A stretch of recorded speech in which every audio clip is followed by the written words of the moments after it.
Chapter 77. 2 Leaves decide the outcome. Outside the Supreme Sect, in front of the South City Gate. Sword Venerable Fudao, if you do not show up within 30 minutes time, then I will carve 2 more words on the heavenly repair platform. Han Ming's voice resounded, loud as rolling thunder, reverberating between heaven and earth for a long time. His words stirred the cultivators into a flurry of discussion. Although the disciples of the Supreme Sect frowned, they did not dare to curse him, as he had observed the formalities first. Having eagerly awaited for a month, the fact that Sword Venerable Fudao hadn't appeared left even the disciples of the Supreme Sect somewhat disappointed. Zwolin on the city wall breathed a sigh of relief, though he felt Han Ming was no match for Sword Venerable Fudao. Having spent a month together, he sincerely didn't wish for anything untoward to happen to Han Ming. Zhuo Yijian, on the other hand, looked into the distance, instinctively feeling that Sword Venerable Fudao would surely come. The commotion in the city grew louder. On the gourd magic artifact, Jiang Qiong whispered, could it be that Sword Venerable Fudao is really the sect leader? It's possible, Hu Mo mused, although Han Ming is not much stronger than Chu Xian, Sword Venerable Fudao would need to reveal his true form to defeat him, so he wouldn't dare show up. If Sword Venerable Fudao truly is the sect leader, it's going to be interesting, and it will be seen as a self-directed play. His expression was mocking, his tone laced with disdain. The gourd under their feet glowed faintly, a restraining force isolating them from the surrounding space. Jiang Qiong was about to speak more, but suddenly, a powerful sword intent erupted from the South City Gate. Immediately following, an unimaginable force surged from the southern horizon. She jerked her head up, and Hu Mo beside her did the same. In front of the South City Gate. Han Ming lifted his sword box and stepped out 100 zhang. He planted the sword box into the ground, its base sinking into the soil. The sword box opened, and 2 treasure swords sprung out to the sides. His right hand pressed on the top of the sword box, his body bursting with vast sword intent, alarming all onlookers. Before most could track his movements, a streak of sword chi shot from the distant horizon, sweeping through forests and mountains, unstoppable. In the blink of an eye, this streak of sword chi collided with Han Ming's vast sword intent. Han Ming's sword chi formed a blue light curtain, nearly 200 zhang high, immensely grand. However, when struck by the mysterious sword chi, his blue sword chi tore apart, seemingly shattered in an instant. He widened his eyes, looking up, his pupils reflecting a leaf. Boom! The leaf swept over his head, sending his black hair fluttering, causing him to stagger back a couple of steps. Every cultivator on the city wall paled, Zhuo Yijian instinctively raising his arm to protect his son, barely discerning what lay within the sword chi. Another loud rumble, and the city wall shuddered, but did not break. When the violent sword chi dispersed like a gale, a leaf was embedded in the wall, surrounded by spider-web cracks. Han Ming steadied himself, advancing again, drawing 2 treasure swords from the sword box, looking up into the distance. The flying leaf passed, the gale roaring from the horizon as if to uproot everything in its path. Han Ming stood firm, his robes flapping backward, accentuating his robust physique. He fixed his gaze on the horizon, poised for battle. Cultivators from all directions, as well as those within the Supreme Sect, held their breath in anticipation. Sword Venerable Fudao had arrived. Wow! Master, you're amazing, what swordsmanship is that? I want to learn. And Hao, after a brief moment of daze, jumped up in excitement. Guan picked up the leaf from Nzin's hand, startling her into looking up at him. This is the swordsmanship I taught you earlier. Once you've mastered it, you too can be like me. However, true mastery of the sword path is about returning to simplicity, achieving overwhelming power without grand displays. Guan said softly, then tossed Nzin's leaf away. And Hao and Nzin's eyes followed the leaf as it floated 10 steps away, then suddenly accelerated like a streak of lightning. This time, the leaf didn't create the deafening display from earlier, appearing rather unremarkable, only its speed was fast. And Hao chuckled, I like it when it's dramatic, it looks more impressive. Guan placed his hands on their shoulders, and they vanished into thin air. 15,000 miles away, in front of the South City Gate of the Supreme Sect's outer sect, Han Ming, holding 2 swords, stood in readiness. Silence reigns over the world. Everyone awaited the next move of Sword Venerable Fudao. Suddenly, Han Ming's pupils contracted sharply, immediately releasing his swords and casting a spell. The remaining sword in the sword box unsheathed, and 3 swords circled around him. With a gesture of his right hand forward, the 3 treasure swords rose and charged forth. The 3 swords interwove and swirled, releasing terrible sword chi that transformed into 3 dragons of sword chi racing forward, uprooting trees along the way, raising dust, and shaking the earth and mountains. The cultivators in the sky were flung away by the spectacle. A glimmering light streaked from the horizon. It was a leaf shrouded in sword chi. It had come. Han Ming sharply focused on the leaf, which, though less oppressive than the previous one, felt even more dangerous to him. The leaf suddenly accelerated. Turning into a glimmering light, it pierced through Han Ming's sword chi, sending his 3 swords flying. Before they could settle, the leaf was already before Han Ming.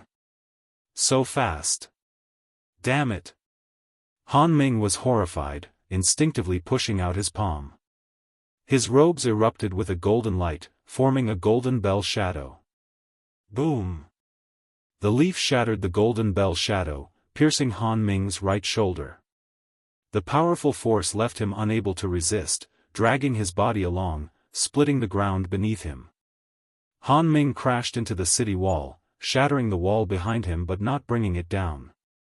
The reason it didn't collapse wasn't due to the wall's sturdiness but because Guan had controlled it deliberately. Han Ming was pinned against the wall, spitting blood, his head hung low as if dead. Master, Zwolin, atop the shaking wall, called out anxiously. Countless cultivators gasped. The mad swordsman of Great Yu had been defeated by Sword Venerable Fudao with just 2 leaves? How great was the gap? Flying Leaf Sword Immortal. Sword Venerable Fudao is the Flying Leaf Sword Immortal. A Supreme Sect disciple excitedly shouted. No need for him to spell it out, all spectators realized this. On the gourd magic artifact, Huemo opened his mouth but couldn't say anything. Yilan gazed at the remnants of sword chi in the sky, eyes full of envy. How advanced must one's cultivation be to wield such near godlike power? Shenzhen flew over the city wall, landed on the ground, and swiftly pulled out paper and pen to sketch Han Ming pinned against the wall. Under the blue sky, amidst the mountains, a small town sat by a large lake. If anyone asks, do not mention me. Just say you are children from this town. Gu An's voice transmitted. And Hao and an Xian landed, instinctively turning around, but Guan was already out of sight. At this moment, they stood in an alleyway, with moss-covered mud walls on both sides. As an Xian was about to speak, and Hao covered her mouth and said, Sister, let's go catch frogs. He gave an Xian a look, and when she nodded, he released his hand. Then, they walked out of the alley one after another, drawn by the bustling street, smiles naturally spreading across their faces. After all, they were still children. On the other side. Removing his mask, Guan donned a blue Daoist robe and stepped into an inn. Having a rare chance to come out, he intended to enjoy the mortal world sights. He went up to the 2nd floor of the inn, sat at a windowside table, ordered the inn's signature wine and dishes, then gazed out at the street below. Street vendors peddled their goods on both sides, with travelers passing by. Guan even sensed the aura of other cultivators, though their numbers were not abundant.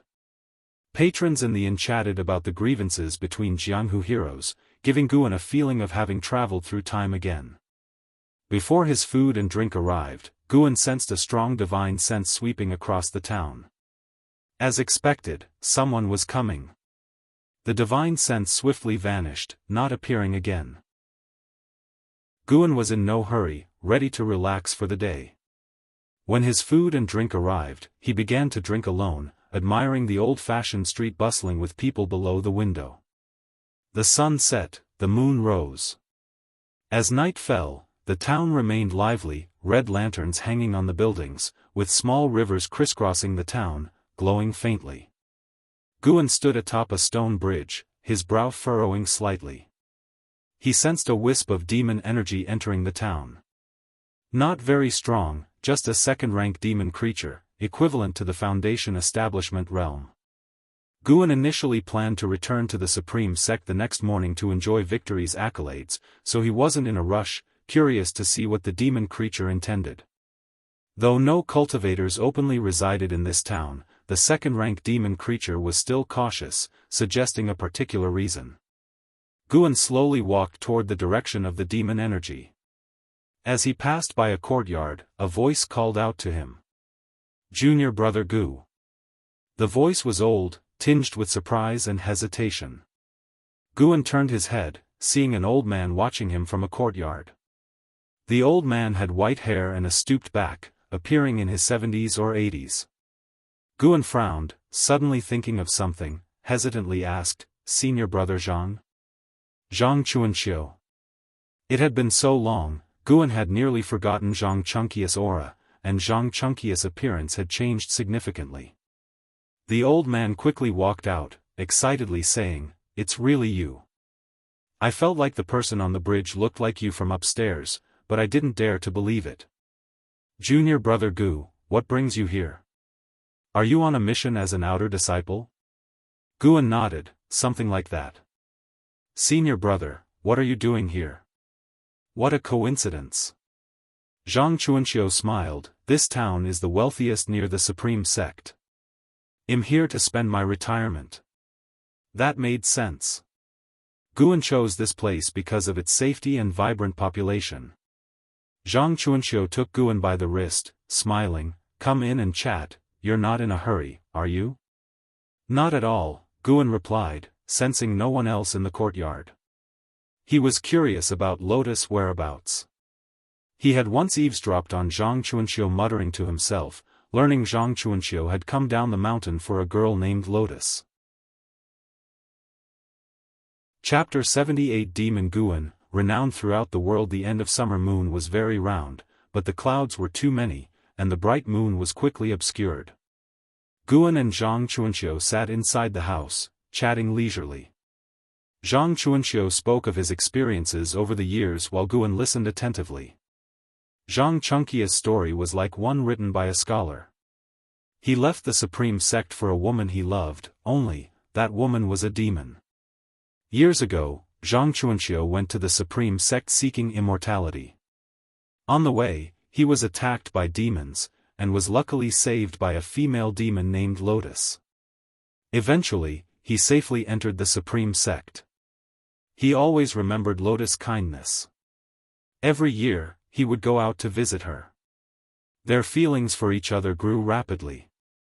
Many years later, having no hope of reaching the Foundation establishment realm, he chose to descend the mountain and spend the rest of his life with Lotus.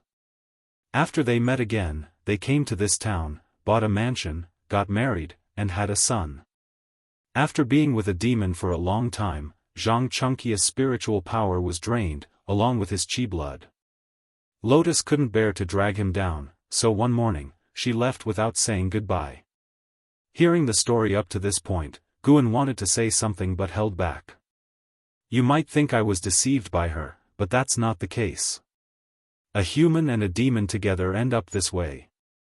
The reason I came down the mountain was also because there was no hope on the path of immortality. I do not regret it. Her lifespan is longer than mine. I don't have many years left. It's better she left earlier to avoid the pain of parting."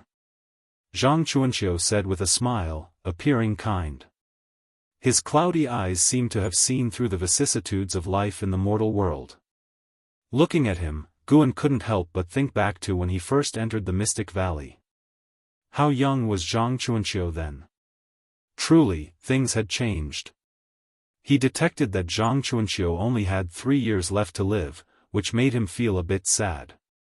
An hour later, the demon energy that Guan had previously sensed entered the courtyard. It was Zhang Chunqia's son. Zhang Buku, Foundation Establishment Realm 2nd Layer 22/460/2300, at 22 years old and in the Foundation Establishment Realm 2nd Layer, he was absolutely a genius. Could it be easier to give birth to geniuses from the union of humans and demons? Guan suspected it might be because Lotus' aptitude was exceedingly high. Buku, this is your martial uncle, Guan. Zhang Chuanxiu called out to Zhang Buku, who had climbed over the wall. Zhang Buku looked like a boy of 16 or 17, with rather dense hair on his cheeks. Greetings, martial uncle Gu. Zhang Buku walked over, greeting shyly. Guan smiled and nodded, then took out a bottle of elixirs from his storage bag, saying, "This is a top-grade spirit energy elixir, just a little gift for our first meeting. How can we accept this? Senior brother, are you refusing out of disdain? How could I? I just think it's too precious." After pushing back and forth for a long time, Zhang Chuanxiu couldn't argue against Guan and had no choice but to let Zhang Buku accept it. Zhang Buku curiously observed Guan. It was the first time he had received a gift from someone other than his parents, making him feel good about Guan. Zhang Chuanxiu began asking about the situation in Mystic Valley, and Guan did not hide anything. Upon hearing that Qing Xiandan and Meng Lang had died, Zhang Chuanxiu was not sad but rather a bit emotional and reminded Guan to be careful in the future. Then, Guan mentioned that Li Ye had already reached core formation. Zhang Chuanxiu exclaimed in wonder, saying he had always seen that Li Ye would soar to great heights. The two chatted for a long time. Until Zhang Chuanxiu could no longer hold on, Guan finally said his goodbyes.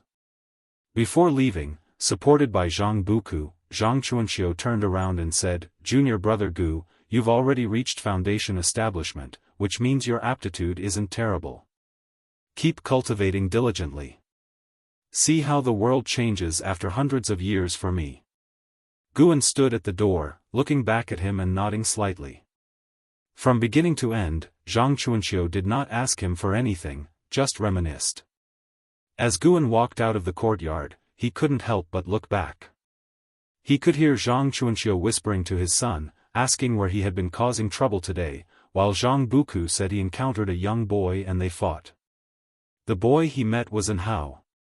Earlier when they fought, Guan felt it. Although there was a gap in cultivation level, Zhang Buku did not have the intention to kill.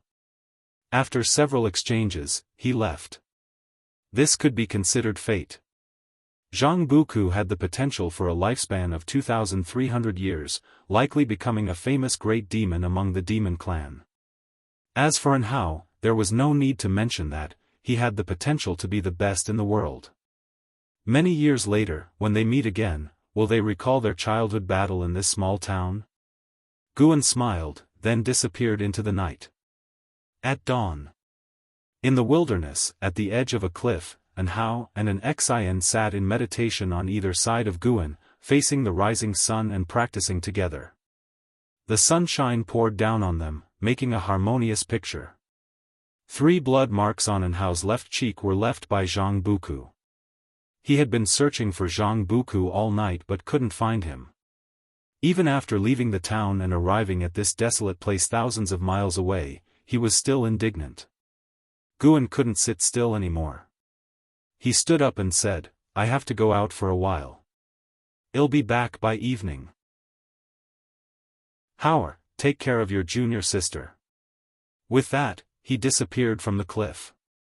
An Hao and an Xian opened their eyes, looked back, and saw that their master was gone. "Do you think our master is really who he says he is? Why does he only accompany us at night?" An Xian asked curiously. Touching his chin, An Hao thought, "Remember the storyteller who came to our village 2 years ago and mentioned the tales of the martial world? I think our master is one of the top demon lords in the world. However, his reputation as a demon lord should be misunderstood. Otherwise, why would he save us? It's because of this that he doesn't want us to be implicated by his reputation." An Zin's eyes widened, and she asked, "If master really is a demon lord, then what is he going to do now?" "I don't know. But no matter what, he is our master. Anyway, he treats us very well, and we must remember his kindness. Guan, who was referred to as the Great Demon Lord by his disciples, returned to Mystic Valley and directly used the teleportation array to travel to the Third Medicine Valley. Sure enough, after the big battle ended, someone came looking for him. Guan walked into his loft and saw Shenzhen drawing at the desk. "I say, holy daughter Shen, have you made my place your home? Coming and going as you please, aren't you afraid of offending me?" Guan said helplessly. Without lifting her eyes, Shenzhen said, "Come quickly and see." Guan immediately walked over, looked at her drawing, and frowned. "Is this Han Ming?" "Yes, how is it? Did I draw well? Aren't you afraid he'll hold a grudge against you? Would he dare? My father isn't someone to be trifled with." Shenzhen huffed, making Guan fall silent. Having backers is indeed impressive. Guan took a closer look. He had to admit that Shenzhen's painting skills were extraordinary. The scene of Han Ming being nailed to the city wall was depicted very clearly, including the cracks on the wall. "How is it, what do you think?" Shenzhen asked proudly. Guan grabbed her brush and added a few strokes to the paper. Shenzhen squinted at it, then her eyes widened. Guan had added some wind and shadow effects, making the scene more dynamic. This was a drawing technique from Earth's comics. Such a technique did not necessarily mean it was better than Shenzhen's, but the key was that Shenzhen had never seen this style before. Although it was just a piece of paper, it made her feel the movements, as if painting the process of Han Ming smashing against the wall. She turned to Guan and couldn't help but say, "You know how to draw?" "A little." "What about poetry and song?" "I know a bit of everything." There was admiration in Shenzhen's eyes, which made Guan lift his chin slightly.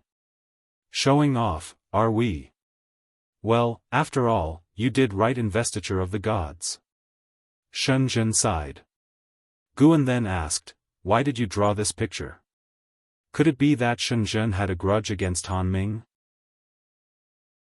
"To tell the truth, I'm very interested in Sword Venerable Fudao. I always felt he would be a handsome and aloof swordsman. So many people came to watch the battle, yet he didn't show himself. He really has charisma." Shenzhen's eyes revealed a look of admiration. Guan's lips twitched. What if he isn't a handsome young man, but an old man? That's not impossible. Besides writing books, he'll be investigating Sword Venerable Fudao. I must find him. Why? To become Daoist friends, of course. Panon, don't think I keep coming here because I like you. Even though I don't love cultivating, my Daoist friend must be the top great cultivator in the world. Just in case I offend someone while writing or drawing, he should be able to handle it. Shenzhen rolled her eyes at Guan, then tidied up her drawing and walked towards the door. Guan shook his head with a smile, not following her. After Shenzhen left the Medicine Valley, he went downstairs to check on the medicinal herbs. The servant disciples were still discussing Sword Venerable Fudao, each with a look of fanaticism on their faces. Listening to their praises, Guan felt very happy. Despite his recent display of power, Guan couldn't afford to be complacent. He still had to accumulate his lifespan steadily and diligently. The 9 layers of the unification realm were not enough to satisfy him. In the blink of an eye. A year passed, and another summer arrived. By now, Guan did not visit Anhao and an Xian daily, but only twice a month. Anhao's cultivation had reached the 9th layer of the energy cultivation realm and could protect an Xian well. Last month, Anhao passed the test Guan arranged, personally killing the wolf demon that had previously chased them. Guan had let the wolf demon go to leave it for Anhao to kill. Alright, he admitted, upon first seeing Anhao's aptitude, he had already thought of a plan to nurture him extensively. The reason they hadn't gone to the Supreme Sect was that Nzin's cultivation level wasn't sufficient yet. Besides, the two were still young and could learn more from Guan. One day at noon, Guan went alone to the outer sect, first heading to the heavenly repair platform. There were more and more sword cultivators on the heavenly repair platform, and many were not from the supreme sect. The news of Sword Venerable Fudao severely injuring the mad swordsman of Great Yu with 2 leaves swept the immortal cultivation world. Now, Sword Venerable Fudao had become the most revered figure among the supreme sect disciples. Even though a year had passed, every time Guan came to the outer gate city, he could hear the disciples talking about it. After the fame of that battle spread, more and more sword cultivators came to visit. The supreme sect did not refuse them but increased the defensive forces in this part of the outer gate city. This also resulted in Jianghu's authority rising significantly since she was the great elder of the city. Guan looked from afar and saw Han Ming standing by Zwolin, scolding him impatiently, while Zwolin sat on the ground with a sullen face. Guan laughed. He wanted to see this scene, which was why he recommended Han Ming to take Zwolin as a disciple. Zwolin was a genius in every aspect, except for his exceedingly poor understanding of Sword Dao. Yet he loved Sword Dao the most. Guan chuckled to himself, then shifted his gaze to the others on the platform, looking for any unfamiliar great cultivators. As he scanned, he really found one. Chapter 79, Ghost Mother of Ephemera, LV Xian returns, Ghost Mother of Ephemera, 2nd level of Unification Realm 3750/8090/54000, 2nd level of Unification Realm. This exaggerated lifespan. First the Underworld Demon Emperor, now the Ghost Mother of Ephemera, why do they all seem like characters from the Underworld? Guan lamented silently, even ghosts have lifespans, which means that even if they die, they can't exist forever. After thinking about it carefully, it made sense. If ghosts could exist forever, wouldn't this world be ruled by ghosts? Only tales of 1,000-year-old evil ghosts are heard, never of million-year-old ghost emperors. Of course, it could also be that Guan's level wasn't high enough to encounter such beings, but at least this mortal world was still dominated by the human race. Perhaps there was a force in the dark that suppressed the existence of ghosts, maintaining balance in all things. The lifespan of the human race might be short, but they cultivated quickly, each had its pros and cons. The Ghost Mother of Ephemera disguised herself as a female disciple of the Supreme Sect, looking very young, her cultivation level suppressed to Foundation Establishment Realm, making it difficult for others to detect her abnormality. Guan didn't look any further, afraid of drawing her attention. The Supreme Sect had countless demons and monsters, as long as they didn't threaten him, he didn't bother. Little friend Gu. Han Ming suddenly walked over, with a smile on his face. Despite experiencing a crushing defeat, he didn't feel humiliated, instead, he felt fortunate.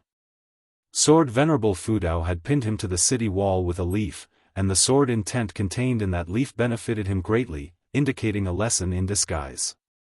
With Fudao's ability, had he wanted to kill him, he definitely wouldn't have survived. Guan looked at the approaching Han Ming, and immediately saluted.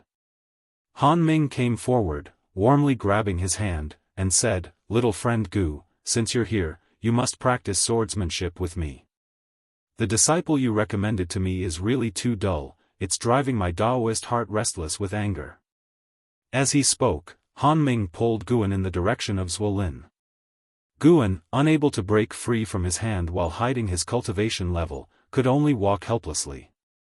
Han Ming had Guan sit next to Zwolin, then started teaching swordsmanship techniques.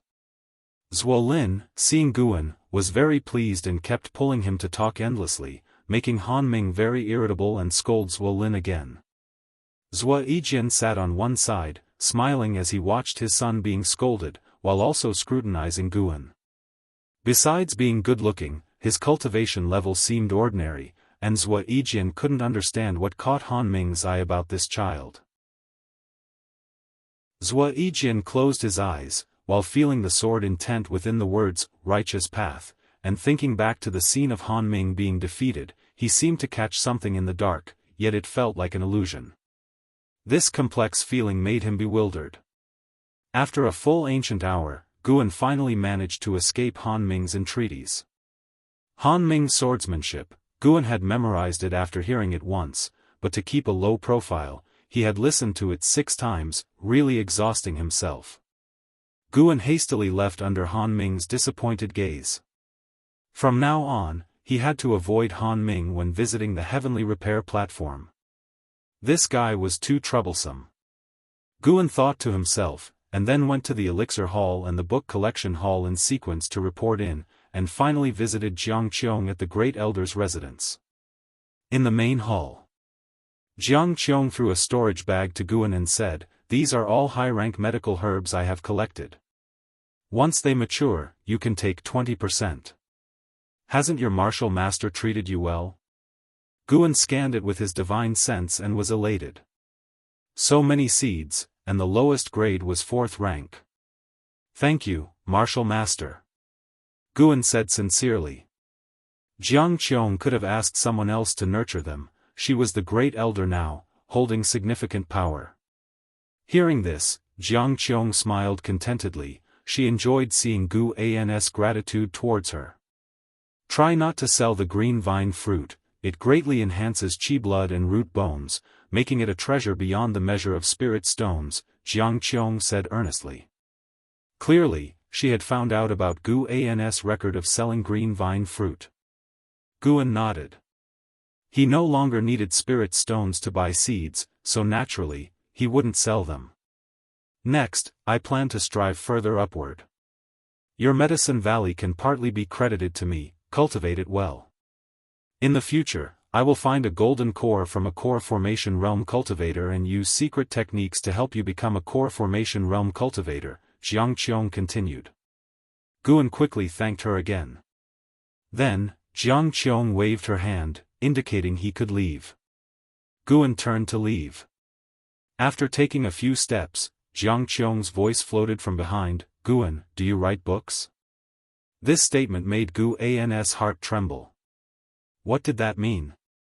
Was he discovered by Jiang Qiong? Or was it a test? Guan turned back and asked confusedly, "Write books about what?" Jiang Qiong looked at his face, which didn't appear guilty, and then shook her head, "Nothing, go back." Guan scratched his head and left with a puzzled expression. Jiang Qiong sat in her chair in thought. After a while, she took a book out of her storage bag and started flipping through it. The cover had 4 words, Supreme Secret Records. Summer was blistering hot.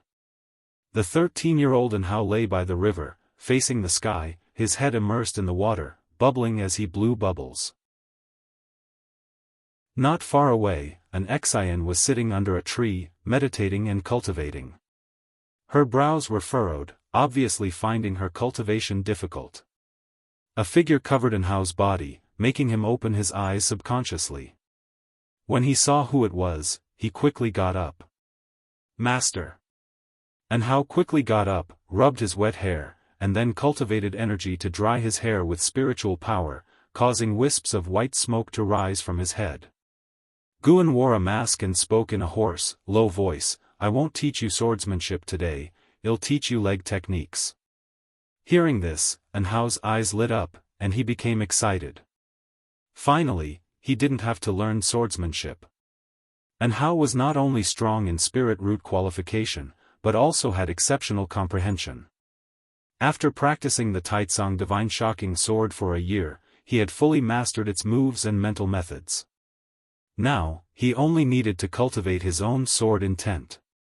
Guan lifted his leg, standing on one leg. This posture immediately stunned Anhao, and even an Xian, who was absorbing energy, got drawn in. This leg technique is called Gale Shadowless Leg, watch carefully, Guan said with a deep voice. Currently, only Yilan inherited this move, while others practiced the residual wind leg. Although the residual wind leg was the basic leg technique of the Gale Shadowless Leg, it was hard to see their close connection when put together. He was not afraid that Yilan and Anhao would recognize each other's leg techniques in the future. If they could recognize it, it meant they were fighting, just in time for Anhao to show mercy. After spending more than a year together, Guan had already treated Anhao like his own child. Anhao was not inherently bad and even had a chivalrous spirit deep down, only a bit carefree in personality. Guan's leg shot out, and in an instant, countless leg shadows burst forth, a gale arose, splashing water, and the trees in front of him toppled. The mountain wall 100 feet away cracked, with dense footprints appearing, very spectacular. Even the clouds in the sky were torn apart. And Hao was dumbfounded and trembling all over, while an Xian was also watching with wide eyes. What a domineering leg technique! I want to learn. I want to learn. It feels more impressive than the Taitsang Divine Shocking Sword. And Hao shouted excitedly and even kicked a few times in place. Guan said, the Taitsang Divine Shocking Sword is stronger than the Gale's Shadowless Leg. I just didn't show you its full power. Hehe, I get it. I won't forget to practice the Taitsang Divine Shocking Sword in the future. And Hao quickly promised. Guan started teaching him the moves. As always, and Hao memorized the moves after seeing them once and then began practicing on his own. Again and again, he became more proficient. Guan suddenly felt it was time to arrange for Hao to go to the Supreme Sect. This child's talent was terrifyingly high. If he could join the Supreme Sect earlier, he might establish a better foundation since Guan could only teach him cultivation techniques and ultimate skills. However, Guan thought of an Xian, her qualification was too mediocre.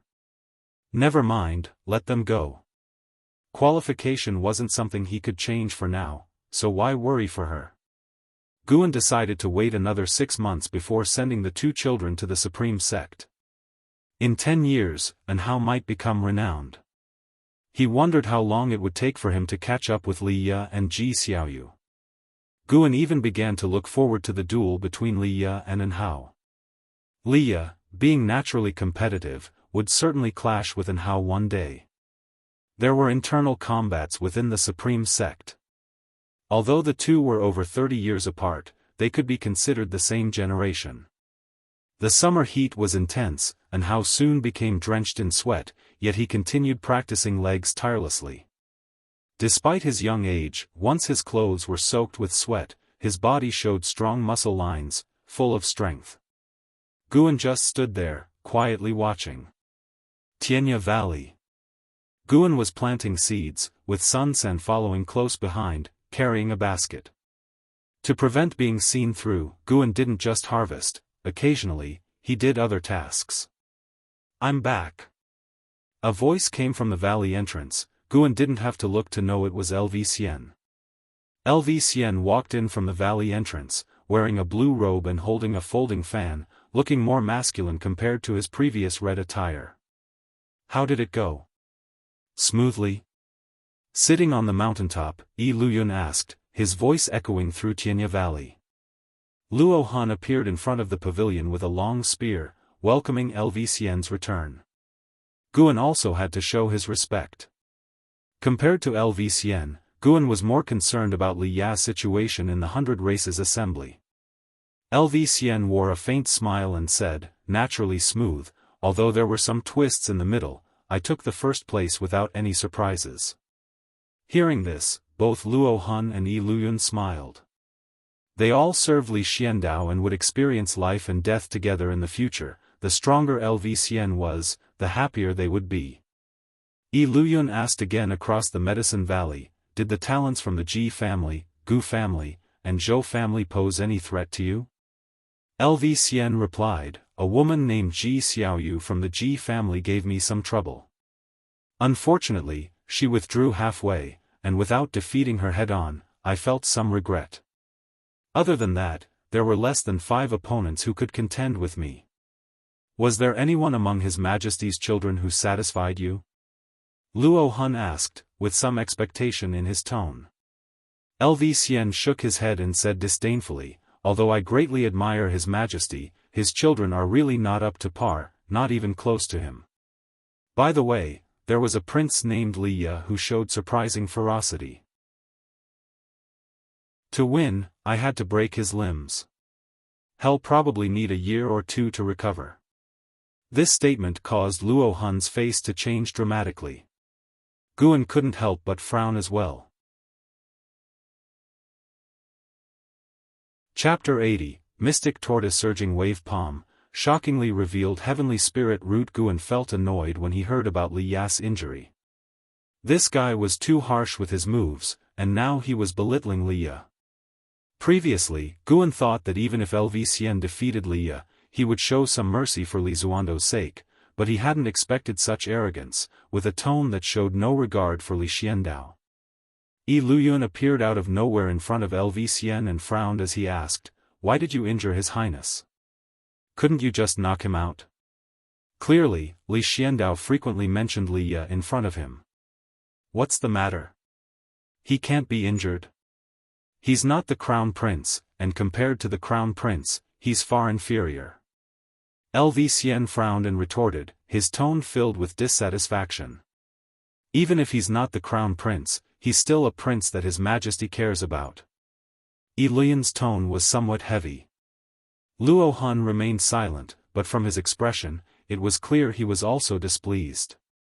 LV Xian snorted, "Is it forbidden? Then you beat me up and break my hands and feet." At this moment, he saw Guan approaching, immediately became excited, and walked up to him. "Valley Master, I've already won the championship of the 100 Clans tournament. How about training with me?" LV Xian said, taking a golden token from his storage bag with the words Hidden Dragon List Champion inscribed on it. Guan nodded, "Then let's learn." Upon hearing this, LV Xian immediately pulled him aside. Yi Luyun looked at Luo Han and asked, "Do we need to inform His Majesty about this?" Luo Han thought for a moment and said, "No need, His Majesty surely has people watching over His Highness Li Ya." Yi Luyun sighed, shook his head, and then disappeared from the spot. Guan followed LV Xian to an open space, with 3 monkey demons following and watching curiously from the side. "What kind of spell do you like?" LV Xian asked, rubbing his hands, eager to teach. "Anything but swordsmanship," Guan replied. This had been agreed upon earlier, he didn't want to break his word. However, the matter of LV Xian injuring Li Ya couldn't be overlooked. "Then I'll teach you the hand technique, alright? I have a powerful hand technique, the very one I used to break Li Ya's hands and feet," LV Xian said with a proud smile, glancing at the distant Yi Luyun, clearly meant for him to hear. Guan nodded, "Then teach it. Let's see how powerful it is." LV Xian immediately began teaching the hand technique, demonstrating the moves while explaining the mental method. Mystic Tortoise Surging Wave Palm. The name alone sounded domineering. Guan watched intently. He was ready to thoroughly torment LV Xian. The sun shone brightly and gradually set in the west. By the time evening fell, LV Xian, looking frustrated, asked, "Are you really that forgetful, or are you deliberately messing with me?" His loud voice startled Luo Han and Yi Luyun, who hurriedly flew over, fearing he might get violent. Guan sighed, "I already said my aptitude and comprehension are very poor, but you didn't believe me and insisted on teaching me. Now you're getting impatient. No one could be this dumb, right?" LV Xian couldn't understand, yet Guan didn't seem to be faking it. Yi Luyun said, "The Valley Master's cultivation was all piled up with elixirs, understandable. I've told you before, don't always try to persuade others, everyone's situation is different." Luo Han reminded, what His Majesty values is his cultivation ability. He emphasized the phrase, values. LV Xian took a deep breath and said, "I don't believe it. I must teach him." Guan hastily said, "Next time. I need to go back." "You can't leave." Hearing this, Guan turned to leave, and Yi Luyun and Luo Han quickly stopped LV Xian. "Damn it, Valley Master, you must come back. Once you master the Mystic Tortoise Surging Wave Palm, you'll have the power to protect yourself, and you might even compete for heavenly destiny, reaching higher levels." LV Xian watched Guan's retreating figure and shouted loudly. Guan didn't understand him. Cruel to opponents, yet he enjoyed teaching people to cultivate? Was he having split dreams? Guan thought as he flew away on his sword, quickly disappearing into the twilight. In the days that followed, every time Guan visited, Lv would try to teach him spells. No matter how he taught, Guan couldn't learn, but Lv never gave up. If he couldn't teach one spell, he'd move on to another. Time flew by. The end of the year arrived. Heavy snow covered miles of mountains and forests. Guan, dressed in white and wearing a mask, walked out of the forest, with an Hao and an Xian following behind him. The usually lively an Hao was now silent as well. Guan stopped and looked at the snowy mountains ahead, then said, "A few hundred miles ahead, you'll reach the outer sect of the Supreme Sect. Once there, unleash your spiritual power, and they will bring you into the city to test your spirit roots." And Xin's eyes were red as she couldn't help but ask, "Master, when will we see you again? I saved you because I happened to pass by. This is a fate that shouldn't have been. We will not meet again, and you must not mention me to anyone." Guan said, turning his back to them. He had taught an Hao and an Xian to cultivate without any ulterior motive, it was just a whim. He didn't need them to repay him and hoped their relationship would end here.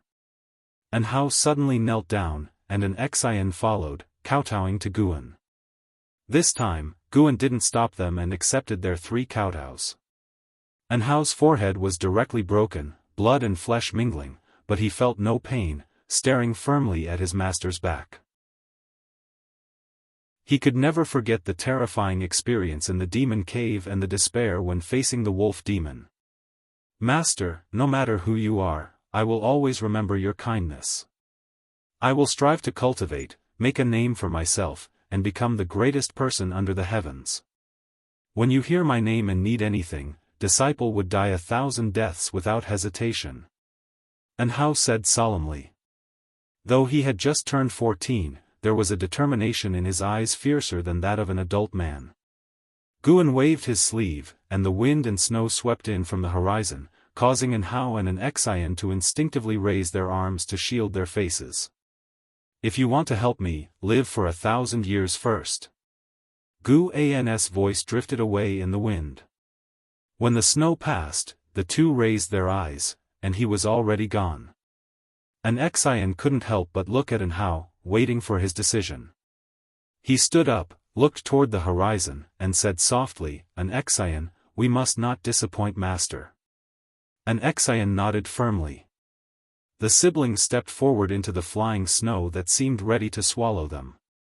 Guan returned to Mystic Valley. He first inspected the medicinal herbs in Mystic Valley and then returned to his loft, keeping his divine sense focused on an Hao and an Xian the entire time. Although they were less than 300 miles from the Supreme Sect, he still worried, as the Supreme Sect was now a mix of fish and dragons.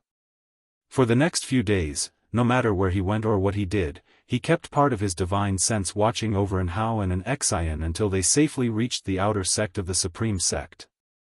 When the young an Hao revealed his Qi cultivation realm 9 layers cultivation level, it immediately shocked the elder of the Outer Gate City, who personally attended to them. The reason he chose the nearby Outer Gate City was mainly because there were many great cultivators in the city, and an Hao wouldn't be easily plotted against or possessed.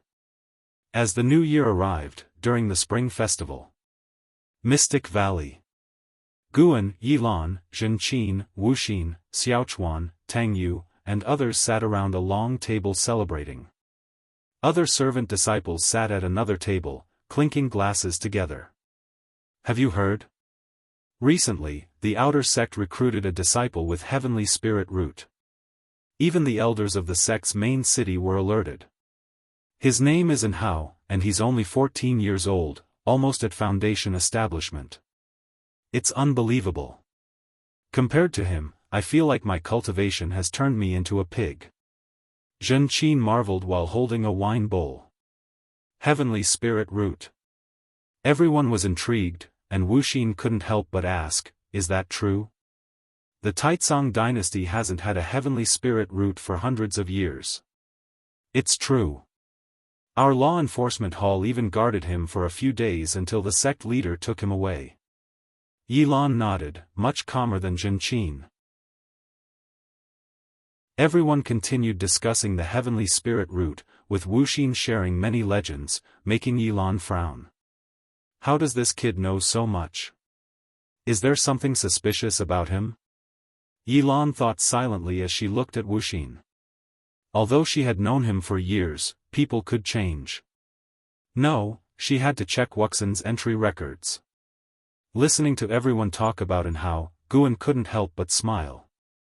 From now on, there would be another interesting aspect to his farming life, watching how high and how could grow.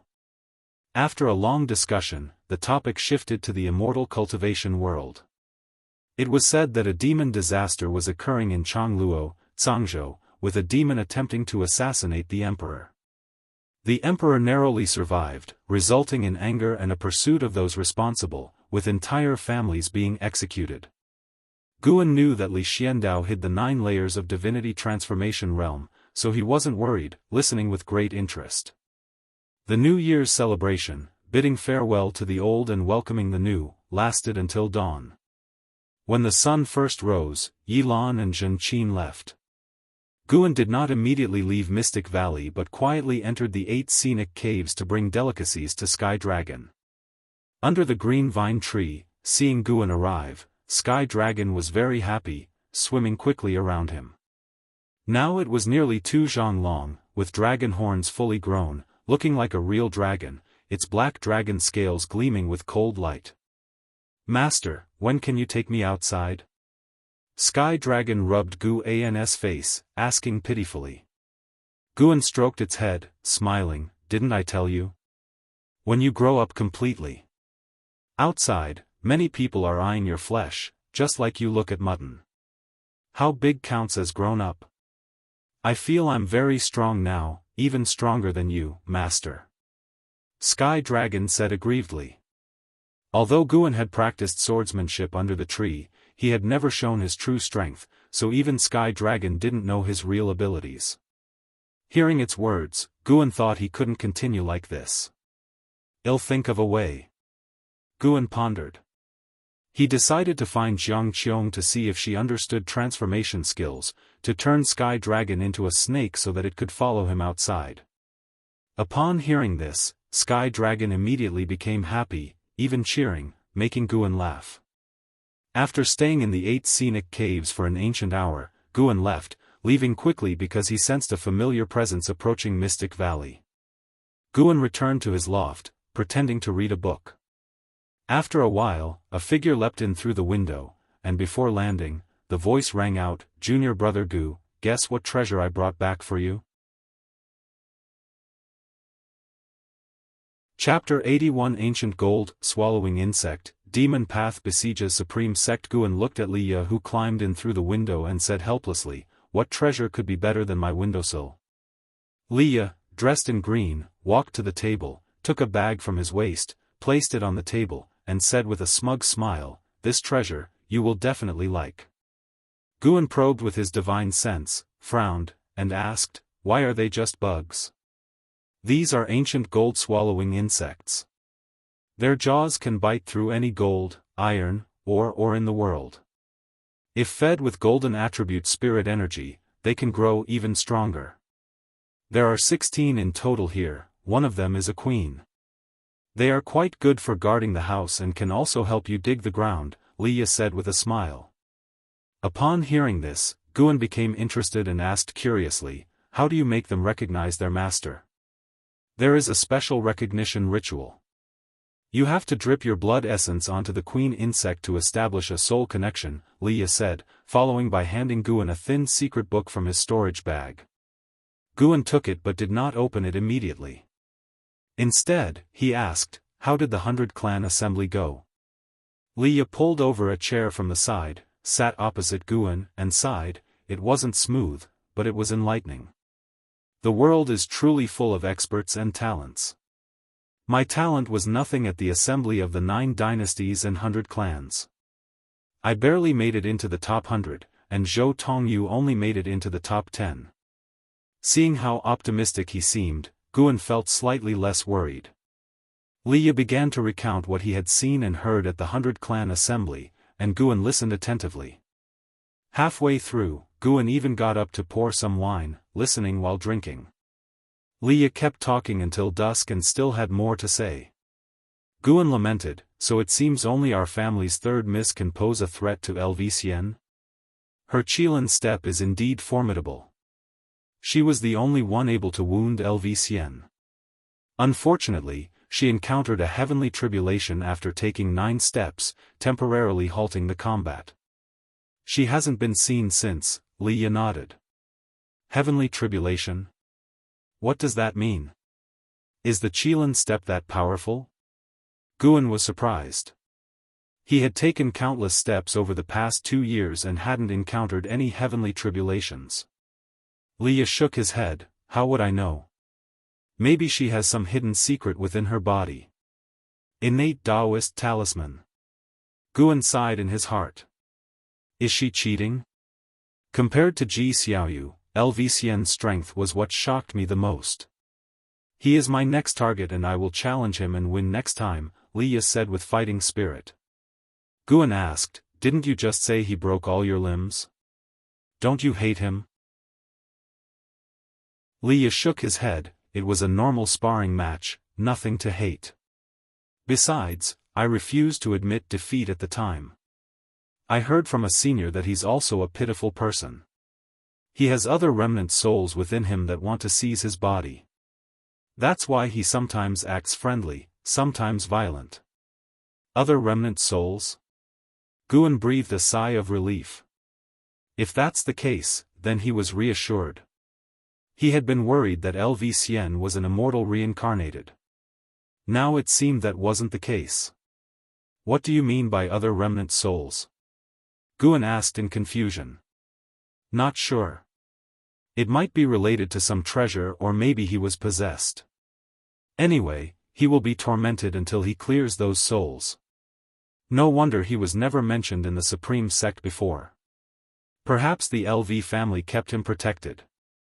By the way, his father was the previous sect leader, LV Badian.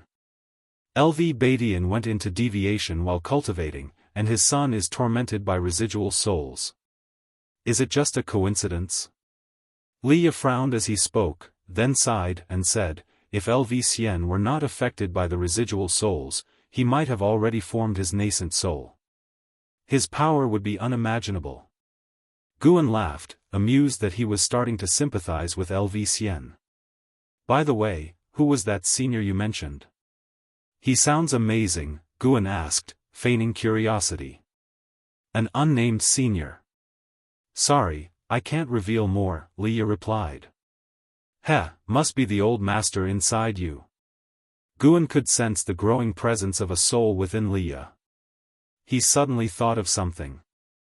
Before reaching the unification realm, he could sense the soul within Leah. Those great cultivators in the void crossing realm should be able to detect it too. Judging by Leah's words, it seemed no one had discovered this. Was it because Guan's cultivation technique was too strong, or was there another reason? Even though it was getting late, Leah showed no sign of leaving. He kept chatting with Guan, describing the landscapes he saw during his travels. They talked until the next morning when Leah finally left. After he left, Guan picked up the secret book left by Leah and began studying how to make the ancient gold-swallowing insects recognize him as their master. Under a clear sky, in the Third Medicine Valley. Guan stood in front of Elder Tian, raising his right hand. On the back of his hand was a golden insect resembling a beetle but with larger mandibles. Ancient gold-swallowing insect, this creature is very rare, hard to find even within the Taizong dynasty, Elder Tian praised. This was a gift from my senior brother, Leah. He placed in the top 100 at the 100 Clan Assembly and brought this insect back for me. It can help patrol the Medicine Valley in the future, Guan said with a smile. He had mentioned Leah to Elder Tian several times. If Elder Tian ever regained his position as sect leader, hopefully, he would remember Leah and cultivate him with care. Elder Tian nodded. It seems this Leah is indeed talented and devoted. A single ancient gold-swallowing insect is invaluable, let alone 16. Guan opened the insect bag at his waist, and the ancient gold-swallowing insects flew out. One of them, twice the size of the others, landed on his shoulder while the rest hovered around him. Passing by, Xiaochuan couldn't help but come over and Guan began showing off the insects. By the evening, all the servant disciples in the Third Medicine Valley had witnessed the ancient gold-swallowing insects. Guan wasn't just showing off, he wanted to prevent the servants from attacking the patrolling insects in the future. Seasons passed, and 3 years went by quickly. Guan crossed the 50-year mark. These 3 years had been peaceful and fulfilling. His lifespan had exceeded 300,000 years and continued to increase annually. One day, Xiaochuan arrived at the transmission array platform with Yilan. Guan was playing with a white spirit rat as big as a dog. When he saw Yilan coming, he immediately got up to greet her. Yilan's face looked troubled. Facing Guan, she said, "Senior brother, let's talk inside." Guan nodded and led Yilan upstairs. Xiaochuan went towards the white spirit rat, but it turned and ran away. Angry, Xiaochuan picked up a stone to throw at it but missed. Meanwhile, Guan closed the door after entering the room. He had just turned around when Yilan spoke, "Senior brother, Wuxin is a spy from the Thousand Autumn Pavilion." Upon hearing this, Guan's expression changed slightly. He frowned and asked, "Nonsense, what evidence do you have?" Yilan took out several sheets of paper and said, "These are all records left by the Demon Extermination Hall of the Disciples. The person who brought Wuxin into the sect was not a demonic spy, but his subsequent connections were all demonic spies. Besides, the Thousand Autumn Pavilion has been searching for the son of a pavilion master, who happens to be a monk with indelible scars on his head." Guan took the papers and examined them closely. The papers outlined the interactions of the spies, including visits Wuxin had made to the outer gate city to see them. Careless. Why didn't he act more prudently? Guan silently cursed but didn't panic, as Yilan was the one who discovered this. After reading, Guan looked up at Yilan and asked, "How many people know about this?" "Just me for now. The law enforcement hall usually doesn't investigate servant disciples. We discovered that there's a valley master in the outer sect's Medicine Valley working for the Thousand Autumn Pavilion, but we haven't identified who it is yet. We wanted to investigate further, but someone above us ordered us to stop," Yilan said angrily. "Who ordered you to stop?" "Outer sect Great Elder, Jianghu, but her people said it was an order from the inner sect." Guan suddenly thought that Jianghu being the outer sect Great Elder might actually be beneficial, as she could shield him. Although Guan had never worked for the Thousand Autumn Pavilion, the green vine tree made it impossible to wash his hands clean, and he didn't want his peaceful farming life disturbed. Guan stepped forward, grabbing Yilan's shoulders, and took a deep breath, saying, "Junior sister, this matter must be suppressed. Even if Wuxin is from the demonic path, after so many years together, I believe he is not a bad person." Blushing, Yilan lowered her eyes and said, "Senior brother, are you also from the Thousand Autumn Pavilion? If you are, I'm willing to go with you." "How could that be?" "I was born as a person of the Supreme Sect, and I will die as a ghost of the Supreme Sect. I don't care, wherever you go, take me with you." "Can you suppress this matter then?" "Yes, the other evidence has been destroyed, only what's in your hand remains." Guan released her and threw the papers into his storage bag. "Better keep it just in case." Yilan then said, "This is actually a minor issue. I know you will protect him. I came to tell you something bigger. The demonic path is preparing to attack the Supreme Sect, and this time, it's real. Someone in the Hall of Elders in the main city has betrayed the Supreme Sect. This information came from a law enforcement hall spy within the Wanin sect and has been reported upwards. The 4 inner sect cities are preparing for war. There are many cultivators from other sects and dynasties in the outer sect. They have been there for years and can't be expelled easily. If the demonic path attacks, the outer gate city might be very dangerous, with demonic spies possibly aiding the enemy." "Demonic path attack?" Guan frowned and asked, "The Supreme Sect's disciple count has skyrocketed over the years. How dare they attack? They've allied with the Demon Clan, planning to destroy the Supreme Sect and then divide up the Taizong dynasty," Yilan replied with a serious expression. Allied with the Demon Clan? Guan was puzzled. Didn't these demonic sects know about the upcoming 100-year demonic calamity? After sharing more information, Yilan left in a hurry. Guan personally escorted her to the transmission array platform to send her to the Mystic Valley and then the Outer Gate City to follow protocol. Returning to his room, Guan suddenly noticed Elder Tian sitting under an old tree. It had been a while since he last checked on Elder Tian. The old guy had his cultivation level increased by 2 layers at the heavenly repair platform, but had been quiet ever since, which was strange. As he thought about this, Guan cast a lifespan detection spell. Chapter 82 The Battle Between Good and Evil, Protecting Medicine Valley, LV Badian, Core Formation Realm 3rd Layer 754/1050/3200, Core Formation Realm 3rd Layer? Seeing Elder Tian's cultivation level rising so high, Guan was secretly alarmed. He had better keep an eye on Elder Tian frequently.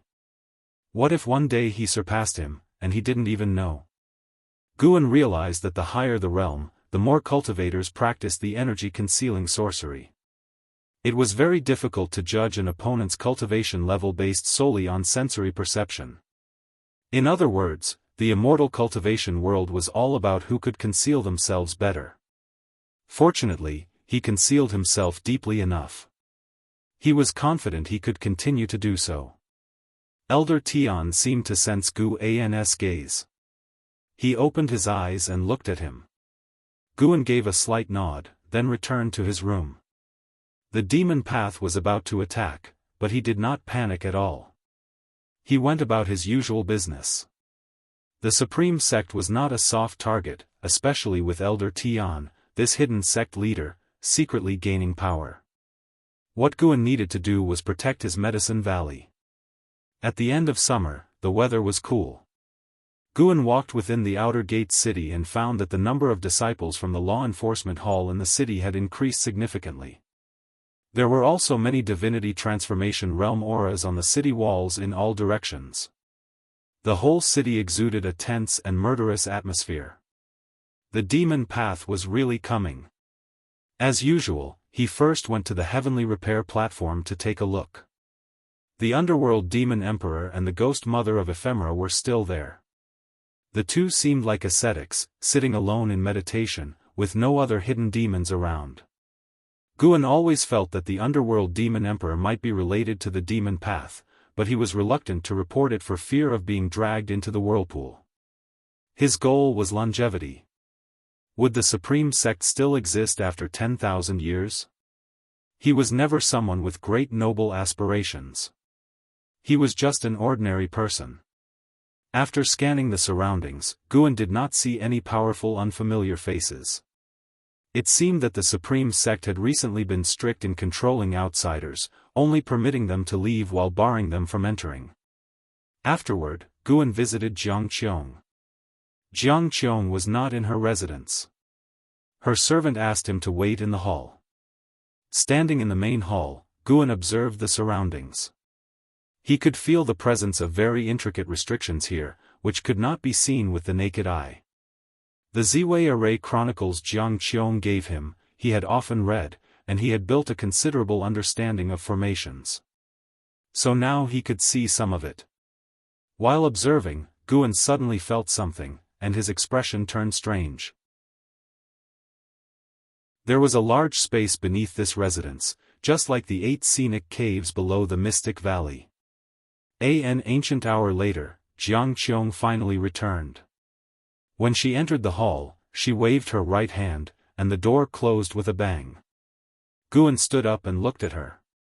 She walked to the main seat and sat down, saying, "No need for formalities. Sit down." Her face looked somber, clearly having encountered unpleasant matters. Guan took a storage bag from his waist and placed it on the table beside her, saying, "This is the first batch of mature medicinal herbs. Please check them. The grade and rank of Jianghu's medicinal herbs were all quite high, so the first batch of medicinal herbs had just matured now. Jianghu did not take the storage bag but instead asked, "You must have other matters. Otherwise, you could have let Hu Mo do the checking." Guan nodded and said, "I have received news that the demon path plans to besiege the supreme sect. Is it true?" This was something best to ask the demon path about. Jianghu nodded and said, "That's correct. Within half a year at most, the righteous and demonic war of the Taizong dynasty will break out. The reason is that the supreme sect has been continuously growing, making the demon path uneasy. Additionally, with the help of the demon clan, the two sides joining forces indeed have a chance to defeat the supreme sect." Guan hesitated for a moment before speaking. "I heard that 100 years later, demons outside the 9 dynasties will invade the 9 dynasties. Shouldn't we be striving for peace and working hard on cultivation at this time? And how can the demon clan be trusted?" Hearing this, Jianghu glanced at him and snorted softly, "Do you think the demon clan is of one mind? The demons outside the 9 dynasties are not purely demon clan. If they break in, the demon clan will also face slaughter. As for the human race, when have they ever truly united? The more dangerous the situation, the more they fight. The resources in the immortal cultivation world of the 9 dynasties are limited. The stronger the supreme sect becomes, the more it squeezes the cultivation resources of other sections. Historically, the so-called righteous and demonic struggles have actually been battles for resources. They just need a justified cause. This time, the demon path is launching a war under the banner of the supreme sect's evil deeds. Soon you will hear about it. When the supreme sect's morale wavers, the demon path will launch an attack. If they succeed, the righteous and demonic stances will reverse. If they fail, the supreme sect will have no strength left to eradicate the demon path." After hearing this, Guan remained silent. He was the one who could feel this the most. Each time he broke through, he absorbed a large amount of spiritual energy, thereby affecting the supreme sect. If all the spiritual energy and spirit stones of the entire dynasty were concentrated in one sect, the chances of breakthroughs for the authority holders in that sect would be much greater. So even if the calamity of the demons was only 100 years away, they still contended for it. Or rather, what the great cultivators cared about was not the common people but their own cultivation levels. As long as they were strong enough, they could even venture south to the sea to seek immortal destiny. Guan thought for a moment and asked, "Martial Master, which side are you on?" Jianghu smiled and said, "I stand on the side of the victors.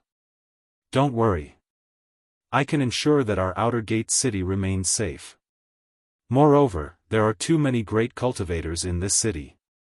The demon path will not attack from this direction." Upon hearing this, Guan secretly breathed a sigh of relief and laughed, "As long as it doesn't endanger my medicine valley, that's enough. Scared now? I told you to cultivate more often, but you didn't listen.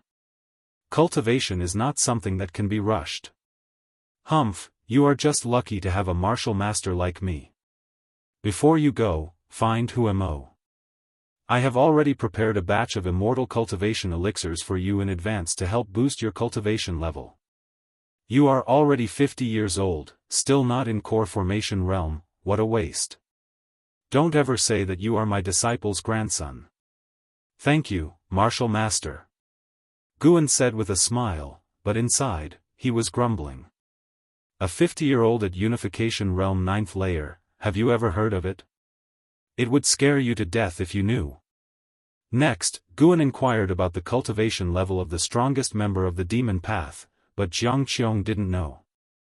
She candidly said that if LV Badian were still present, the demon path would certainly not dare to invade.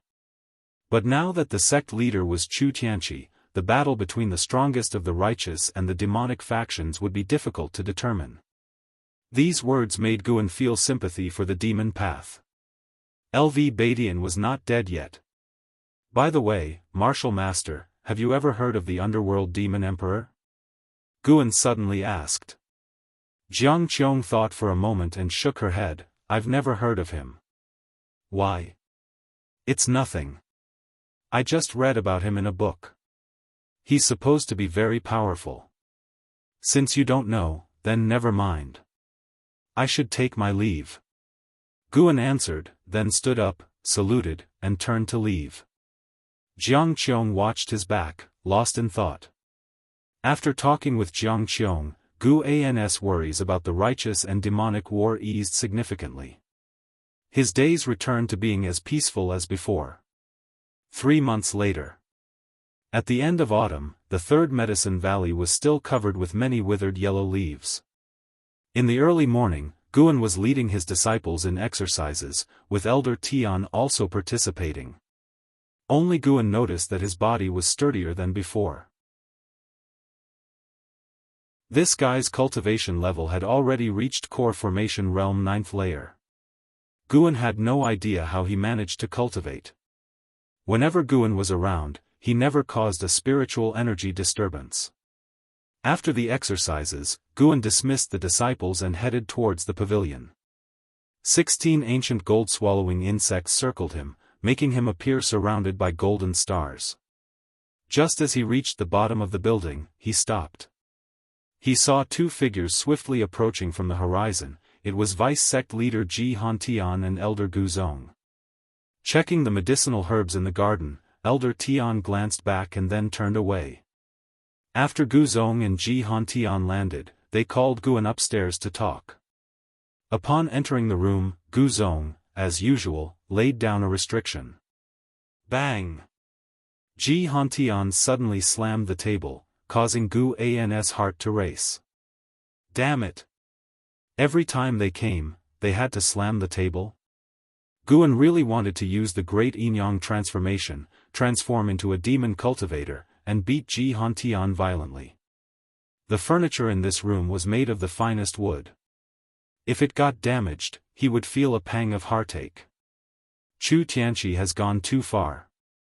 I didn't expect the entire Chu family to be rotten to the core. Panan, you must write a book about this and show it to the world.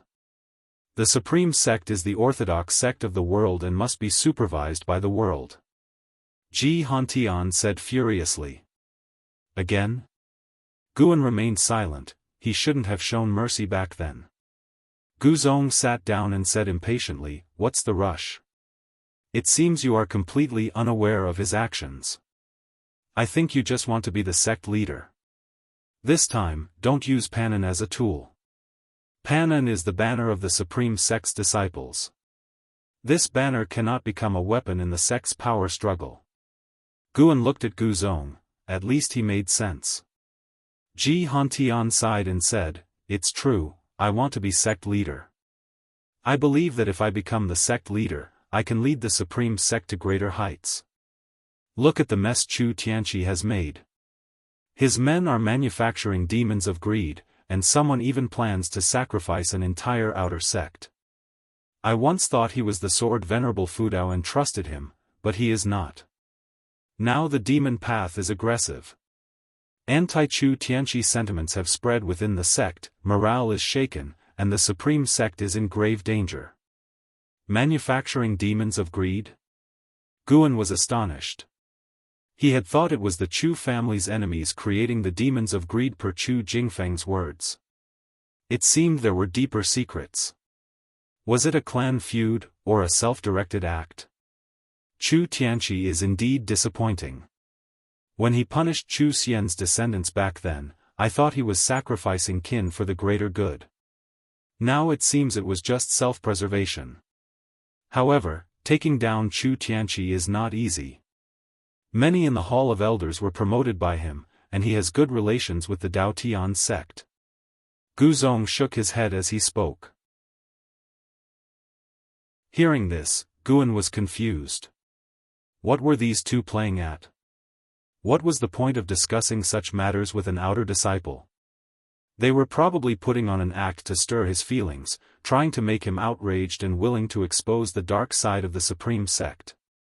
The two continued to criticize Chu Tianqi, listing his various wrongdoing deeds. As Guan listened, he couldn't help but feel a surge of anger. If Chu Tianqi had truly done all this, he was indeed unforgivable. However, Guan remained rational and unmoved. Gu Zong looked at Guan and said, "The Supreme Sect may face calamity soon. Your third medicine valley has too many medicinal herbs. It needs protection. We plan to send 50 core formation realm cultivators to guard the third medicine valley. What do you think?" Ji Hantian added, "The Gu and Ji families will each send 25 people. By the way, Xiaoyu is among them. This way, not only will she help you guard the medicine valley, but she will also stay away from the war." Chapter 83 Gathering Spirit Divine Finger, You Are Mine, 50 Core Formation Realm Cultivators? Guan naturally did not refuse. After all, he couldn't always guard the third medicine valley himself. He immediately bowed to thank the two from the ancient sect. An hour later, the two from the ancient sect departed, and Guan saw them off outside the building. After they left, Elder Tian walked over, curiously asked, "Valley Master, what did they come to see you for?" In the past, Elder Tian would not have asked. Now, not only was his cultivation level rising, but he also dared to inquire about the Valley Master's important matters. It seemed he was indeed making a comeback. Guan feigned hesitation and then divulged what he had learned. Chu Tianqi's crimes were exposed by the demon path and spread like wildfire through the Supreme Sect. The 5 great sects of the demon path prepared to join forces with the demon clan to besiege the Supreme Sect. Various incidents came out of his mouth, paired with his worried expression. It seemed as if the Supreme Sect was facing imminent disaster. Elder Tian comforted him, "Valley Master, no need to worry. The Supreme Sect has stood on this land for thousands of years, enduring countless dynastic changes. Historical records show several instances of being besieged by the demon path, yet they have always survived the danger." Upon hearing his words, Guan indeed felt reassured. True, if the sky were to fall, there would be taller people to hold it up. "I am just here to plant medicinal herbs well and provide alchemical materials for the sect. That is the only contribution I can make." Guan shook his head and laughed. Elder Tian nodded with a smile. He appreciated Guan's temperament. Still, since the demon path is coming, danger is inevitable. "Valley Master, I have a set of finger techniques, sharp and cunning. If the enemy is careless, it may even allow you to kill opponents above your level. Let me teach you." Elder Tian continued. Guan had never learned any finger techniques before, so naturally, he was interested. He asked curiously, "Elder Tian, why do I feel like your background is not simple, knowing and capable of so much?" An old man who has lived long, naturally has some knowledge." Elder Tian laughed heartily, no longer had the timid demeanor of the past. Guan felt a sense of authority from him, fit for the head of a sect. Then, Guan followed Elder Tian into the nearby forest. According to Elder Tian, this technique should not be transmitted. He was making an exception to teach it to Guan. After entering the woods, Elder Tian began to explain the prowess of this finger technique. Gathering Spirit Divine Finger.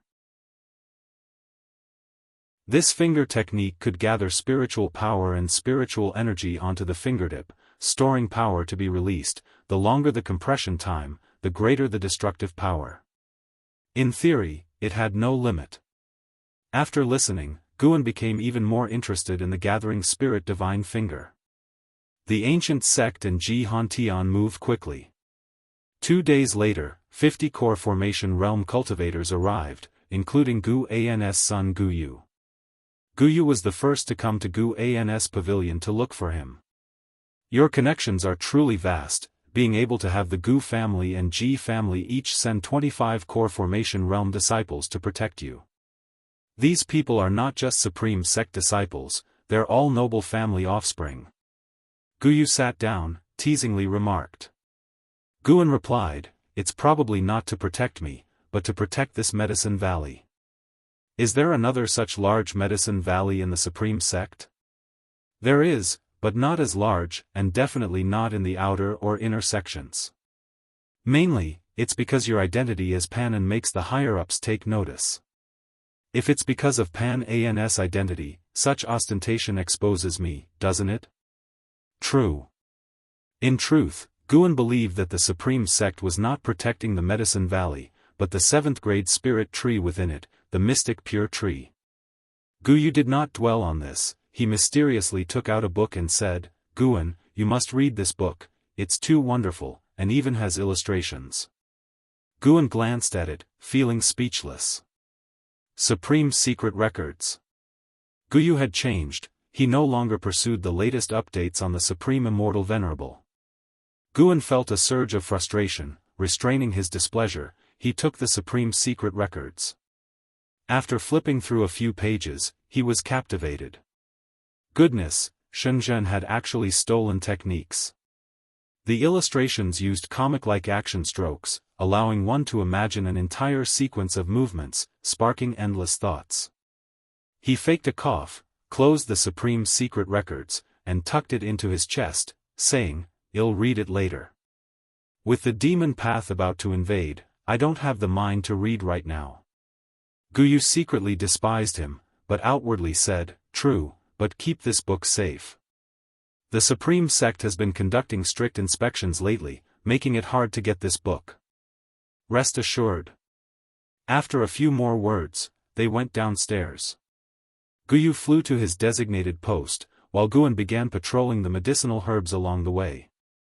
The 3rd Medicine Valley was vast, and now he could harvest almost every day, but he preferred to collect once a week. After all, even if the herbs matured, leaving them for a week wouldn't affect them much. An hour later, as Guan walked through the forest path, he sensed Ji Xiaoyu's presence. After some hesitation, he decided to pay a visit. Ji Xiaoyu had saved him, given him talisman treasures, formations, and a batch of medicinal herbs. It wouldn't be right not to greet her. After another half-hour of wandering, Guan arrived at a mountaintop. Ji Xiaoyu, in a purple robe, was meditating at the edge of the cliff, facing away from the 3rd Medicine Valley, with formations set around her, making Guan hesitant to cross the boundary. "Greetings, 3rd Mississippi." Guan cupped his hands in salute. He directly cast a lifespan detection. Ji Xiaoyu, Core Formation Realm 5th Layer 50/1400/8900, Core Formation Realm 5th Layer. Truly quick. With her back to him, Ji Xiaoyu said, "No need to come visit me in the future, you are the Valley Master of this Medicine Valley, formalities are unnecessary. If 3rd Miss needs anything, you can always find me, or tell the disciples in the valley," Guan replied. Ji Xiaoyu responded. Guan suddenly didn't know what to say, so he prepared to take his leave. Ji Xiaoyu suddenly said, "Ji Hantian is my great-grandfather. If he makes unreasonable demands on you, you can come to me. After all, you belong to me." Guan hurriedly replied, "The vice-sect leader hasn't troubled me. I know him too well. Since childhood, he used me to build momentum. Knowing you are Panan, he certainly won't miss the chance to use you. In the Supreme Sect, you can use my name to refuse any request you find difficult to turn down." Ji Xiaoyu's words brought a smile to Gu An's face. "Another patron. Write another investiture of the gods. I find your writings the most enjoyable." Ji Xiaoyu suddenly said. "So, she was also a reader?" Guan replied, saying he was already preparing it. "You may leave now." Upon hearing this, Guan immediately saluted and departed. By evening, Guan arrived in Tianya Valley, for the harvest day, expecting to collect 5,000 or 6,000 years of lifespan. Upon entering the valley, he felt a long-missed presence. Li Xiandao. Why was he here?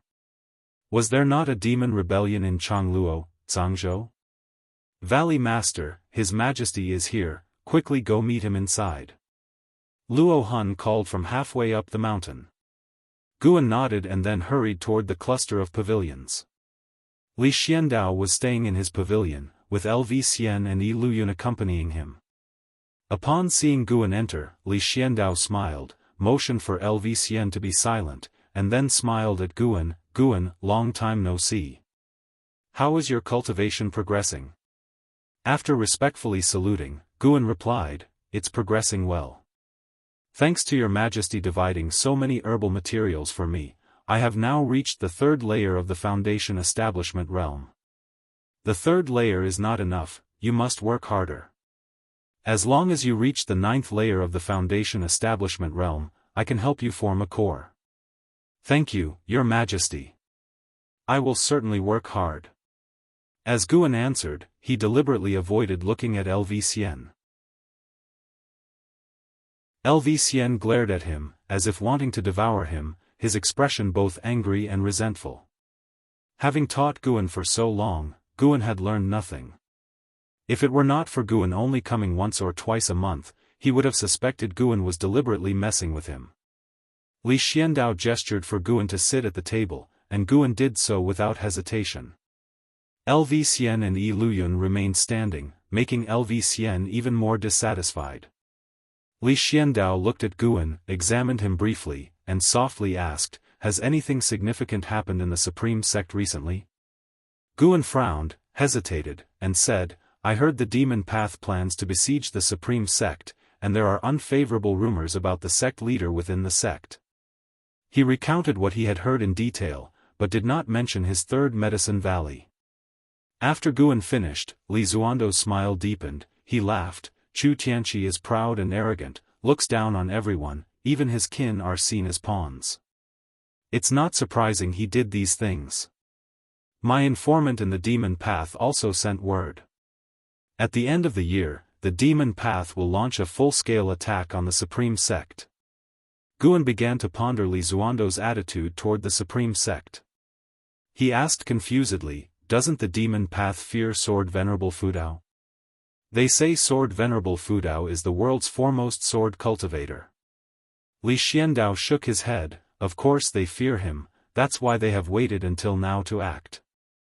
The true identity of Sword Venerable Fudao has been revealed within the Demon Path. While that person is strong, he is not invincible. That person? Guan was astonished, someone was impersonating Laozi's fame? Li Xiandao again looked at Guan, earnestly said, a great battle between righteous and demonic forces is about to erupt. By rights, I should have you withdraw, but with Liya still there, I need you to keep an eye on the Supreme Sect for me. I will arrange for a nascent soul realm cultivator to protect you, how about that? Guan thanked him repeatedly, then said, Uncle, there's no need. I am just an outer sect disciple, unknown to the Demon Path. Assigning me a nascent soul realm cultivator would instead attract high-level attention from the Demon Path. Don't worry. This person is adept at concealing their energy. Even if their cultivation level is far above, they won't be detected. Li Xiandao waved his hand dismissively. Can't refuse? Guan looked at Li Xiandao, weighing his options. Li Xiandao continued, you are my man, I naturally can't let anything happen to you. Besides, this person has a very good relationship with Liya, you could introduce them to Liya later. With it said to such an extent, Guan certainly couldn't refuse. Half an hour later, Guan took his leave and began to harvest the mature medicinal herbs. Li Xiandao, from within the pavilion, could see Guan working diligently. He sighed, this youngster is steady in his work, very much to my liking. You must take good care of him. LV Xian couldn't help but say, Your Majesty, are you hinting at me?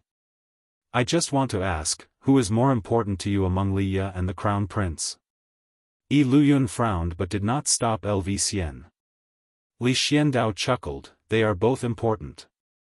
What are you worried about? Liya isn't staying in Changluo, he poses no threat to the Crown Prince, unless what? Unless Liya masters the Emperor-level sword technique.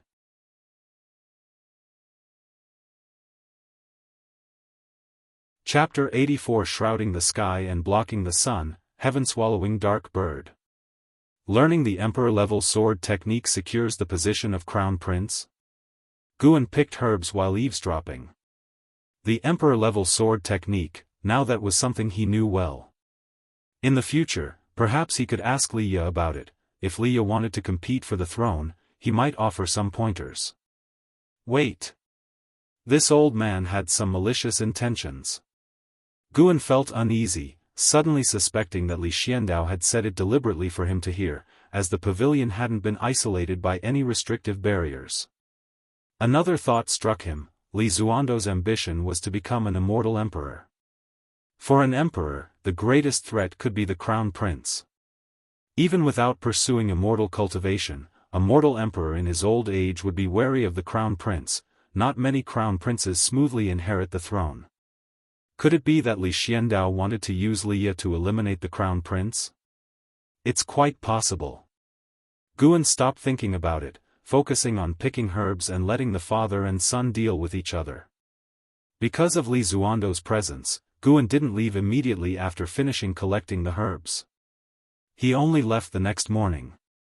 When he was leaving, Li Xiandao hadn't left yet, saying he wanted to stay for a while longer.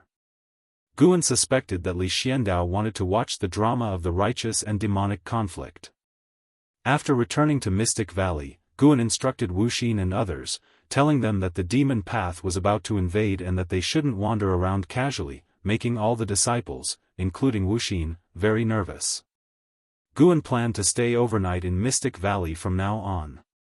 The third Medicine Valley had Elder Tian and 50 core formation realm cultivators, making it very safe. Mystic Valley was different, with only a group of servant disciples. Currently, Mystic Valley contributed less and less to his lifespan income, but the 8 scenic caves beneath Mystic Valley were different. Even if Mystic Valley's lifespan income wasn't much, he was reluctant to abandon it. 10 days later. The nascent soul realm cultivator arranged by Li Xiandao arrived at Mystic Valley. Guan stood in front of the wooden fence, watching from a distance as a woman in green with a sword walked over, her conical hat swaying in the cold wind, accentuating her ethereal presence. Yang Ni, Nascent Soul Realm, 9 layers 214/780/1360, a Nascent Soul Realm cultivator at 200 years old, quite impressive quality. Guan thought silently, then stepped towards Yang Ni. I am Guan, the Valley Master of this Medicine Valley. May I know who you are? As he approached, he raised his hand and asked. Yang Ni suddenly appeared in front of him, so he pretended to be startled and took a step back. Let me see your other Valley Master token. Yang Ni transmitted her voice, her tone cold yet melodious. Just by the sound, one could tell she was a beauty. Guan immediately produced the token from Tianya Valley. Yang Ni snatched it, inspected it, and then returned it to him. I was sent by His Majesty to protect you. I will be your outer disciple from now on. Yang Ni transmitted her voice again. Guan nodded and said, You must have been recommended by Elder Han. I have been waiting for you for a long time. After saying this, he turned and led Yang Ni towards the pavilion. Yang Ni followed him inside, attracting curious glances from other disciples in the valley. Her appearance naturally drew people to take a second look. Once inside, Guan closed the door and said, Everyone here is in the Qi cultivation realm, so you don't need to worry. Yang Ni waved her hand, and spiritual power turned into a green restriction, imprinting on the door. Very cautious. After doing this, Yang Ni walked to the table, put down her treasure sword, and removed her conical hat, letting her waterfall-like white hair cascade down. She turned to look at Guan, her face remarkably youthful, appearing just over 20. Her features were exquisite and delicate, but her eyes carried a coldness that gave her the aura of an ice queen. This coldness made it easy to overlook her beauty, making people afraid to look directly at her. She scrutinized Guan and asked, I heard you have a good relationship with Leia?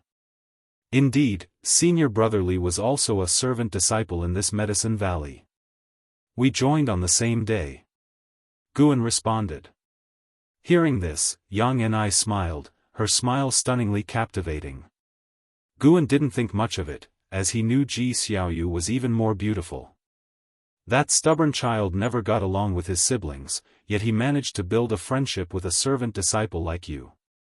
Yang and said, admiringly. That statement. From her storage bag, Yang and took out a blue jade bracelet, saying, "This is a top-grade magic artifact that can store spiritual power. Consider it a gift for our first meeting." Store spiritual power? How rare. Guan quickly waved his hand and said, "I can't accept this. You are here to protect me, how could I dare to take your gift? Just take it. Li Ya's mother is my sister. Since you're close to Li Ya, you're naturally considered my junior." Yang and said impatiently, tossing the jade bracelet to him and then turning to the bookshelf. "You go about your business, don't concern yourself with me." Guan caught the jade bracelet, wanting to say this was his building and it wasn't convenient. But seeing Yang and stance, obviously wanting to stay, he could only give up. Ever since his encounter with Shenzhen, Guan no longer left anything incriminating in the building, so he hesitated briefly before leaving without disturbing Yang and Yang and presence didn't disrupt the rhythm of life in Mystic Valley, as she rarely left her room and didn't interact with other disciples. When Guan planned to go to the Third Medicine Valley, she insisted on accompanying him, leaving him no choice but to take her along. Upon arriving at the Third Medicine Valley, she was shocked, beginning to reassess Guan. This servant disciple was no simple character. Guan also wasn't afraid she'd report to Li Xiandao. Perhaps Li Xiandao had long discovered the Third Medicine Valley. It was hard to hide this matter. After all, he had a clear conscience. If Li Xiandao grew suspicious of him because of this, he didn't care. In his mind, he feared Li Xiandao far less than the Supreme Sect. Thus, Yang and followed Guan as he patrolled the Medicine Valley, watching him pick herbs and sow seeds. A month later, Yang and developed some goodwill towards Guan. Guan was too honest and treated the servant disciples very kindly. Such a person posed no threat to anyone. She also understood why Li Ya could favor Guan. Days passed one after another. Snowflakes flew, covering every part of Guan's Medicine Valley. Li Xiandao had said that the demon path would invade the Supreme Sect at the end of the year, making Guan worry about this every day. Perhaps any day now, the demon path would attack. On this day, Mystic Valley. Guan and Wuxin led the disciples in shoveling snow, with Yang and standing at a distance by the wooden fence, holding her sword. "Senior brother, what realm is that outer disciple in?" Wuxin whispered to Guan, very curious.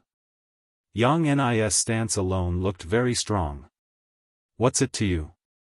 She's my disciple, don't get any ideas," Guan said in a bad mood. Wuxin chuckled, "Senior brother, you know me so well. When are you going to get me a Foundation Establishment Realm disciple as an assistant? I would be so impressive wherever I go. If I really arranged it, would you dare accept?" Hearing this, Wuxin seemed to remember something, grinning awkwardly and falling silent. Guan continued to shovel snow. After a while, he seemed to sense something, furrowing his brow, but he didn't stop working. In the distance, Yang and also sensed something. She leaped to the southern mountaintop, attracting everyone's gaze in the valley. Snow flew incessantly, casting the world in a white blur. From within the valley, Yang and silhouette on the mountaintop appeared faint, as if she might be swallowed by the violent snowstorm at any moment. "What's wrong with her?" Wuxin couldn't help but ask Guan. Guan looked up and said, "I don't know either, well ask her when she comes down." "Goo goo," a light bird cry echoed, reverberating through the world, even masking the sound of the wind. The sudden bird cry made everyone frown, looking around, trying to find the source of the sound. Wuxin seemed to remember something, his face changing dramatically. He hurriedly shouted, "Everyone, back to the rooms. Quick!" As he spoke, he pulled Guan towards the pavilion group. Guan shook off his hand and said, "You all head inside, I need to watch the Medicine Valley." Wuxin turned and said urgently, "That's the heaven-swallowing dark bird of the Thousand Autumn Pavilion, a demonic beast that Foundation Establishment realm cultivators can't deal with. You go inside first. I'm not going to fight it. Don't forget your identity," Guan said sternly. Hearing this, Wuxin could only grit his teeth and run inside. Soon, only Guan remained in the valley, while the disciples all leaned out of their windows, watching the sky in extreme tension. Guan already sensed the presence of the heaven-swallowing dark bird. Very strong. Comparable to the void-crossing realm. Whoosh, a fierce wind came from the south, stirring up a snowstorm that swept through the Medicine Valley. Guan, watching the swaying herbs, felt distressed but couldn't expose his cultivation level in front of Yang Ni and the other disciples.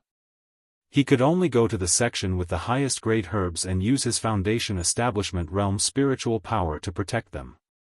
At this moment, Yang Ni suddenly appeared beside him, taking out a large flag and planting it in the ground. She raised her palm to infuse spiritual power into the flagpole. The flag fluttered, forming a light screen that enveloped them, blocking the wind and snow. Yang Ni breathed a sigh of relief, turning to Guan and scolding, "Are you crazy? What do these herbs have to do with you? Can't you sense the demonic qi?" Guan replied, "I sensed it, but if I can sense it, the great cultivators from the Supreme Sect will definitely." Boom, a terrifying pressure descended suddenly. Guan looked up, as did Wuxin and the other disciples. Everyone's eyes widened. The vast snowy mist was dispersed, revealing an enormous bird covering the sky.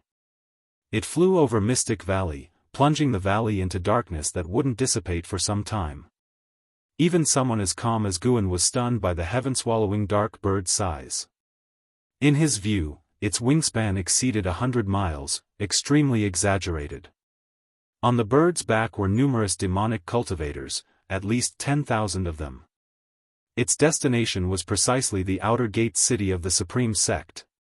That's the heaven-swallowing dark bird of the Thousand Autumn Pavilion, a sixth-tier demonic beast with the power to destroy empires. It's my first time seeing it too. Yang Ni muttered, gazing up at the sky in awe, her eyes showing fear. Guan didn't say anything, focusing on the heaven-swallowing dark bird, hoping it wouldn't target his Mystic Valley. When the bird flew past Mystic Valley, sunlight poured down, illuminating the Medicine Valley while snowflakes fell, creating a scene of cascading white mist. All the disciples in the valley sighed in relief at this sight. Guan already sensed the aura of great cultivators fighting in the distance. Void-crossing realm. And there were more than two. The battle was quite far away, likely occurring at another outer gate city.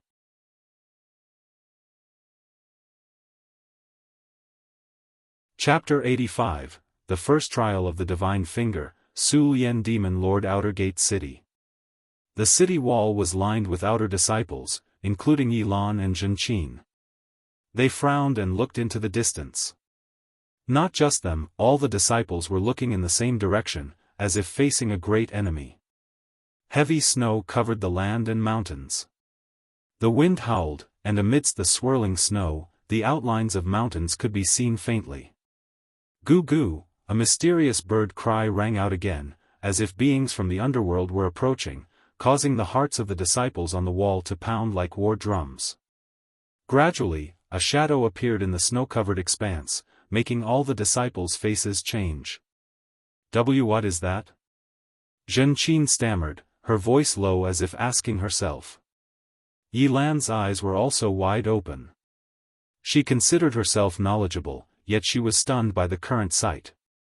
The enormous shadow resembled a black ocean advancing, vast and boundless, connecting the ends of the sky. The mysterious bird cries grew louder. Anyone facing such a huge shadow would feel fear, as if an abyss was approaching. A tremendous pressure emanated from within the city, startling the disciples into turning their heads. They saw dozens of flying swords soaring into the sky, surrounded by golden spiritual power. With a roar, the flying swords shot forward, gathering golden spiritual power together, resembling a giant golden phoenix flying over the city wall. The golden phoenix spread its wings over 100 feet wide, magnificent in momentum. Yet, when it flew towards the terrifying shadow at the horizon, it seemed small. The golden phoenix tore through the flying snow, unstoppable, crashing into the terrifying shadow. Immediately, golden light burst forth, the howling wind and snow forced the outer disciples on the wall to raise their arms to shield themselves. "Your Excellency Demon Emperor, what are you waiting for?" A cold voice rang out, drowning out all other sounds in the world. On the heavenly repair platform, the underworld Demon Emperor slowly rose. In the distance, a great cultivator at the 5th level of the void-crossing realm stood up facing him, their eyes meeting. "I didn't expect you to be the legendary underworld Demon Emperor, you hid well." This supreme sect elder spoke coldly, raising his right hand, a jade ruler appearing in his grasp. Several other supreme sect cultivators stood up, each exuding an aura far surpassing the divinity transformation realm, causing the other cultivators on the platform to stand up and retreat. The ghost mother of ephemera retreated as well, looking no different from ordinary cultivators. "Ha ha." The underworld Demon Emperor let out a chilling laugh, his calm face quickly contorted as waves of demonic chi surged from his robe, spreading in all directions.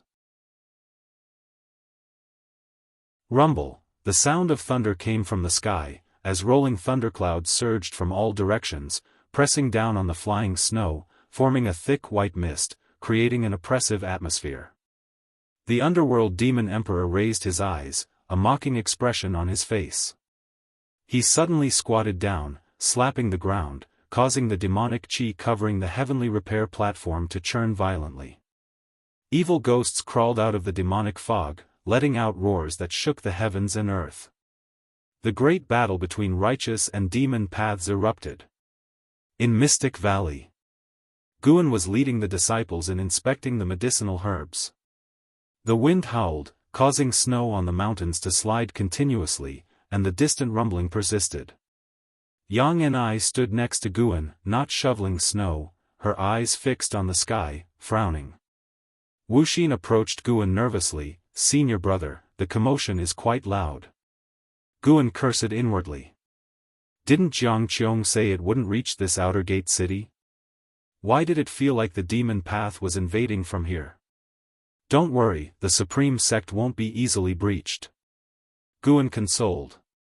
He felt the intense demonic chi in the outer gate city but didn't know where it came from. Wuxin was worried, but his hands didn't stop moving, a result of Guan's years of teaching. As thunderclouds gradually covered the sky, the snow began to weaken, which was good for Mystic Valley. After clearing the snow from various gardens, Guan had Wuxin gather the disciples together while he and Yang and I stood far away. "Can the supreme sect really hold out? What is that sound? It's terrifying. I don't know what the situation is in the outer gate city. It's a good thing we're in the Medicine Valley. Who knows, maybe a demon cultivator will target us." "Shut up, you jinx." The disciples were tense and fearful, unable to calm down. The pressure from the great cultivator's battle, the demonic chi, the demonic pressure, and various other conditions stimulated their senses. They had never experienced such feelings before. Guan glanced at the disciples 100 feet away, then looked at Yang and I beside him, asking via voice transmission, "With your strength, how strong an enemy can you deal with?" "As long as it's not a divinity transformation realm, I can kill as many as come." Yang and I's response was confident, but Guan wasn't pleased. Because it was certain there would be divinity transformation realm enemies. At this moment, a figure flew in from the distance at high speed, landing quickly in the valley. Who else but Liya? "Senior brother Li." Wuxin called out in surprise. Liya was an inner sect disciple, a genuine core formation realm expert. His arrival was enough to excite Wuxin. As for Yang and I, Wuxin viewed her as merely a foundation establishment realm cultivator, surely not as strong as Liya. Liya ignored Wuxin, quickly approaching Guan, his gaze assessing Yang Ni with a slight frown. He then looked at Guan, urgently saying, "Junior brother Gu, evacuate. It's too dangerous here. Now all the outer gate cities and inner gate cities are in a great battle. There's a traitor in the Supreme Sect, using a teleportation array to send enemies in." Huh? Leah didn't recognize Yang Ni. Gu An's face turned serious. "I can't abandon the Medicine Valley, and even if we escape, where can we go?" Honestly, Li Ya's arrival both moved and troubled him. Guan wasn't actually panicked about the Demon Path invasion. He just didn't like having people around, making it inconvenient to take action. "Isn't it easy to hide? We can't stay in the Medicine Valley," Li Ya said gravely. Guan shook his head. "If you want to hide, you hide. Senior brother Li, you don't need to save me. I can't abandon my disciples."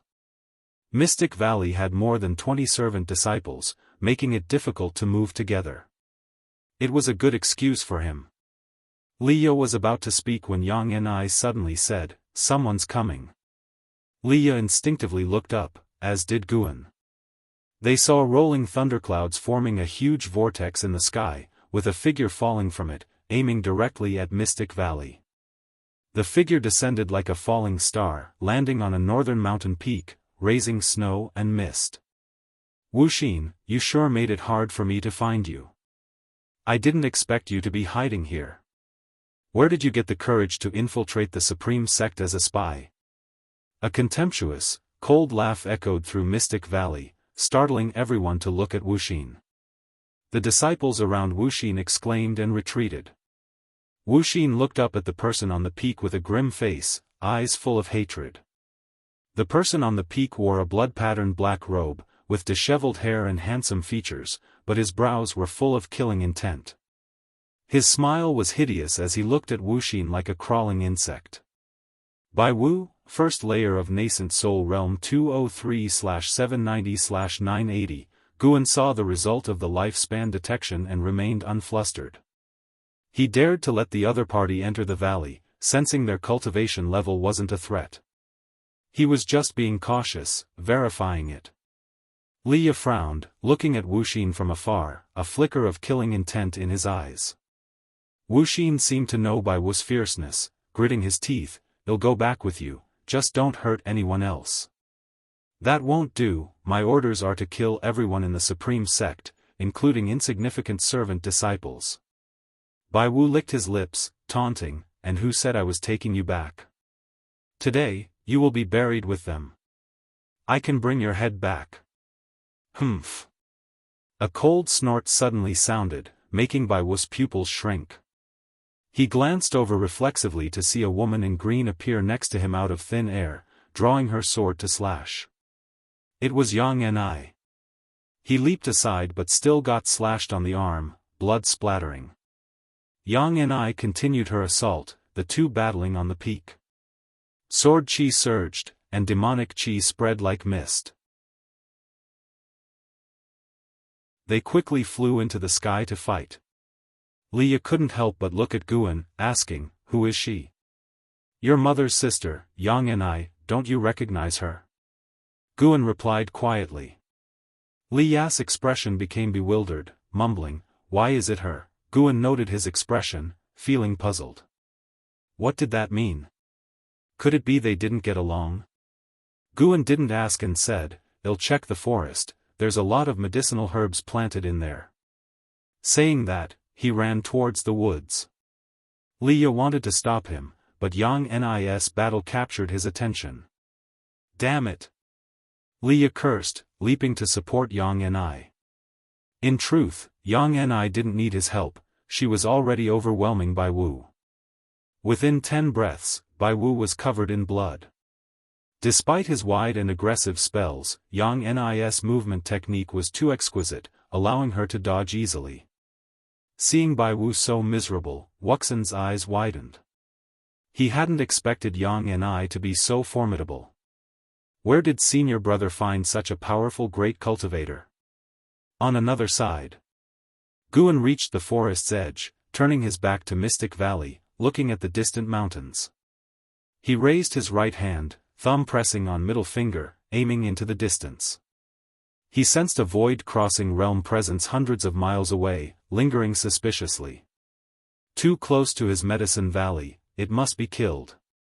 Just the right time to test Elder Tion's Gathering Spirit Divine Finger. He had mastered Gathering Spirit Divine Finger. Though not proficient, it should be enough to kill a void-crossing realm demon cultivator. Spiritual power compressed at his middle finger. He didn't gather surrounding spiritual energy, fearing it would alert Yang and I and the others. Hundreds of miles away. On a flat land between the mountains, a group of demon cultivators was assembling an array platform. A formidable demon cultivator stood nearby, watching quietly. He was named Su Lian, one of the demon lords of the Heavenly Extinction sect, at the 4th level of void-crossing realm, toying with a white flame in his right hand, his expression indifferent. A Heavenly Extinction sect disciple approached softly. "Master, the array should be completed in half an hour." Su Lian Demon Lord replied indifferently, "Finish it immediately, prepare." Before he could finish, his face suddenly changed, instinctively looking aside.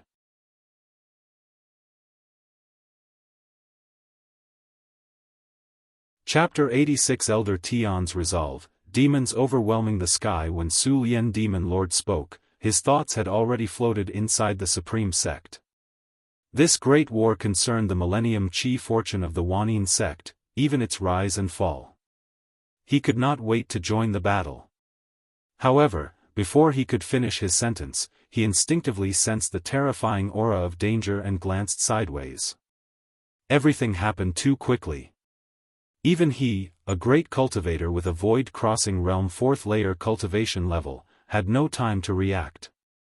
In his eyes, a semi-transparent airflow was killing its way forward at an inconceivable speed, passing through the mountains and causing the heavens and the earth to appear distorted.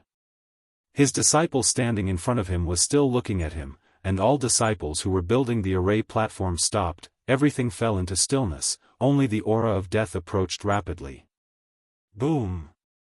A mass of airflow tore through the sky and struck the plain between the mountains. Su Lian Demon Lord and a group of demon cultivators were directly pulverized into flying ash. A strong light burst forth, engulfing the surrounding mountains and devouring everything in its path. Above Mystic Valley, Yang and I, Leah, Bai Wu, and others who were fighting were startled, all pulling back and turning around to see. An impressive brilliance appeared on the horizon, and they felt a horrifying pressure coming, their faces changing dramatically. Leah hurriedly flew toward the forest below, quickly finding Guan. Guan was hiding behind a tree, pretending to shiver. Seeing him safe, Leah sighed in relief and was about to speak when a terrible gale blew from the distance, pushing the trees backward and causing the peaks to tremble violently. Leah hurried to Guan's side, shielding with his spiritual power. "What's happening?" Guan asked through gritted teeth, his tone full of fear. Li Ya's expression was grave. He said quietly, "Not sure, probably a great cultivator fighting." At this time, a series of prompts popped up before Guan's eyes. "You have successfully seized 47 years of Su Lian Demon Lord, Void Crossing Realm 4th Layer, Lifespan. You have successfully seized 35 years of Zhang Zhongchong, Core Formation Realm 2nd Layer, Lifespan. You have successfully seized 42 years of Chen Duyuan, Core Formation Realm 6th Layer, Lifespan. Altogether 26 people. The lowest cultivation was also in the Core Formation Realm, including 2 nascent Soul Realm cultivators. Sin. Guan secretly repented not because he wanted to go on a killing spree but because this group approached his medicine valley. The gale pressed on, lasting for a long time. After the storm calmed, Li stood up straight.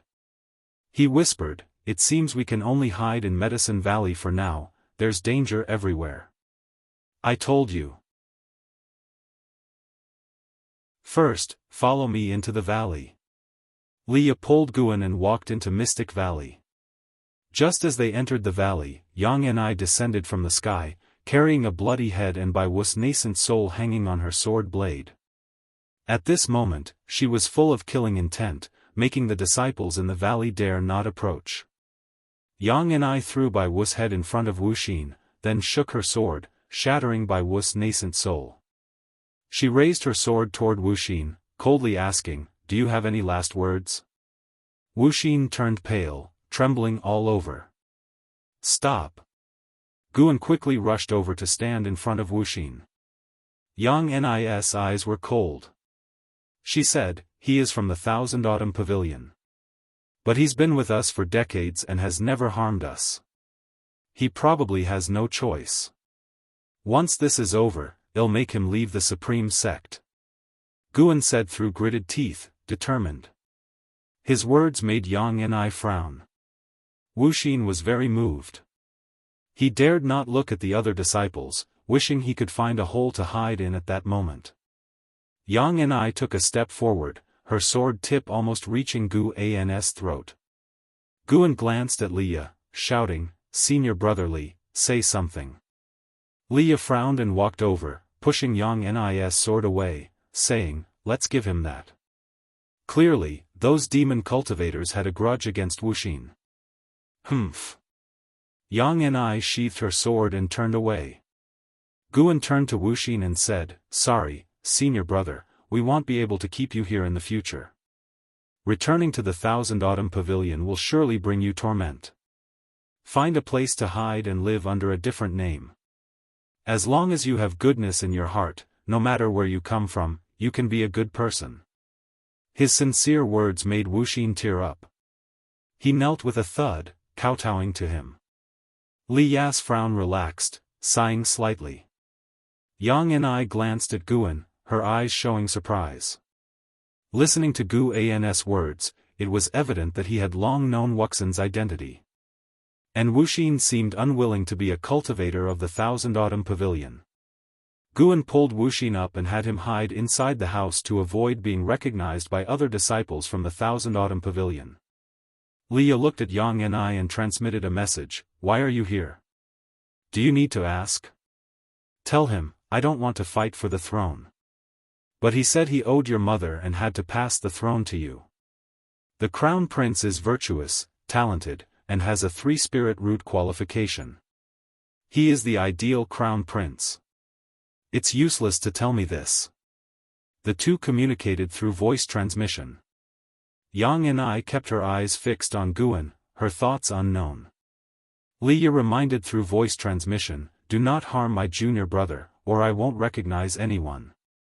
Yang and I ignored him. After Bai Wu's attack, Mystic Valley fell silent. The disciples gathered in the courtyard, murmuring, all discussing Wuxian's identity. The calamity of the Supreme Sect continued, more battles erupted, and the pressure of battle increased. Guan kept an eye on the Qinghong sword at his waist. Fortunately, it did not show any signs of encountering danger like the white spirit sword would. An ancient hour later, no more demon cultivators came to Mystic Valley. Guan could not remain still any longer. He found Leah and told him he was going to another medicine valley, leaving Leah and Yang and I to guard Mystic Valley. Leah knew that the medicine valley was in the inner sect, certainly safer than Mystic Valley, so he nodded in agreement. This time, Yang and I did not cling to Guan. In her mind, Leah was naturally more important. Before leaving, Guan left an ancient gold-swallowing insect inside the house. He had established a soul connection with every ancient gold-swallowing insect and could get updates on Mystic Valley through the insect at any time. After stepping onto the transmission array platform, Guan quickly arrived at the third medicine valley. As soon as he arrived, he heard deafening roars from all directions. He opened his eyes to see dark clouds rolling in the sky. Although it was winter, the air was filled with summer heat. Seeing him arrive, Xiao Chuan immediately came up, forcibly suppressing his panic, and asked, "Senior brother, what should we do?" Guan noticed Elder Tian was still there, so he did not panic. He immediately cast a lifespan detection while answering, "Don't panic, trust our sect. LV Batian, Nascent Soul Realm 9 Layers 754/1560/3200, goodness, that realm rose quickly. It was stable. Guan thought to himself, curious about where Elder Tian's absorbed spiritual energy came from. He told Xiaochuan to stay nearby and not run around, then he walked away, intending to patrol the Medicine Valley. Passing by Elder Tian, he sensed a hidden and strong spiritual energy flow within Elder Tian's body, which shocked him. Elder Tian was not absorbing nature's spiritual energy. Was his spiritual power born out of nothing within his body? This feeling. It was as if Elder Tian had a portal to an exotic world inside his body, spiritual power endlessly pouring out from it. Very strange. What cultivation technique was this guy practicing? Valley Master, battles are happening everywhere, don't run around. Elder Tian's voice came. He turned his head to see Elder Tian sitting cross-legged under a tree, eyes closed. His posture was completely different from usual, his body straight, exuding an indescribable air of power. "I'll go check on those medicinal herbs, won't run around." Guan left in haste, tossing these words behind. Elder Tian opened his eyes, watching his back, showing a look of gratification. With such disciples, how could I bear to see the supreme sect fall? Elder Tian murmured. Guan, who had run 100 feet away, heard it. Guan kept his face expressionless as if he hadn't heard it. He genuinely cared about those medicinal herbs. The 50 Foundation Establishment Realm disciples guarding Medicine Valley were all in battle, including Ji Xiaoyu and Gu Yu, each fighting multiple enemies with a dire situation. Along the way, Guan quickly checked the medicinal herbs. He picked any that were about to mature to prevent them from being damaged in the battle, a real loss if that happened. While advancing, Guan heard a cry. Looking up, he saw fiery qilins appearing on the horizon, with a figure hidden in the leading qilin. It was Ji Xiaoyu. Qilin step. She took a step, her figure like a ghost. The fiery qilin collided with a demon cultivator in the core formation realm, smashing him to pieces, and the golden core melted, displaying overwhelming power.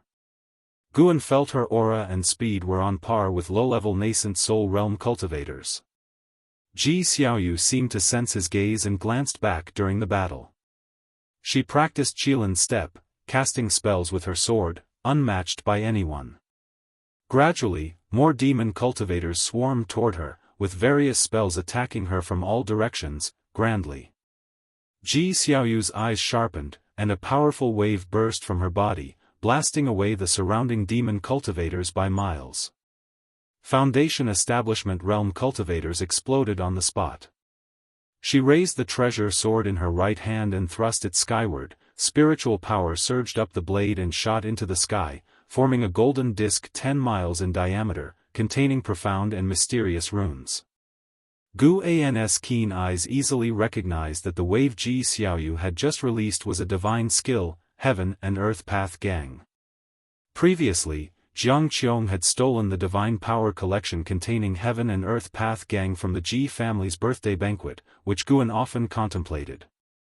As for the divine skill after Heaven and Earth Path Gang, he hadn't seen it but could sense a power beyond core formation realm. This lattice talent and comprehension were truly terrifying. To master 2 divine skills at the core formation realm.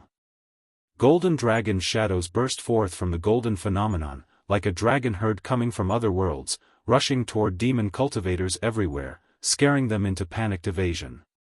Some cast spells to resist, but their spiritual power was shredded by the golden dragons, then they were hit and swallowed into the dragons' mouths. As they were mere shadows, Guan could see the demon cultivators swallowed, burned alive by mysterious golden flames until nothing remained.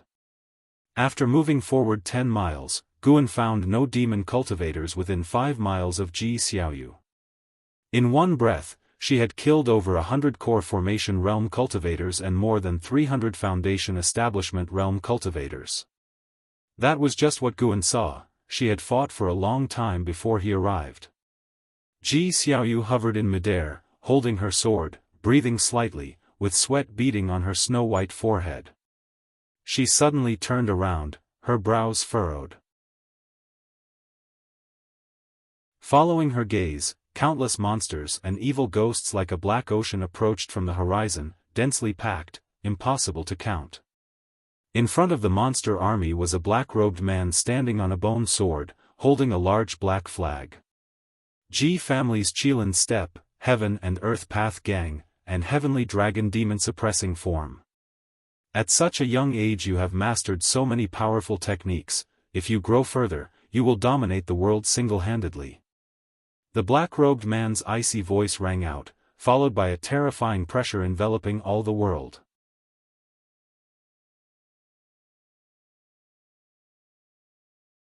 Chapter 87, Angry Guan. LV Badian descends. Guan, who was picking medicinal herbs, heard the words of the black-robed man and couldn't help but look up. With a clear view, he could see that person's face clearly, so he cast a lifespan detection on him. Let's see what cultivation level you have, boasting like that.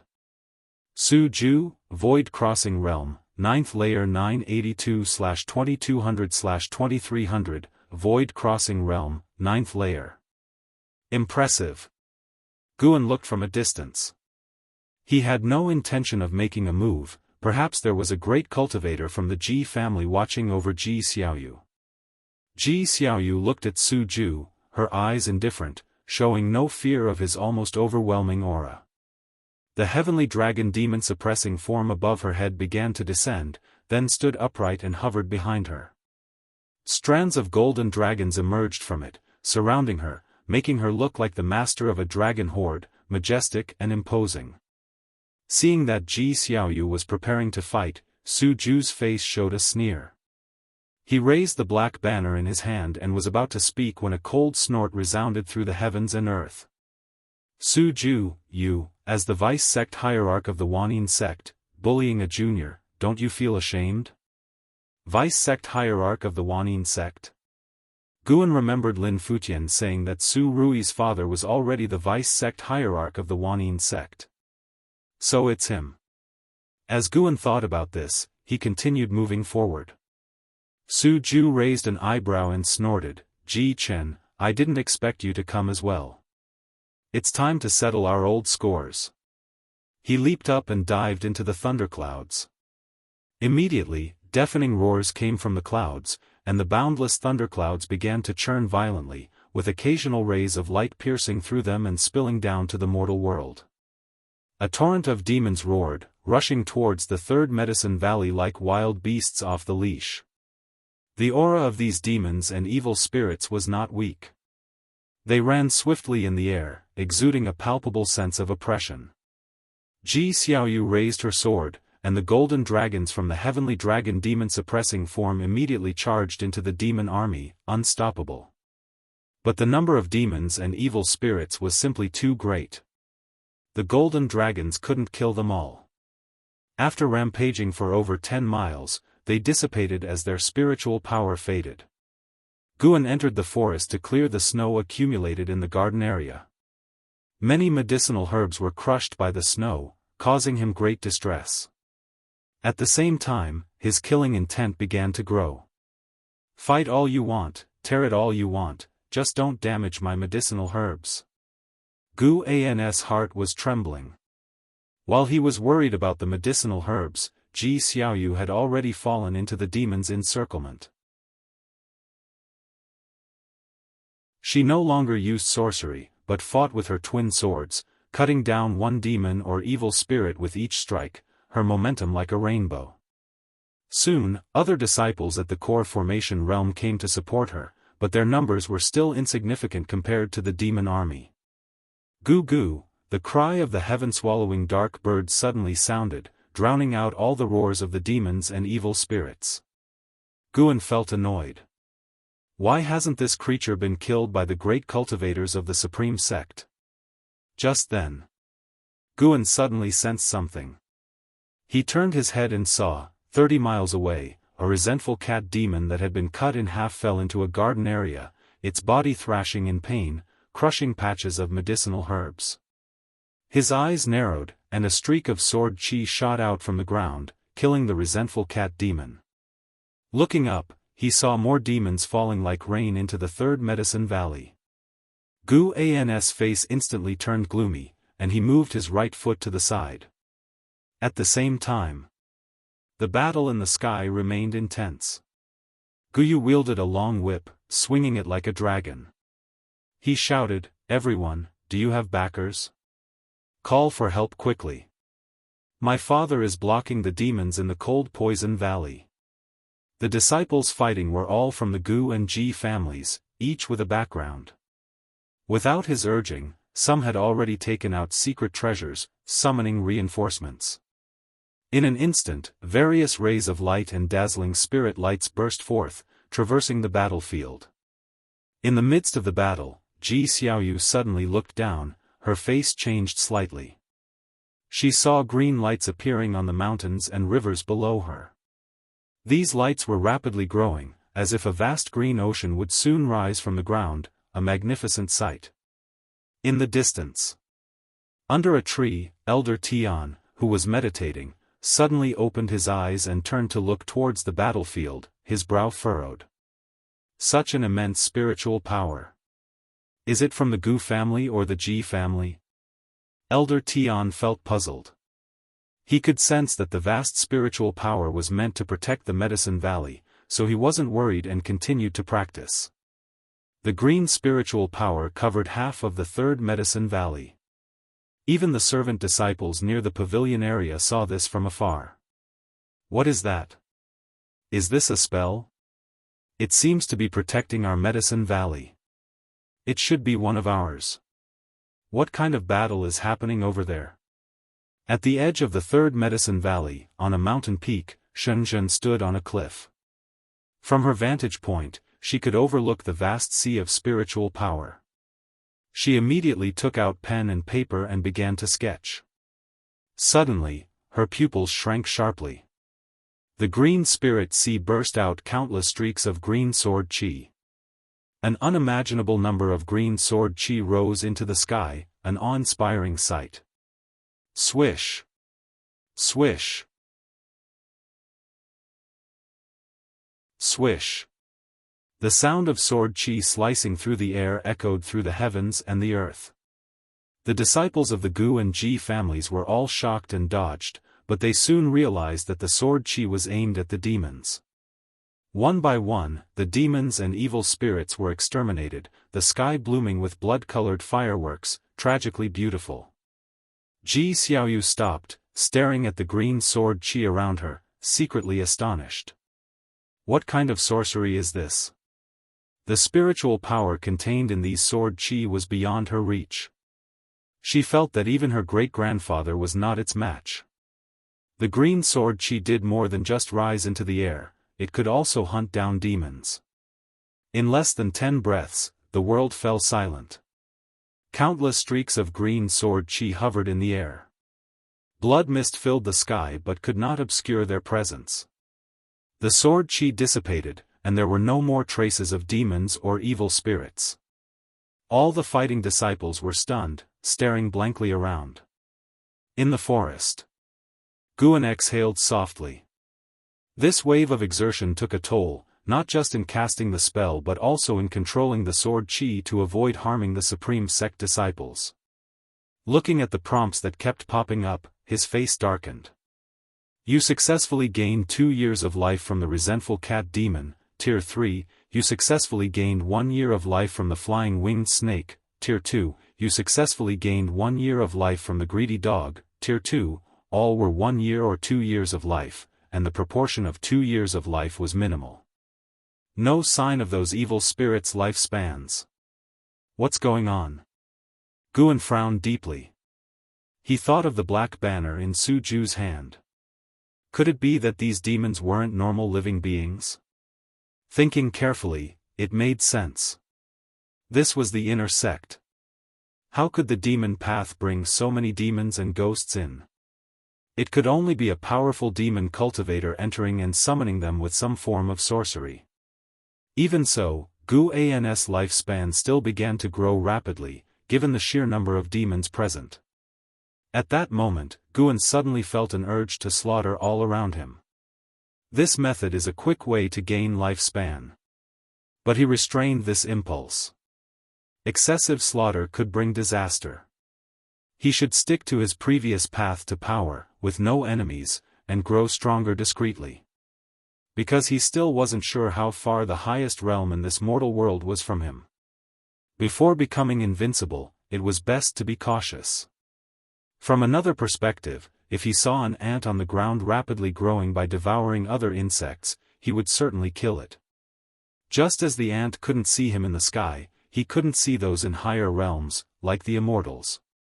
As long as the mystic yellow dragon energy skill could still be upgraded, it meant there were people who could see through its concealment sorcery. Stay steady, don't get reckless. Guan relied only on growing flowers and medicinal herbs. It might not be the fastest way to grow, but it was the safest. As the years passed, he could develop into the strongest without enemies. He stopped thinking about it and continued inspecting the medicinal herbs in the forest, clearing away the accumulated snow. When all the prompts settled, he had gained over 50,000 years of life. He had observed that the demon army had at least 200,000 members. This meant most of those demons weren't living spirits. The means of the demon path were truly sinister. As the demon army was completely annihilated, the crisis in the Third Medicine Valley was temporarily resolved, but the battle between Su Ju and Ji Chen continued above the clouds, the two evenly matched. Above the clouds, Su Ju held the black banner, surrounded by vast demonic qi, the dazzling golden light shining on his face. Following his gaze, there floated a heavenly dragon demon-suppressing form, more magnificent than Ji Xiaoyu's form, with golden dragons emerging as if they were true dragons. In front of the heavenly dragon demon-suppressing form stood a man in a large robe, his back to the golden light, making it hard to see his true face.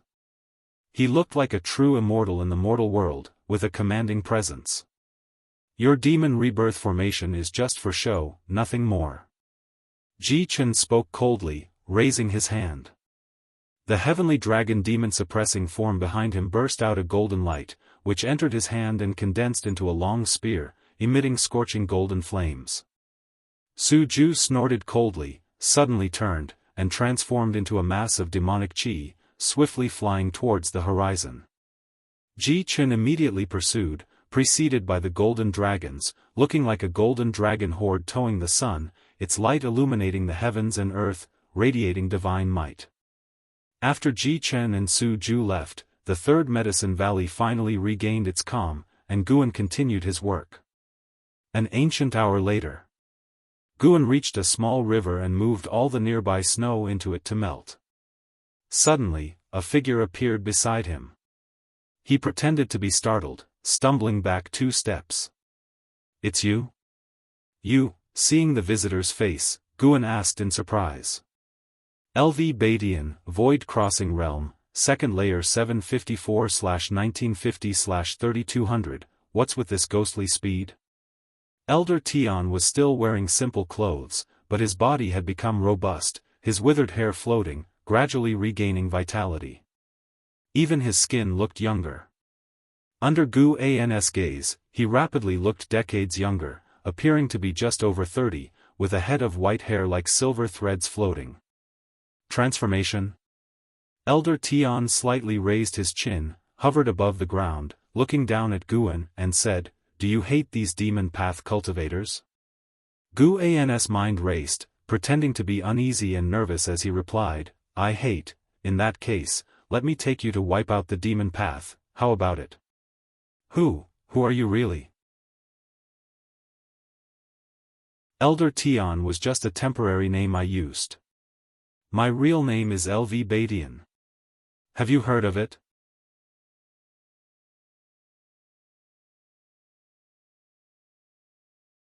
Chapter 88, If you become my disciple, you will be the next sect leader. Good, disguise. Guan looked at the arrogant LV Badian and thought in a daze. LV Badian's chin lifted even higher, thinking his boldness had shocked the young man. "Are you the previous sect leader who went mad from cultivation deviation?" Guan asked, feigning shock. "Deviation from cultivation?" LV Badian's face twitched, and he snorted, "That was deliberate on my part. But you are only at the Qi cultivation realm now." How can you eradicate the demon path? Kid, I merely compressed my spiritual power into my primordial spirit and pretended to go mad. I just wanted to show those people what the supreme sect would become without me. LV Baishan's tone was full of contempt, obviously directed at the Hall of Elders. Guan remained silent. The battle between LV Badian and the Hall of Elders, how many innocent disciples would die? Let's go. LV Badian raised his hand, intending to grab Guan's shoulder, which made him quickly retreat. I'm not going, it's too dangerous. Guan shook his head. He had to guard Medicine Valley. LV Badian chuckled mockingly, don't you want to see how the battle between righteous and demon paths ends? Guan frantically shook his head, like a rattle drum, waving his hand, I better stay and watch over Medicine Valley. Don't worry, your Medicine Valley will be fine. Just now, I released an aura, and a great cultivator is on the way. LV Badian no longer referred to himself as this seat, and his tone had softened. Guan indeed sensed an aura of the void-crossing realm quickly approaching. The foundation of the supreme sect was truly profound. How many cultivators of the void-crossing realm were hidden? LV Badian acted again. Guan could see his movements but couldn't dodge, so he could only comply. Grabbing Guan's shoulder, LV Badian disappeared from the spot with him. During the swift capture, Guan maximized the mystic yellow dragon energy skill, concealing his golden core and primordial spirit, making himself appear to be a foundation establishment realm cultivator. It turned out he worried too much. LV Badian didn't take the opportunity to examine his body. After 10 breaths, LV Badian stopped, bringing Guan to a grand hall.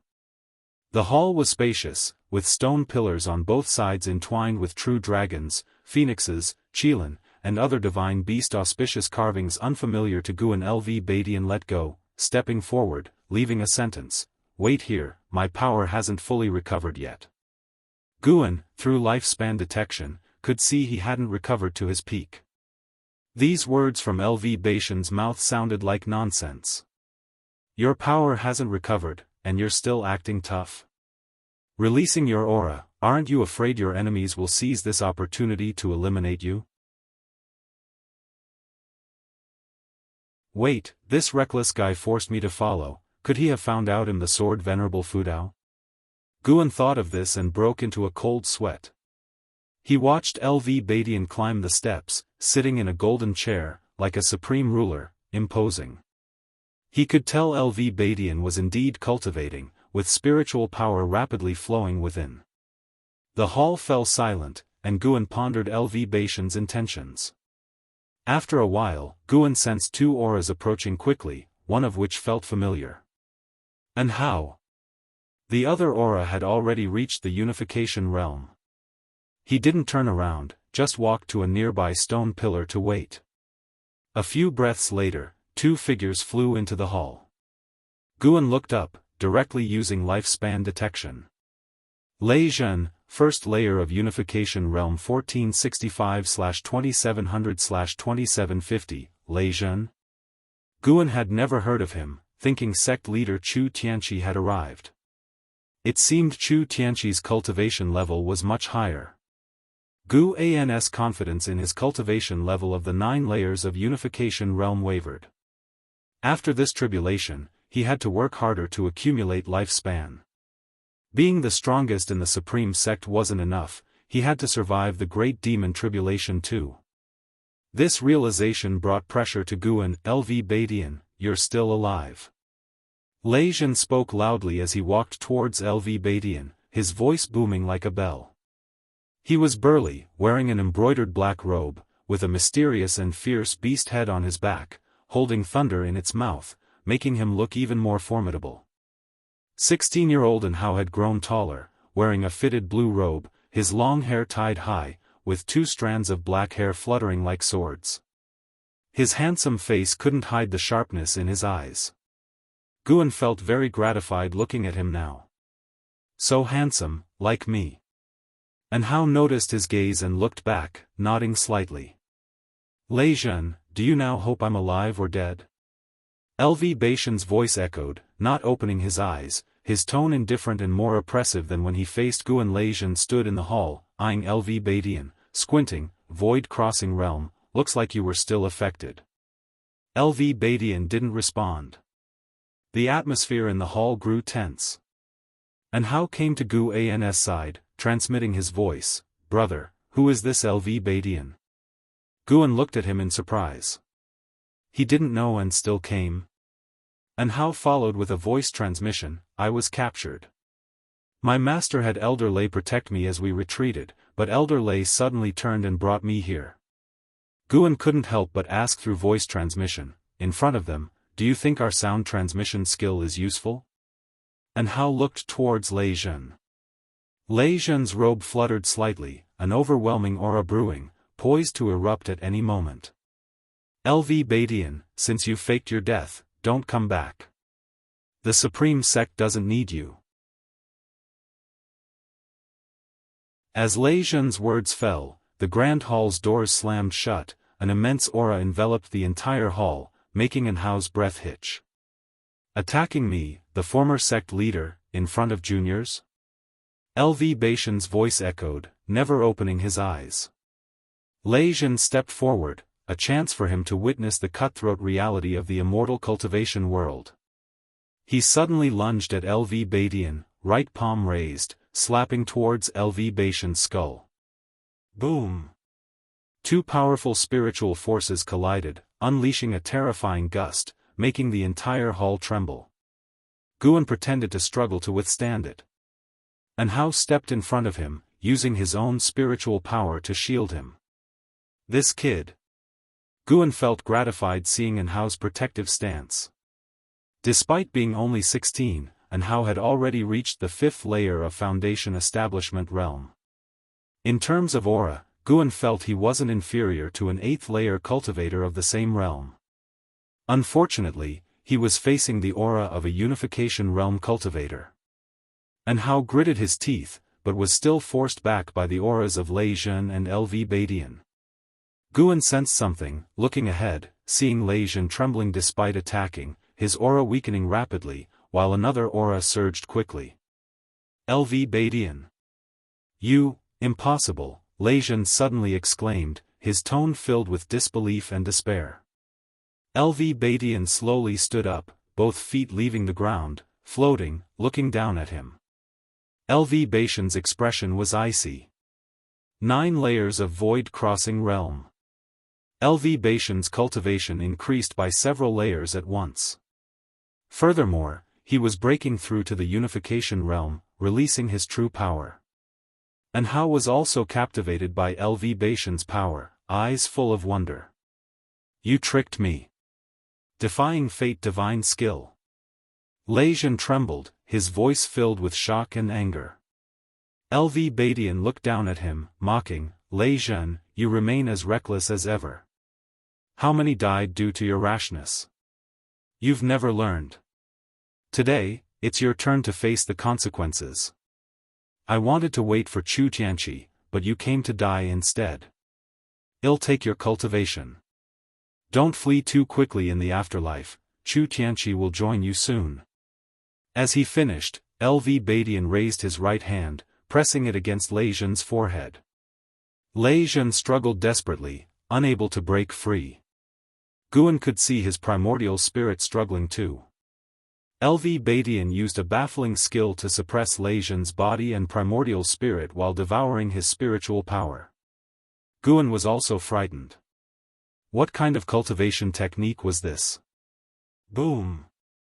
LV Badian's aura surged to new heights, while Leijun knelt, his body withering visibly, wild black hair turning white. 1st layer of Unification realm. Meanwhile, the pressure on Guan and An Hao lessened, LV Badian retracting his aura to spare them.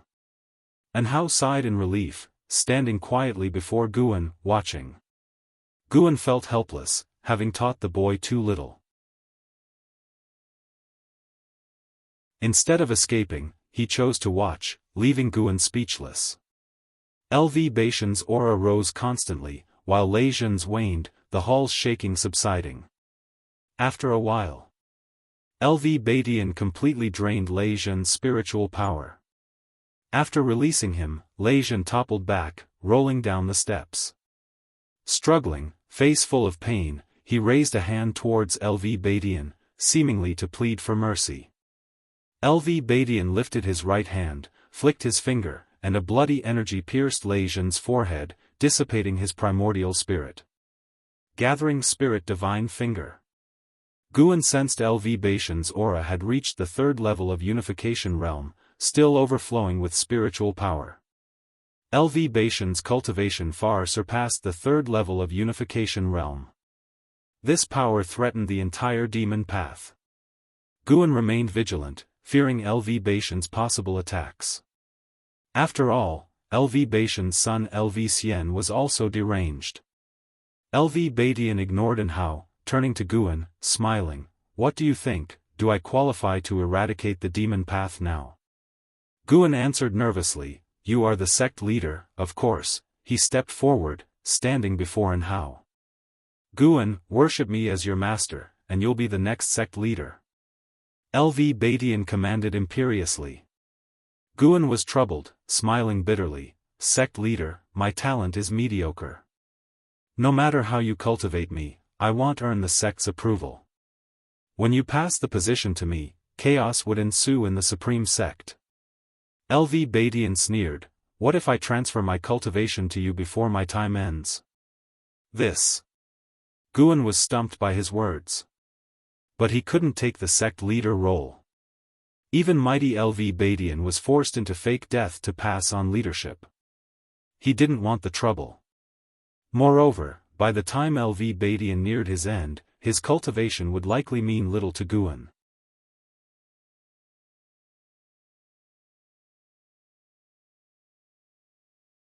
Chapter 89, Reversing the Universe. Emperor and Immortal Guan heard LV Badian's words, and couldn't help but re-evaluate Guan. In his eyes, Guan was too ordinary.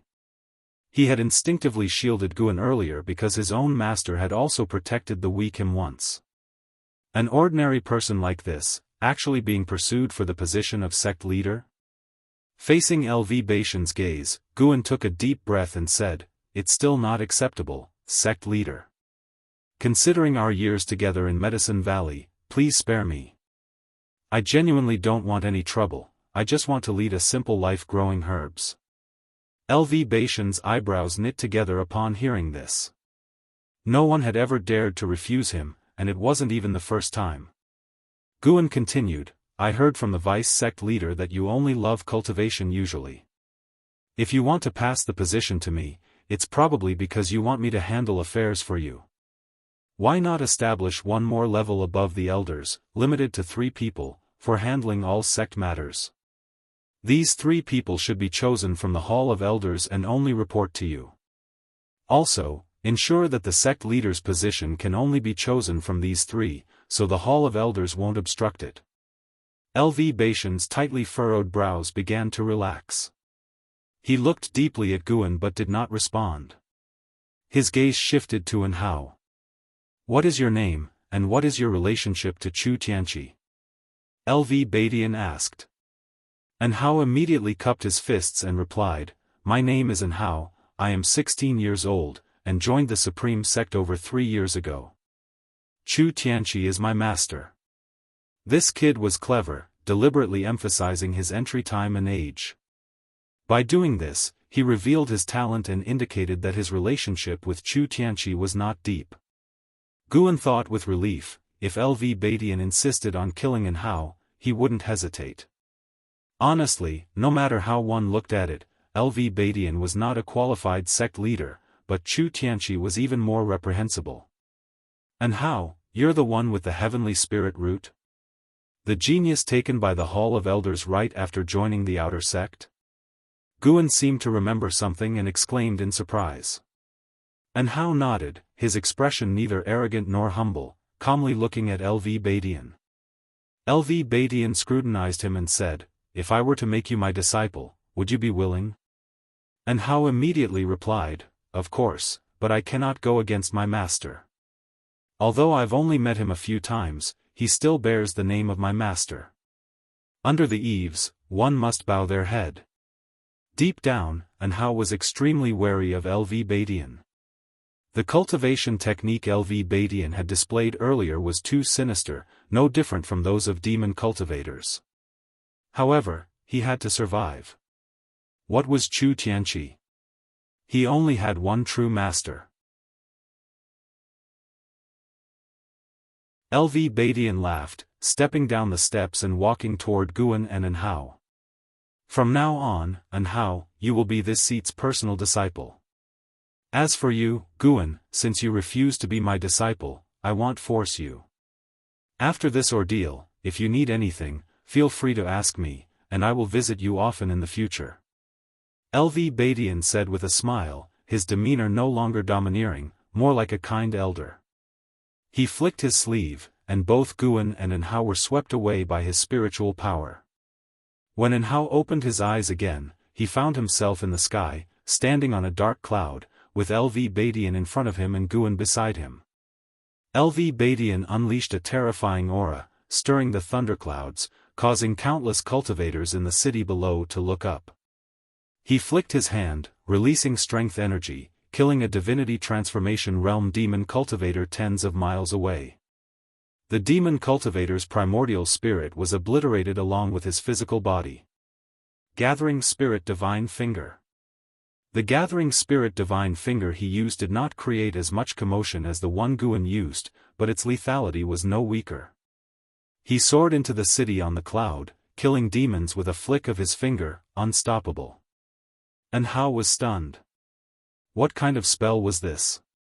Guan, on the other hand, was sensing LV Badian's aura. It was still growing. More and more people noticed LV Badian, the demon cultivators were trembling with fear, and the morale of the supreme sect soared. Who is that? So strong. Wait a minute, isn't that the former sect leader? How is that possible? You mean Sect Master LV? Is he really Sect Master LV? Hiss. That demon cultivator had killed hundreds of core formation realm disciples, yet he was killed with a single finger. What level of cultivation is that? This aura, my heavens! Below, in the inner sect city, a commotion broke out. Guan and Anhao stood behind LV Badian, watching his massacre. News of LV Badian's return quickly spread, with the demon disciples relaying the message. In less than 30 minutes, every battlefield in the Supreme Sect knew that LV Badian had returned and was killing indiscriminately. In another inner sect city, a group of demon cultivators set up an array platform amidst the ruins. The leading purple-dressed woman frowned at a nearby disciple and asked solemnly, "Where is Su Lian, the demon lord? Why hasn't he set up the array yet?" No one could answer her. The other disciples of the Heavenly Extinction sect were also anxious, feeling an extremely terrifying aura in the distance, making their hearts tremble. Yang Ni and Leia sensed it as well in Mystic Valley. The two stood on the mountaintop, looking toward the horizon. Leia frowned and asked, "What realm is this?" Yang Ni did not answer, as she was unsure herself. The only thing she could feel was that this aura was not demonic chi, but pure and just, indicating that the Supreme Sect was about to achieve victory. She wasn't surprised by this. Throughout history, the Supreme Sect always managed to turn danger into safety. In this land, no sect had stood longer than the Supreme Sect. Tianya Valley. Li Xiandao, LV Xian, Yi Luyun, and Luo Hun stood together on the mountaintop, looking toward the direction of the Supreme Sect. Defying fate divine skill is truly incredible, definitely the #1 miracle skill of this era, Li Xiandao marveled. Yi Luyun snorted, "What miracle skill? It's clearly an evil skill." The bad practices of the Supreme Sect all started with him. LV Xian nodded, "The old man hasn't been in seclusion all the time, he just pretends not to know many things. His fake death was probably a ploy to cleanse the Supreme Sect and strike at the demon path. That's his usual style, he's too arrogant, thinking he can handle any storm with his level of cultivation." Talking about LV Badian, his tone was very complicated. If that person were still here, LV Badian would have a hard time, Yi Luyun remarked. LV Xian responded, and the two continued discussing LV Badian. Li Xiandao looked into the distance, his eyes deep. For a long time. LV Xian noticed Li Zuando's prolonged silence and comforted him, "Your Majesty, don't worry. Although the old man is strong, his talent is not as great as mine. Give me time, and I will surpass him." Li Xiandao laughed, "Then you better work hard to grow. I can't wait forever. When I reach unification, I will take down the old man's head and present it to your Majesty." LV Xian said confidently, causing Luo Hun to glance at him involuntarily. At dusk, Guan landed on the grass of the Third Medicine Valley, looking up to see no sign of LV Badian or Anhao. He had followed LV Badian in a killing spree in the inner sect. LV Badian said that since he didn't want to be the next sect leader, he couldn't witness the upcoming events, so he dropped him off along the way. Besides Lei Zhen, LV Badian had not encountered any other great cultivators at the unification realm, but the power LV Badian displayed caused Guan to feel a sense of crisis. For now, their relationship was good, but what if they had a falling out? Guan could sense LV Badian's strong killing intent, something he didn't have when disguised as Elder Tian. One had to admit, this guy could truly control his nature. Such people were the most terrifying. Guan pondered as he began checking the nearby medicinal herbs. Before long, a figure flew over and landed beside him. It was Shenzhen. "The one who brought you back earlier, is he LV Badian, the former sect leader of the Supreme Sect?" Shenzhen asked curiously, her tone somewhat excited. Guan nodded, asking, "Why? Are you very interested?" "Of course, he was recognized by my father as his lifelong enemy." "How did he revive? What did you see while following him?" Shenzhen was thrilled, even taking out paper and pen. Guan couldn't help but roll his eyes and said, "Big sister, can you be less obvious when trying to gather information? You may be brave, but I'm scared. I don't want to be branded a traitor." He suspected Shenzhen wasn't that simple-minded, but she had no reason to harm him, leading to one possible explanation. She's cunning. She probably just wanted to see others in awkward situations. Shenzhen kept pressuring Guan with questions, pestering him for a long time until he couldn't take it anymore. "If you keep following me, I'll write a medical hero travelogue and make you the first woman the protagonist meets, complete with illustrations, more vivid than the ones you draw." Guan glared at her. Shenzhen's face turned red instantly. She glared at Guan, stomped her foot in embarrassment, then turned and flew away. Guan was stunned. Why didn't she scold him? This expression didn't look like anger. Guan shook his head with a smile and continued to check the Medicine Valley. The sun set, the moon rose. That night, the Supreme Sect was restless. When Guan returned to Mystic Valley, he could sense strong divine sense sweeping past occasionally. Demonic chi and demon energy were decreasing. It looked like the Supreme Sect was on the verge of victory. Under the moonlit night, snowflakes gently drifted down. Guan and Liya sat on the threshold, chatting softly about the history of the Supreme Sect. Most of the time, Liya was talking, and Guan was asking questions. Until dawn, Liya's inner sect disciple token received an order, summoning all inner sect disciples back to the city. He had to bid farewell to Guan. After Liya left, Guan looked at Yang Yanai and used the sound transmission skill to ask, "The righteous and the demonic battle is almost over, aren't you going back?" Yang Yanai glanced at him and responded with sound transmission skill, "When did I ever say I'd only protect you until this battle was over?" "What do you mean?" "I will stay by your side from now on, by Li Zuando's orders." "Really? You can go ask him if you want." Guan was silent for a moment, then used sound transmission to ask, "Is the Emperor powerful?" He wanted to know how others viewed Li Xiandao. Li Xiandao wanted to be the eternal emperor but was suppressed by the Immortal Cultivation sect. Wasn't the most powerful and influential person in the Immortal Cultivation sect LV Badian? Li Xiandao had even poached LV Baishan's son, LV Xian. Guan felt that these two would clash one day. With Li Xuando's talent, he could indeed rise suddenly. He was publicly known to be at the core formation realm, perhaps to guard against LV Badian. The confrontation between these two would be the collision of Emperor's Path and Immortal Path. In terms of cultivation, he's mediocre, but in terms of imperial strategies, he's formidable. Yang Ni responded via sound transmission, her tone dripping with sarcasm, clearly holding a grudge against Li Xiandao. Guan was about to ask more when he suddenly sensed something and said, "Can you watch over the Medicine Valley for half a day? I need to go to the outer gate city." There was a remnant of the demon path nearby.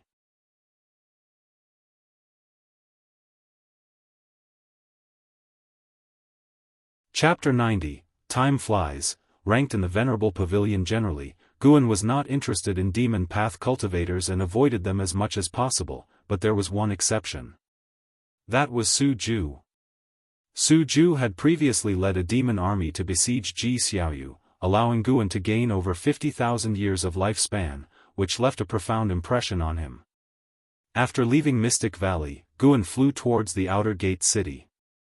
After flying quite a distance, he performed the great Yin-Yang transformation, turning into a shadowy form, and disappeared into the mountains and forests with the infinite traceless Mystic Heaven Steppe. In a dense forest 200 miles away from Mystic Valley, Su Ju was meditating under a tree. His hair was disheveled, and his black robe was tattered, looking very miserable. Small flags were entangling his surroundings, forming a faint light shield to protect him. The vice sect hierarch of the Wanyin sect suddenly changed his expression and spat out a mouthful of black blood onto the grass, causing the weeds to wither and emit wisps of black smoke. "Damn Ji family," Su Ju gritted his teeth, his tone filled with hatred. During the chase by Ji Chen, he had also encountered ambushes from other great cultivators of the Ji family and had nearly lost his life, making him fearful just thinking about it. The demon path gathered the might of 5 sects, the Thousand Autumn Pavilion, the Ancient Sky sect, the Wanyin sect, the Heavenly Extinction sect, and the Cold Poison Valley, yet they were repelled in just one day. The strength of the supreme sect left Su Ju terrified. Thinking of the Ji family members in his sect, Su Ju suddenly desired to return and slaughter all Ji family cultivators. But just thinking about the might of the Ji family, he sighed. Forget it. Bear with it a little longer. Sooner or later, he would obliterate the entire Ji family. As Su Ju was lost in thought, a gust of wind suddenly came from deep within the forest, causing him to instinctively look over. Bang! The formation around him suddenly shattered, and a purple-black figure appeared in front of him, pressing a finger against his temple with an intimidating aura that rendered him immobile. Demon Shadow Divine Skill, which high-ranking member of the Thousand Autumn Pavilion are you? Su Ju's expression changed drastically, and he asked cautiously. Did the Thousand Autumn Pavilion have such a powerful presence? He was in the 9th layer of the Void Crossing realm. Even though he was seriously injured, a cultivator at Void Crossing shouldn't be able to suppress him. I have a question. Guan spoke, his voice hoarse. Su Ju felt a bit relieved internally and replied, "Please ask, Senior." Damn the Thousand Autumn Pavilion.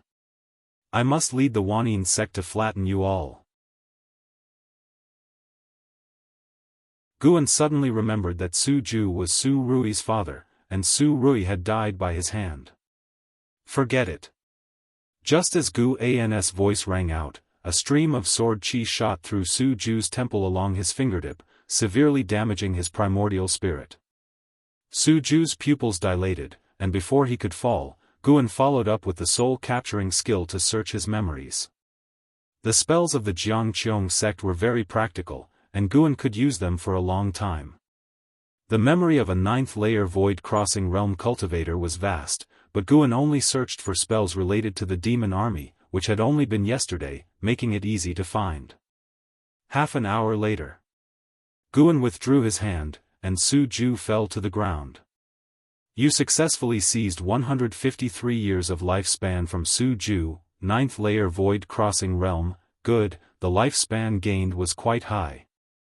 Guan suddenly found Su Ju quite agreeable and took Su Ju's storage bag, then burned his corpse to ashes. After doing all this, he finally left. He did not return to Mystic Valley but actually headed towards the Outer Gate City. Outside the Outer Gate City, there was a massive giant peak, which upon closer inspection, was actually the corpse of a giant bird. Heaven-swallowing dark bird. Its corpse lying on the ground was several thousand feet tall, larger than the surrounding mountains. Standing on a flying sword, Guan observed from afar, filled with curiosity about where such a gigantic beast lived usually. He felt that the Taizong dynasty should not have a habitat for such a bird. It was probably captured by the demon path from beyond the 9 dynasties. After the great battle, the gates of the Outer Gate City had become heavily guarded, scrutinizing every entering and exiting disciple thoroughly. Upon entering the city, Guan went to find Yilan first. He encountered Yilan patrolling a street. "Senior brother, what brought you here?" The moment Yilan saw Guan, her icy face bloomed into a smile. Her subordinates tactfully dispersed. It was not the first time they had seen Guan and knew about their relationship. "I came to check on you." "How are you? Not injured, are you?" Guan asked concernedly, and Yilan shook her head, then pulled him aside to talk about the events of the previous day. After the battle yesterday, the Outer Gate City had suffered heavy casualties, mainly due to a terrifying demon called the Underworld Demon Emperor launching an attack within the city, breaking the city's formation and plunging it into a bitter struggle. In the end, the Underworld Demon Emperor left triumphantly, leaving a shadow in the hearts of all in the Outer Gate City. Listening to this, Guan felt even more the brutality of the immortal cultivation world. Fortunately, those he cared about were safe. After chatting with Yilan for a while, Guan took his leave. He went to the area around the heavenly repair platform, and the number of people on the platform had significantly dwindled, with most of the remaining individuals being injured. The ghost mother of Ephemera was still there, with bloodstains on her body, as if she were truly a disciple fighting for the supreme sect. It seemed she was not aligned with the demon path or the underworld demon emperor. After scanning around the heavenly repair platform, Guan went to find Jianghu. Jianghu was at her residence. After closing the door, Guan looked at her and asked, "Didn't you say this city wouldn't be affected?" Jianghu sat in a chair, looking very distressed, her qi and blood unstable, clearly injured. The situation changed. "The information I received was false. It seems the Thousand Autumn Pavilion already suspects me." Jianghu took a deep breath and said softly. Hearing this, Guan felt a bit happy and said, "In that case, you might as well abandon the dark side and join the light. Sever ties with the Thousand Autumn Pavilion." He had too many undercover identities, and he himself felt conflicted about it. He needed to discard some. Jianghu shook her head, saying, "It's not that easy." Guan did not comfort her but instead asked, "By the way, did the sword Venerable Fudao show up?" He was very concerned about who was impersonating him. No, that person was not Sword Venerable Fudao at all but a spy from the demon path, who had been lurking in the supreme sect for hundreds of years, posing as Sword Venerable Fudao.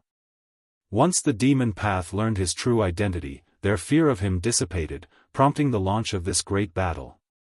Upon mentioning this, Jianghu couldn't help but rub her temples. Guan asked in surprise, "Did the demon path betray each other? Or did that person turn and become supreme sect's bait?" Jianghu shook her head, "I don't know. I'm very confused now. It said that Chu Tianqi has already fled, and the late LV Badian has taken over as the sect leader, preparing to thoroughly investigate the supreme sect. For the next period, you should come here less often. I need to handle the upcoming examinations from above." This morning, news from above said that the supreme sect will establish a venerable pavilion, which will be above the Hall of Elders. Sword Venerable Fudao will be one of the members, and the sect leader will select 3 individuals from the Hall of Elders to join the Venerable Pavilion. The Venerable Pavilion will reorganize the Supreme Sect and eliminate its negative practices. LV Badian really took Gu An's advice. How nice to listen to advice. Guan proposed this not only to deal with LV Badian but also to genuinely hope the Supreme Sect would improve. If LV Badian didn't have time to manage, let others do it. The Hall of Elders had too many people, so by the time they reached a consensus, those below were already mired in problems. The establishment of the Venerable Pavilion should alleviate some of the difficulties for the Supreme Sect. Afterward, Jiang took out a storage bag, saying it contained high-rank seeds she had exchanged with 80% of her savings, all above the 5th rank. She told Guan to come see her again once these medicinal herbs matured. This meant they would not see each other for several years. It seemed Jiang was facing very dangerous circumstances. The Thousand Autumn Pavilion did not trust her, and the Supreme Sect might investigate her. Truly walking on thin ice. Guan could only wish her good luck in his heart, then left with the storage bag, in high spirits. The Demon Path 5 sect siege on the Supreme Sect swept through the immortal cultivation world like a whirlwind, shaking the entire Taizong dynasty. The Supreme Sect's strength also terrified the entire Demon Path. In the following period, the immortal cultivation world fell into an eerie calm. After LV Badian resumed his role as sect leader, he launched major reforms, established the Venerable Pavilion, weakened the Hall of Elders' power, and thoroughly investigated Demon Path spies, executing over 1,000 spies. After Chu Tianqi's escape, the Chu family faced LV Badian's relentless vengeance, with all Chu family members in the sect either being killed or imprisoned. Some younger disciples with relatively good conduct were stripped of their cultivation, branded with curse seals, and sent to the outer sect as servant disciples. Mystic Valley received a servant disciple with the surname Chu. It happened to be someone Guan knew. Chu Jingfeng. When Guan first joined the Supreme Sect and was attacked by the demon of greed in the Medicine Valley, the inner sect disciple Cheng Xiandan had invited for aid was Chu Jingfeng, who lost an arm because of it. Later, he even helped Guan clear out the evil cultivators around Mystic Valley associated with the demon of greed. Guan looked at the aged face of Chu Jingfeng sitting opposite him, feeling a mixture of emotions. The last time they talked, Chu Jingfeng had promised that if Guan ever faced any trouble, he could seek help from the Chu family.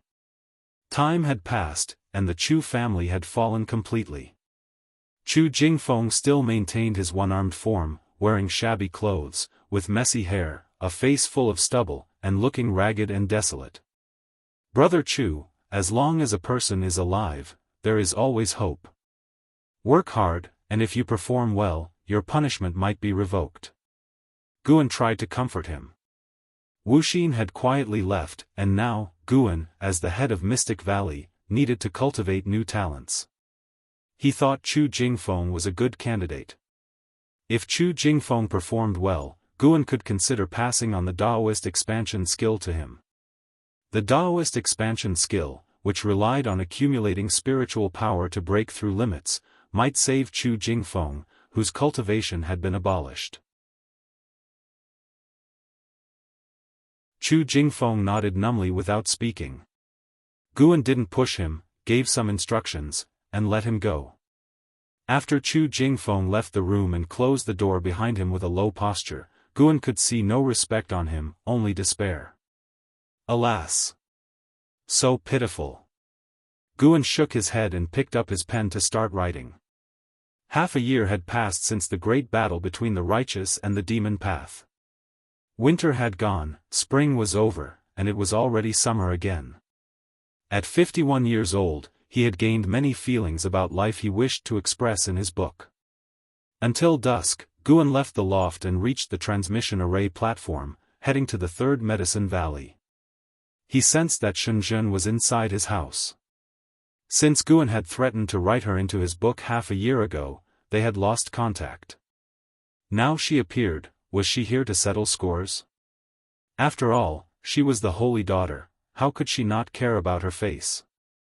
Thinking about this, Guan went upstairs to find Shenzhen.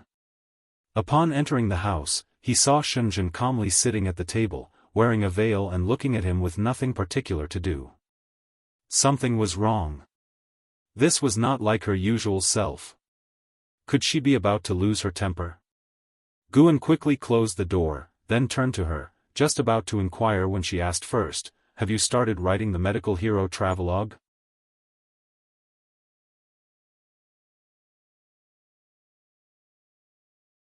Chapter 91, 700,000 years lifespan, ancient relic species. Hearing Shenzhen's words, Guan almost couldn't hold back.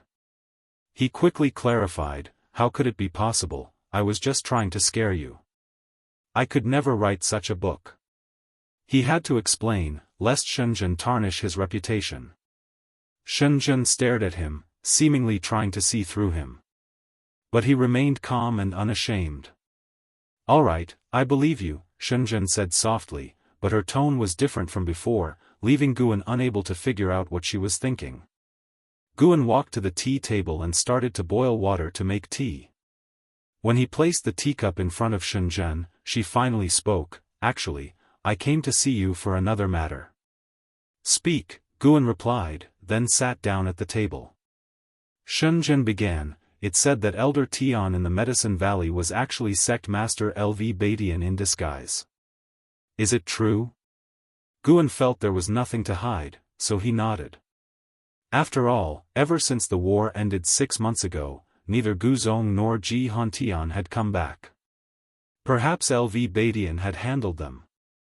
Guzong was understandable, being part of LV Badian's faction, but Ji Hantian had cursed LV Badian in the Third Medicine Valley and even openly expressed his desire to be the sect master.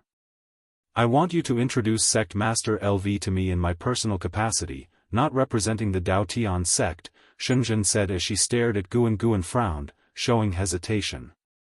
Shenzhen took out a red wooden box from her storage bag and said, "This is a 6th-rank spirit tree, purple mist bamboo. One segment can form a bamboo grove.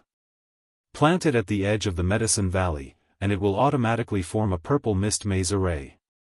The bamboo shoots of the purple mist bamboo are top-grade medicinal materials, with a high price." "What do you mean? What's our relationship? Do we need to go this far?" Guan said solemnly, then placed the red wooden box into his storage bag and followed up seriously, "For your matter, you need only ask, I'll naturally help you." "But not again." Shenzhen was stunned for a moment, then burst out laughing, covering her mouth. When she laughed, her eyes were indeed beautiful. Guan thought so. With his playful manner, the awkward atmosphere between them dissipated, and the conversation resumed as usual. After chatting for a long time, Shenzhen finally took her leave. Guan then started wandering around the Medicine Valley, looking for a suitable place to plant the purple mist bamboo. In the end, he chose to plant it at the southern edge of the mountainous area and sent Tang Yu to specifically guard it. He began to anticipate LV Badian's arrival. It wasn't for Shenzhen, he was thinking about LV Badian's promise. LV Badian had said that he could ask for anything anytime. Guan didn't want another Medicine Valley for now, but he did want high-rank herbal seeds to gradually replace the low-rank ones. If he could fill an area of 100 square miles with high-rank seeds, his lifespan income would see a leap. Once he reached a lifespan of 1,000,000 years and unlocked new functions, he would completely enhance himself. Days passed by. Until the early autumn, LV Badian finally came. He wore a black robe with dragon patterns, his black hair coiled under a jade crown, and his face was stern, looking nothing like the old Elder Tian. Now he fully exuded the aura of a sect leader.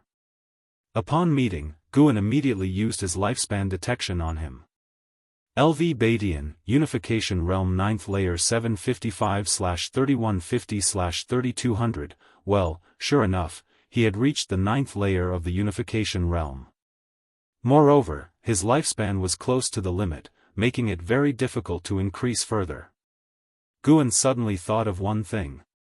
Before, Chu Xian performed a sacrificial array in the outer sect. Could it have been for LV Badian? No, the Chu family had been exterminated by LV Badian. It shouldn't have been his doing. While thinking, Guan welcomed LV Badian. The two went inside to talk. LV Badian took out 4 booklets from his storage bag, placed them on the table, and said, "I established the Venerable Pavilion as you suggested. These are the 4 members of the Venerable Pavilion. You can take a look." Upon hearing this, Guan immediately picked up a booklet and found that it not only contained the names and portraits of the Venerable Pavilion members but also various detailed information, including their life experiences. He quickly flipped through, seemingly casually, but in reality, he memorized all the information. The last booklet was about Sword Venerable Fudao, only including his title and records of his actions. In the Immortal Cultivation world, he was known as Flying Leaf Sword Immortal, and Supreme Sect revered him as Sword Venerable Fudao. Sword Venerable Fudao, Gu Gua, Jianghu, Zhou Yu. How impressive, they happened to be the 3 strongest families of the Taizong dynasty. And they were all at the Unification Realm. Guan had yet to meet these 3 people. Now he had seen 6 people at the Unification Realm: LV Badian, Ji Hantian, Gu Gua, Jianghu, Zhou Yu, and Lei Zhen, and this wasn't even the full strength of Supreme Sect. Guan always remembered that the strongest in Supreme Sect was the true inheritor, who had already left the Taizong dynasty. Who knew if Supreme Sect had a Supreme Elder? Guan was both shocked and asked, "Sect Master, is it appropriate to show me this kind of thing?" LV Badian smiled, "If you ever want to write a book similar to Investiture of the Gods, you can include Supreme Sect. Supreme Sect under Supreme Immortal Venerable is somewhat playful and not deep enough. We will see. I'll finish writing Supreme Immortal Venerable first," Guan replied. Supreme Immortal Venerable had at least 5 million words, and he only published 1 book a year, each book having only about 100,000 words. Sometimes he even wrote 1 book in 2 years. It was far from being finished. The main reason was that Supreme Immortal Venerable brought significant spirit stone income, far surpassing Investiture of the Gods. He didn't want to let it go for now. LV Badian laughed and didn't urge him. Guan appropriately put forward Shenzhen's request, and LV Badian agreed immediately, saying she could meet him today without any hesitation. Guan then asked, "Sect Master, do your previous words to me still count? Why, had a change of heart and want to be the Sect Master now?" LV Badian squinted and asked, clearly pleased. "No, you said I could ask for anything. I want more high-rank herbs. I can even help you plant them, delivering the mature herbs to you.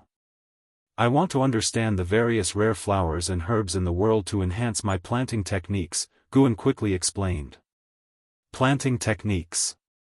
LV Badian twitched his mouth and looked at him oddly.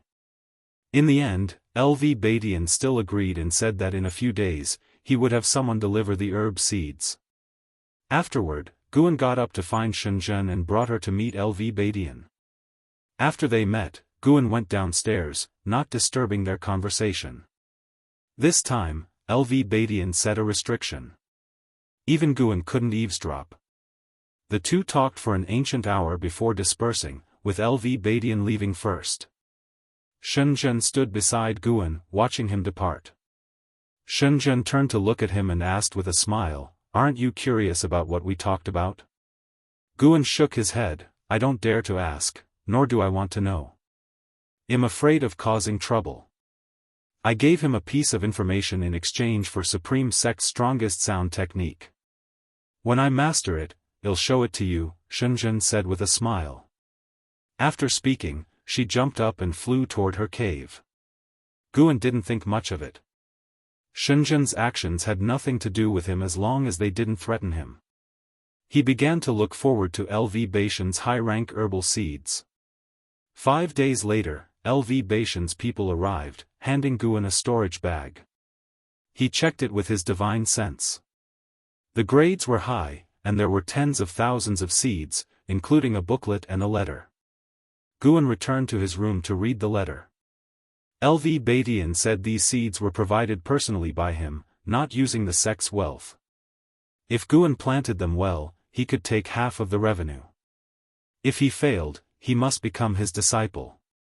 Upon reading this, Guan felt helpless.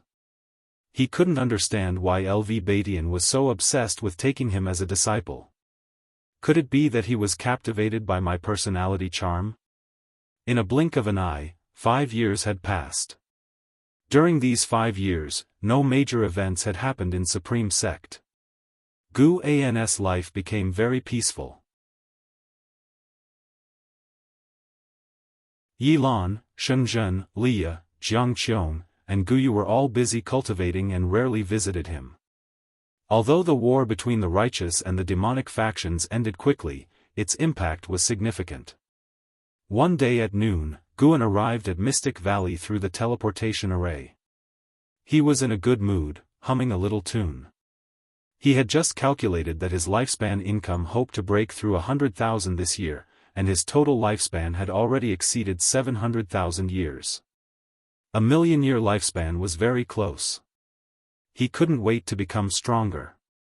Upon arriving at Mystic Valley, he sensed Li Ya's presence. Liya was drinking tea with Yang Ni in the attic. Liya didn't deliberately hide his presence, so Guan directly walked towards the attic. After entering, Liya spoke first. "Junior brother Gu, I plan to leave Supreme Sect and head to North Sea Mountain for training. I won't return until I reach the nascent soul realm." Guan couldn't help but curiously ask, "What is North Sea Mountain?" Liya smiled. "North Sea Mountain is to the north of Taizong Dynasty. Its area is equivalent to the entire Taizong Dynasty, surrounded by 4 other dynasties. It's a place where demons gather and cultivators go for training and seeking opportunities. It is also very dangerous." After hearing this, Guan suddenly felt that North Sea Mountain was suitable for his next breakthrough. From the 9th layer of the unification realm to a higher realm, the commotion from the breakthrough made Guan afraid to imagine. It was best to stay away from Supreme Sect. Yang Ni asked, "You're not thinking of going there to find the North Sea Kuan fish, are you?" Liya scratched his head and said, "You found it out." 2 years ago, there were reports of North Sea Kuan fish's sightings in North Sea Mountain.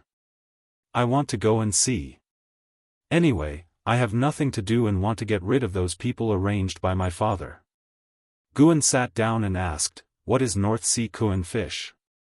Yang Ni glanced at him and said, "You should remember the heaven-swallowing dark bird from before.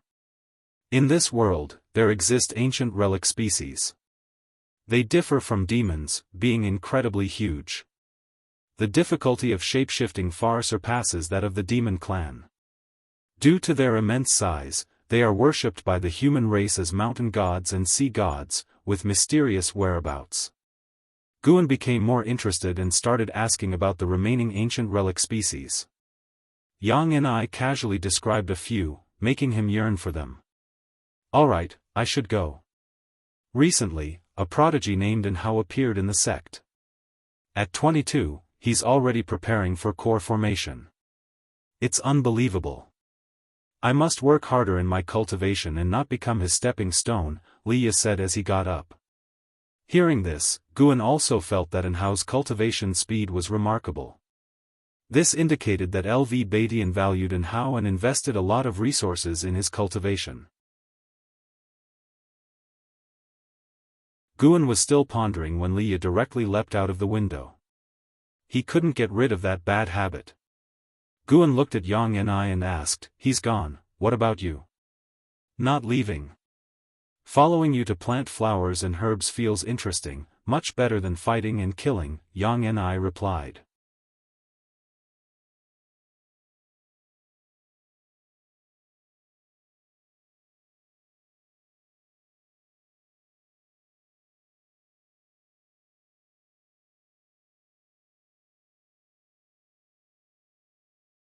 He was genuinely happy. The more peaceful the Supreme Sect, the better for him. After all, he could grow stronger by planting flowers and grass. In another 50 years, no one in the 9 states would be stronger than him, right? Yilan thought for a moment and said, "Actually, there is. A cultivator claiming to be a ghost thief, neither righteous nor evil, appeared. He used to like stealing from the rich to give to the poor, but as his fame grew, 6 months ago, he declared he would steal the mystic pure tree from the Supreme Sect, saying that the Supreme Sect hoarded 90% of the Taizong dynasty's resources and violated the heavenly Tao. He wanted to take the mystic pure tree and plant it at the edge of the heavenly pond. Mystic pure tree? Gu An's brow furrowed upon hearing this. This was the 7th-tier spirit tree granted to him by the Supreme Sect, which had already grown up. How could he let anyone steal it? This ghost thief was courting death. On second thought, since the thief's actions aligned with chivalrous ethos, he decided not to kill him but would definitely teach him a lesson to prevent further attempts. Curious, Guan asked, is the ghost thief powerful? Of course. Otherwise, how could someone offend so many and steal so many treasures yet live until today? Yilan replied, rolling her eyes at Guan. True, there was no point in asking her, as she didn't even know what realm lies beyond divinity transformation. Guan chuckled and then asked how her cultivation had been lately, whether she was diligent. Although all lives would part eventually, he hoped the day when he and Yilan parted forever would come later. This question led to a barrage of criticism from Yilan. Yilan thought the same way, wishing for him to cultivate earnestly and extend his lifespan. The two began to argue playfully. After a while, Yilan suddenly asked, "Senior brother, do you know the current emperor?" Guan raised his eyebrows and asked, "Junior sister, why do you ask?" The emperor introduced Spring Festival. Starting from this year, it has spread across various states, and the customs are exactly like your Spring Festival, Yilan said gravely. Guan dismissively said, "I also heard this from an unknown elder. Besides, the Spring Festival has been celebrated for so many years. It's normal for people to know about it, as its meaning is quite good." Yilan found this reasoning sound but still reminded him, "Recently, we've received orders from above to gather information about Emperor Li Xiandao and increase the number of disciples sent on missions to Cangzhou. It looks like there's some interest in the throne from above." "What do you mean, the sect wants to seize the throne?" "Not exactly. The Crown Prince is a disciple of our sect, but he has been Crown Prince for a century. Naturally, the sect wants to assist him." Guan couldn't help but look far west to the forest 100 zhang away. He saw Yang and I watering the flowers and plants, not sure if she was eavesdropping. They chatted for a while longer.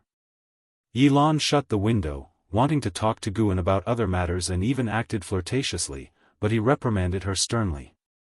Yilan glared at him in shame and anger before leaving. Watching her leave, Gu An's thoughts drifted to the North Sea Mountains. He needed to visit the book collection hall to find some maps and prepare for his breakthrough. He wondered what the realm above unification was. Guan went downstairs, intending to head toward the transmission array platform when Yang and suddenly stopped him and transmitted her voice, saying, "Beware of the Crown Prince. If he learns of your relationship with Leia, he'll come after you and plot against you."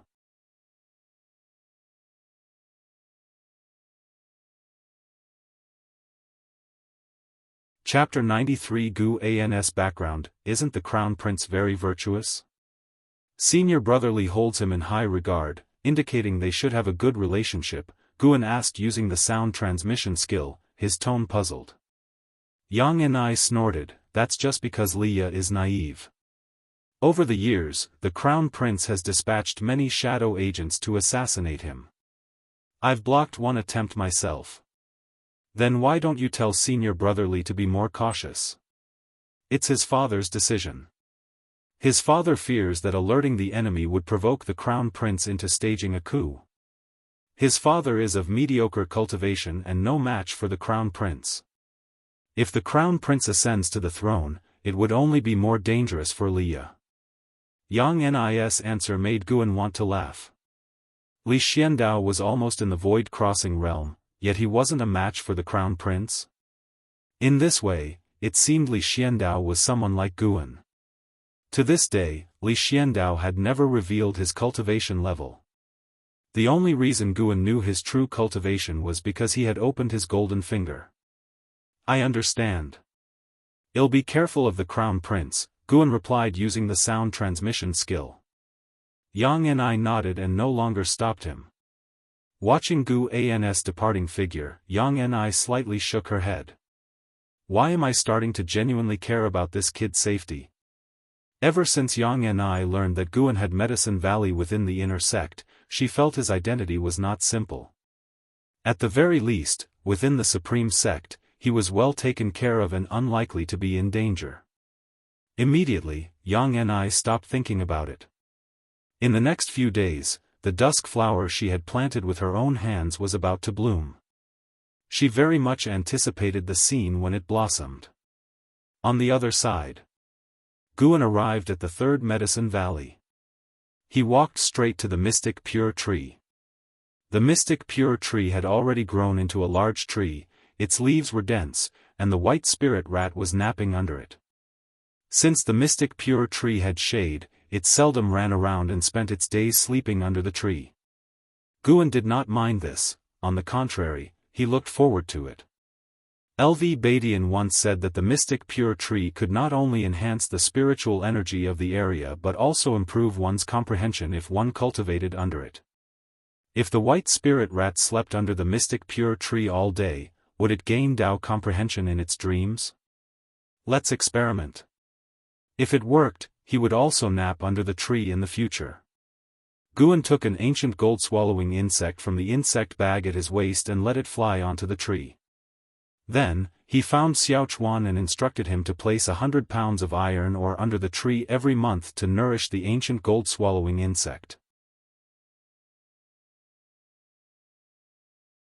The best thing about Xiaochuan was that he never asked unnecessary questions and agreed to the task directly.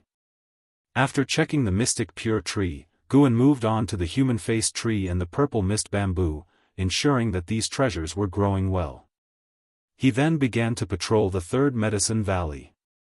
The third Medicine Valley now cultivated many high-rank medicinal herbs. Last year, when LV Badian came to visit, Guan specifically requested an increase in the number of servant disciples. LV Badian immediately agreed, raising the number to 300.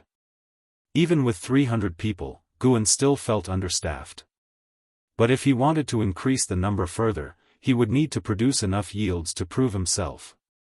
It wasn't until evening that Guan returned to the loft. Today, he had harvested another batch of medicinal herbs, gaining thousands of years of lifespan, bringing him closer to the 1,000,000 mark. A month later, in the morning, after leading the Mystic Valley disciples in exercises, Guan returned to the loft and spread out a map on the table. This map was hand-drawn by a great cultivator of the Supreme Sect, and it even had restrictions. When he extended his divine sense into it, he could see detailed topography, giving him the feel of using a VR map from his previous life. No wonder the map's price reached 5 top-grade spirit stones, it was truly worth the cost. Guan immersed himself in searching for a suitable place for a breakthrough. By noon, someone from Mystic Valley came to visit. Yang Ni transmitted a message to Guan, "The Crown Prince is here, handle it yourself. I can't show up." Upon hearing this, Guan slowly put away the map, then got up and walked out of the loft. He came outside and saw a white-clad man holding a folding fan walking towards him. The man had an elegant demeanor, a smiling face, looking every bit like a gentle scholar. Guan cast a lifespan detection. Li Dai, Nascent Soul Realm, First Layer 189/960/1250, no special cultivation techniques, cultivation level was as it appeared. A nascent soul cultivator under 200 years old, he was indeed a genius. Instead of approaching Guan, Li Dai walked towards Chu Jingfeng, who was inspecting the garden in front of the wooden fence. Chu Jingfeng, long time no see. Li Dai greeted from a distance. Chu Jingfeng turned to look and frowned. They met and started to chat, with Li Dai's laughter being very hearty, attracting the attention of other disciples in the valley. In front of Li Dai, Chu Jingfeng appeared very tense. It was mostly Li Dai talking about old times while he nodded along. After chatting for quite a while, Li Dai finally walked towards Guan. He came to the front of the loft and saluted Guan, saying, "My name is Li Dai, I am from Zhangzhou.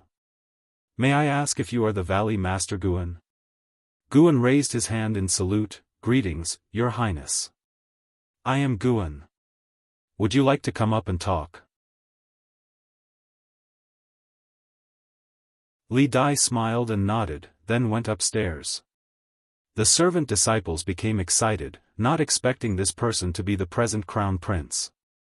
Although they had already joined the Immortal sect, they were still very curious about the current crown prince, wondering why he had come to see the Valley Master. Some of them surrounded Chu Jingfeng, asking how the two knew each other before. Guan and Li Dai chatted for a full hour. When Guan escorted him downstairs, his face was full of smiles.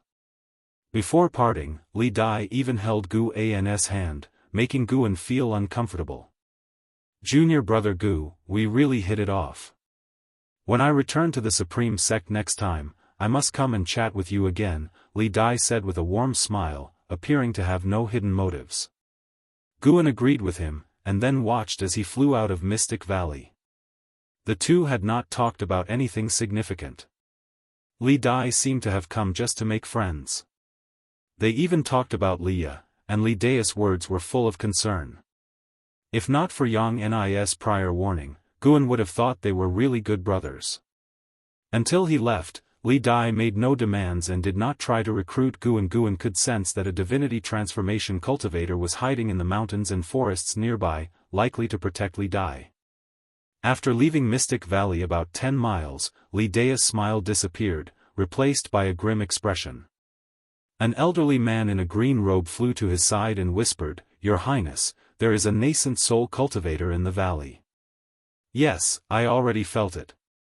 It's Yang Ni. Father has actually sent Yang Ni to guard him. This person's relationship is certainly not simple.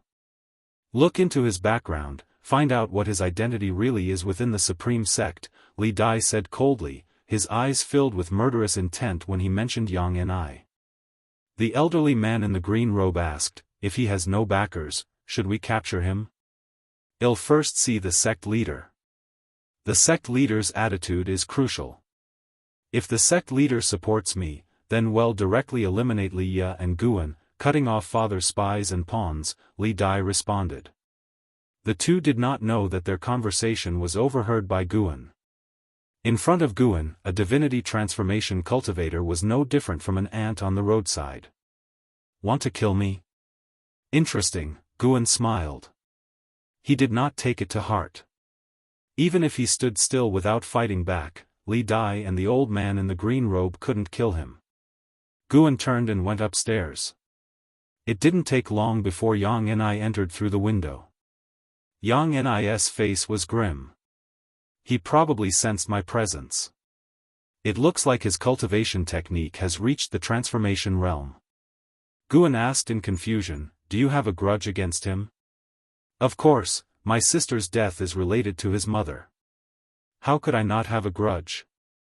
Does senior brother Li know about this?" "No, because it's just suspicion without evidence."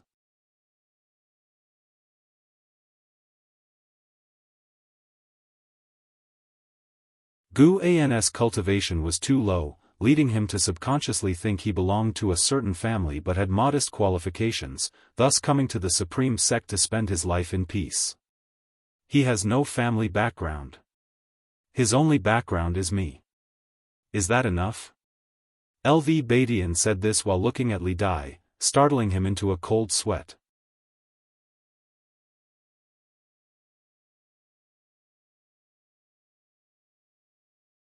Chapter 94, Million-Year Lifespan, 5 Elements Treasure Body.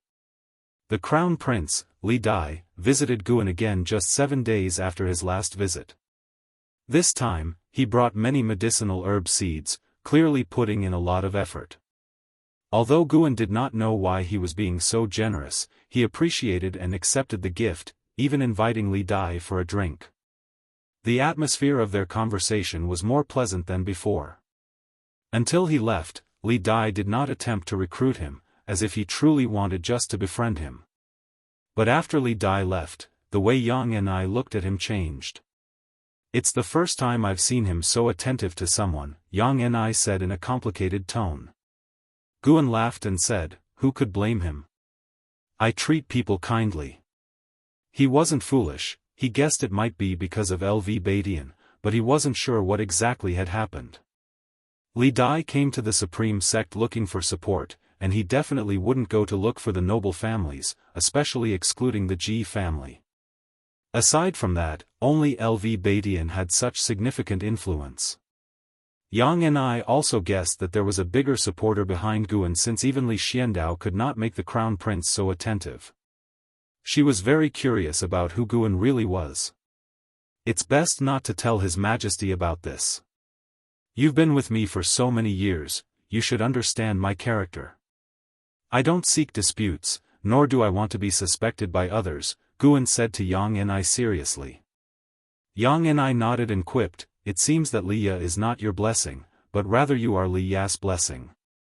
Indeed, with your diligence in planting and cultivating so many medicinal herbs, and not fighting for power, if I were one of the Supreme Sect seniors, I would also favor you." Guan took out the storage bag given by the Crown Prince, drew out 100 seeds, and handed them to Yang and I, saying, "These are all 5th-tier seeds.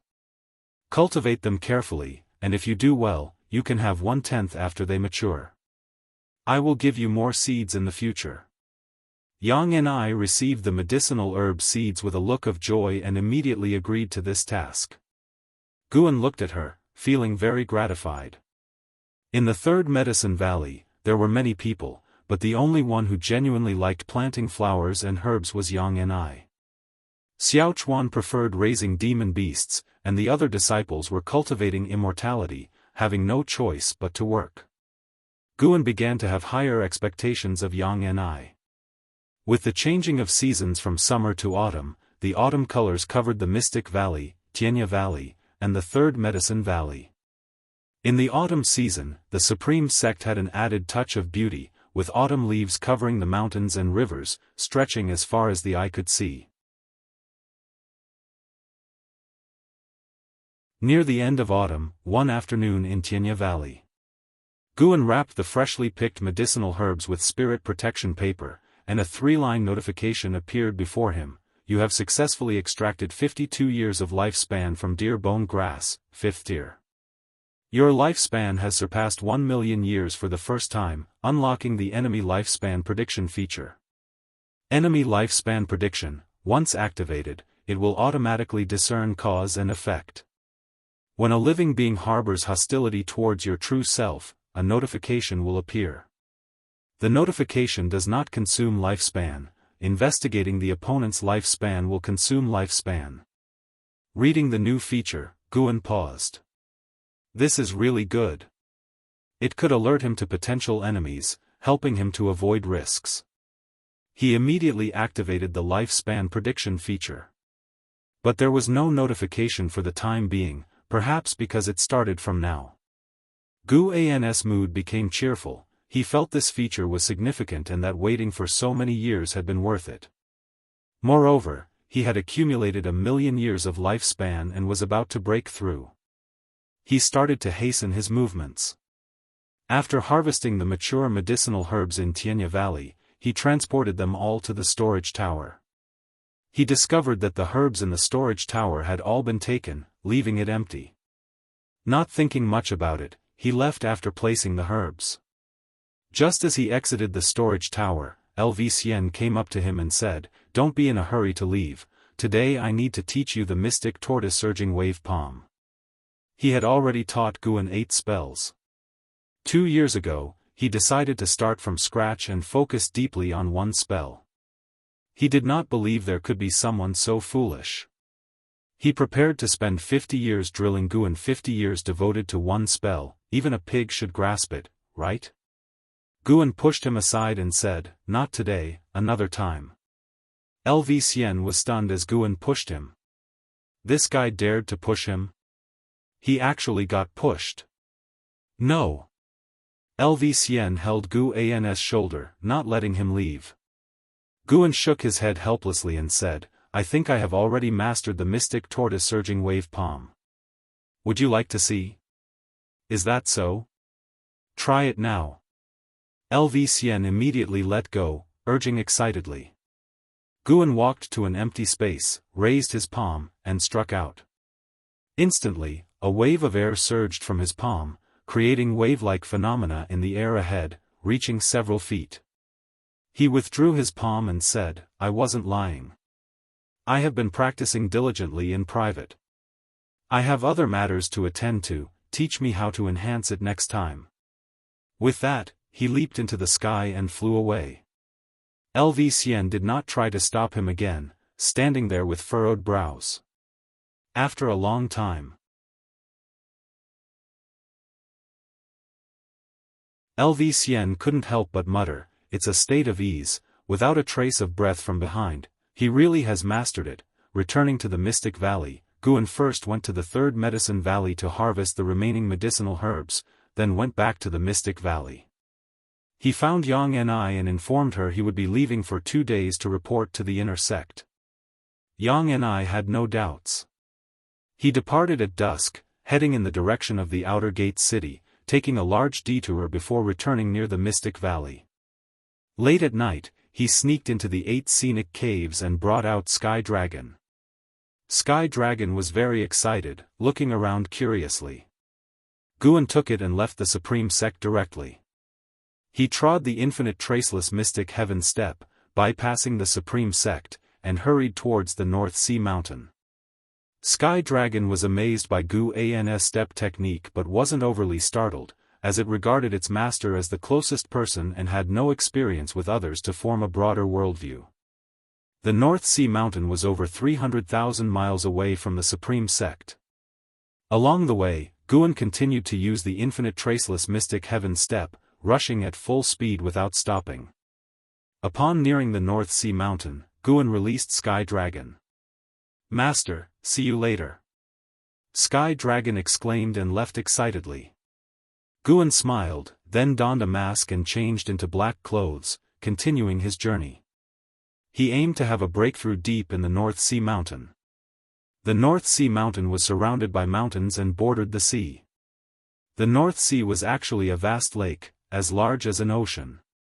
Guan walked through the air, seeing the endless North Sea glistening under the moonlight, with fog drifting over it, extending beyond the horizon.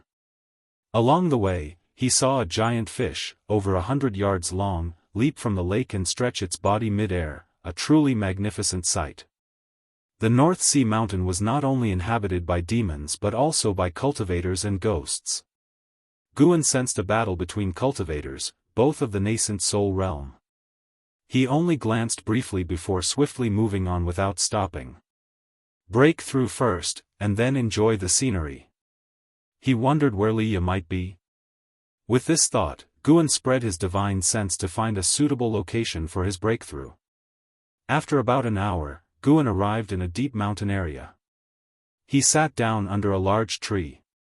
Within a 3,000-mile radius, there was no sign of human activity, not even many demon creatures, only wandering ghosts.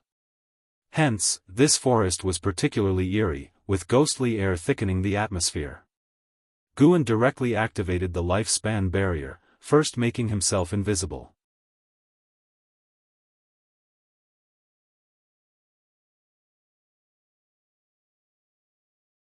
You have perceived the nature's spiritual energy for 100,000 years, your 5 elements treasure body has been refined. Seeing the 5 elements treasure body, Guan's spirit lifted. He felt like he had found a silver lining, and his hard work had paid off. Ecstatic. Just as Guan's mood soared, the spiritual energy in the ground began to surge, a terrifyingly violent wave of spiritual energy rushed towards him. The momentum was even more exaggerated than when he broke through to the 9th layer of the unification realm. Sorry to all beings in North Sea Mountain, you are going to be alarmed. Guan immersed himself in the magical process of spiritual energy refining his body. Throughout the North Sea Mountain, beings continually sensed the descent of spiritual energy. In less than 15 breaths, even those at the periphery could feel the anomaly. In a secluded valley, a white-robed Li Xiandao sat on an array platform, surrounded by thousands of elixir bottles and storage bags. Flags stood around the platform, with even more flags and talisman papers on the surrounding valley walls, creating a dazzling display. Li Xiandao opened his eyes, his brows furrowed. Another descent of spiritual energy. What is going on? Why is this happening even in the North Sea Mountain? Li Xiandao muttered to himself, an uneasy look in his eyes.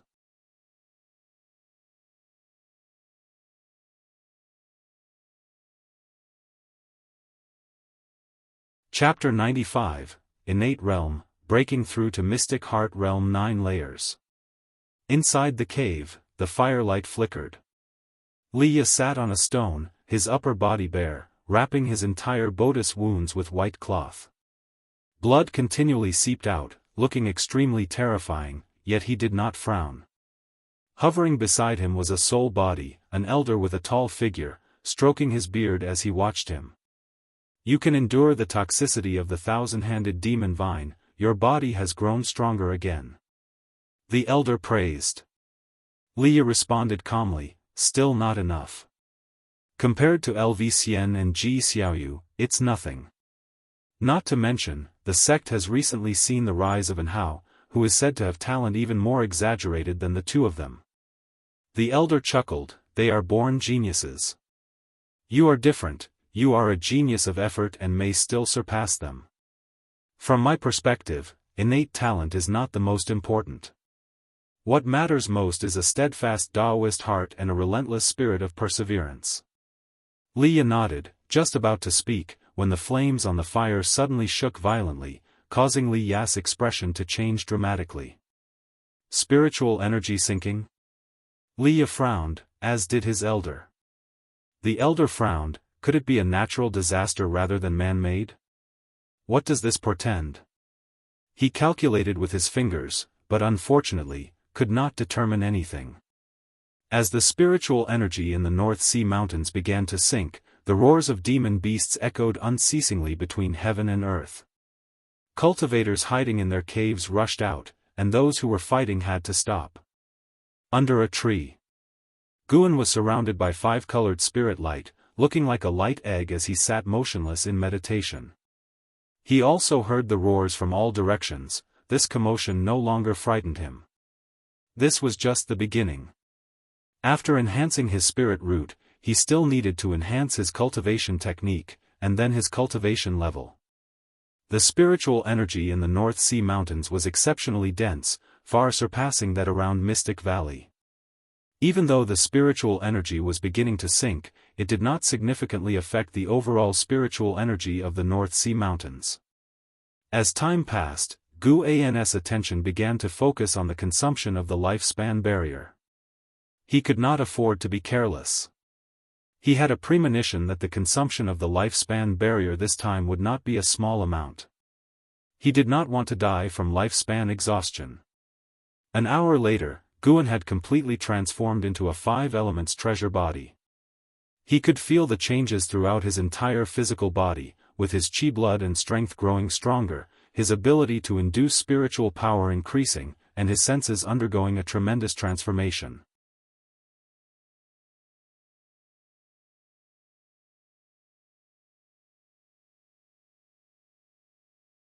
He had to succeed. Passing down the primordial Rui skill consumed another hour for Guan, but he felt it was relatively fast. This skill was far more complex than previous cultivation techniques, yet it could be inherited in a short time, giving him the feeling of having cultivated for 10,000 years. This indicated his lifespan golden finger was also growing stronger. Previously, he had worried that as his cultivation level increased, the time to achieve breakthroughs in reality would also lengthen. If eventually any cultivation technique inheritance took several days, and breakthroughs took several months, how could that possibly work? Luckily, he did not need to worry. Guan glanced at the lifespan consumed by the lifespan barrier and found the situation acceptable. Continue. Guan invested 10,000 years of lifespan into the Yang Wood primordial skill. Notifications started flooding his vision again, but they did not distract him. The Yangwood primordial skill was promoted to primordial earth immortal skill. It only advanced once, but with the word immortal in its name, Guan had high expectations. Tonight, 2 cultivation techniques starting with primordial had appeared, reminding Guan of the primordial Daoist talisman within Ji Xiaoyu. Could primordial be a stage? If that were true, wouldn't Ji Xiaoyu be born with an advantage that took others hundreds of thousands of years of effort? No wonder they were so monstrous. Guan marveled inwardly, and then the vast inheritance memories took over his thoughts. As spiritual energy sank again, the hearts of the beings in the North Sea Mountains, which had just eased, tensed once more. Figures exuding powerful auras continually passed over the forest where Guan was. Some were as large as mountains, but none noticed the person hidden in this forest, the culprit behind the sinking spiritual energy. This night, the North Sea Mountains would certainly not find peace. More than half an hour later, Guan opened his eyes. Seeing that he still had 680,000 years of lifespan left, he sighed softly. The lifespan barrier had already consumed over 10,000 years of lifespan. He began to feel that the situation was not looking too good. He looked toward the column of cultivation level. He was about to invest his lifespan when battle pressure came from the east, causing him to frown. A battle between Unification Realm cultivators. The distance was not too far, about 200 miles. This distance was very close for Unification Realm cultivators. Guan did not rush to make a breakthrough, willing to wait until they moved farther away. What if they intruded into his lifespan barrier during his breakthrough? Ah, if only the lifespan barrier could upgrade in the future. Guan lamented inwardly, but he was not panicked. If they did intrude, he would be forced to grant them death. Reaching the Unification Realm was not easy. He hoped they knew better.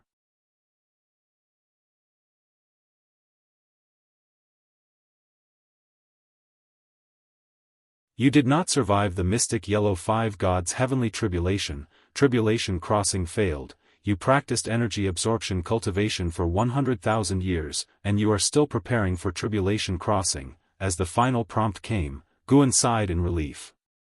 The 9th layer of the mystic heart realm. The next major realm was the Mahayana realm. Guan marveled inwardly.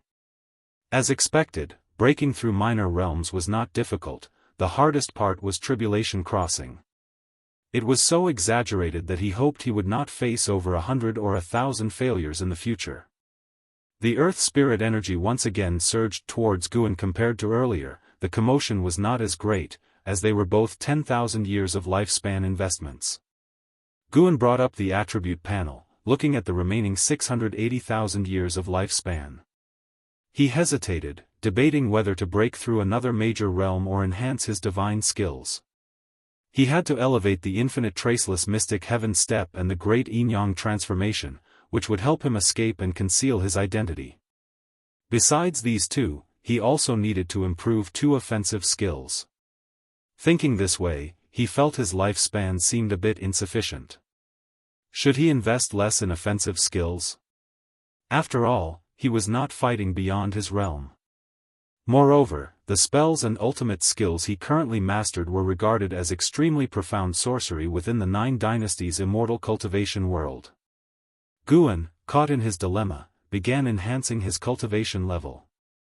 Abundant spiritual energy continued to pour into his body, causing his cultivation level to grow, his robes billowing violently as if about to burst at any moment.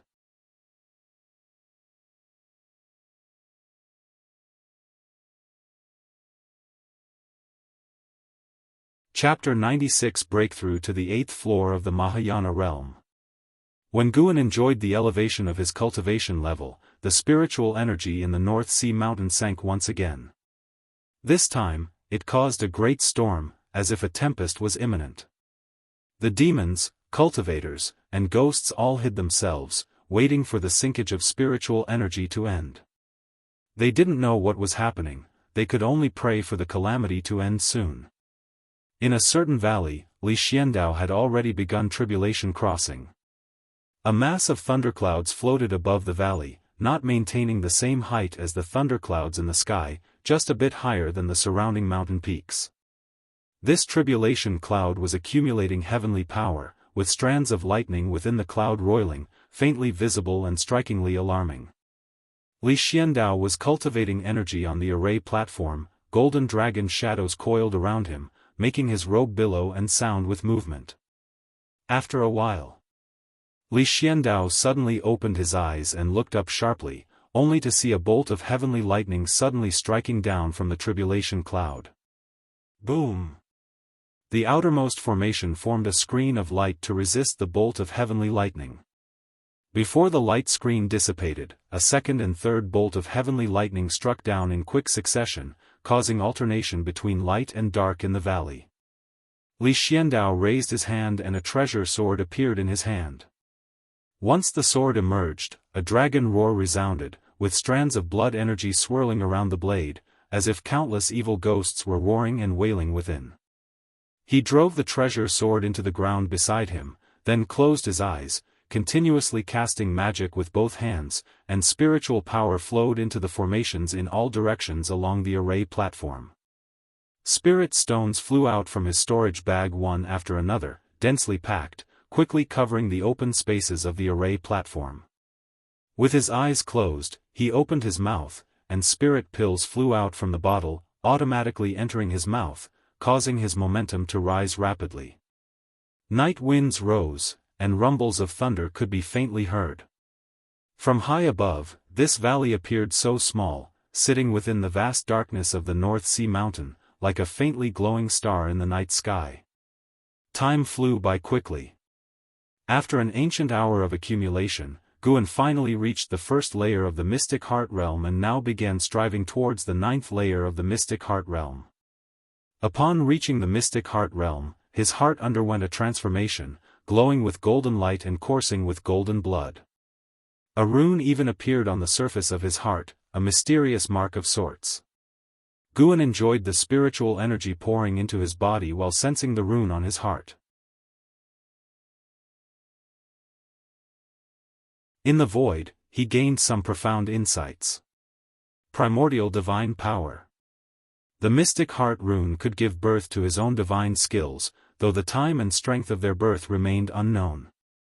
The kind of divine skills that could be born depended on a cultivator's life's experiences and accumulated achievements, and everyone's resulting divine skills would differ. Guan was so immersed in this creation that he couldn't free himself. Through the Mystic Heart rune, he developed new ideas for his various Daoist sorceries and began organizing his cultivation achievements. Meanwhile, his cultivation realm broke through continuously. Second layer of the Mystic Heart Realm. Third layer of the Mystic Heart Realm. Fourth layer of the Mystic Heart Realm. Guan suddenly opened his eyes and looked towards the treetops. In the night sky, a bolt of lightning appeared above the trees.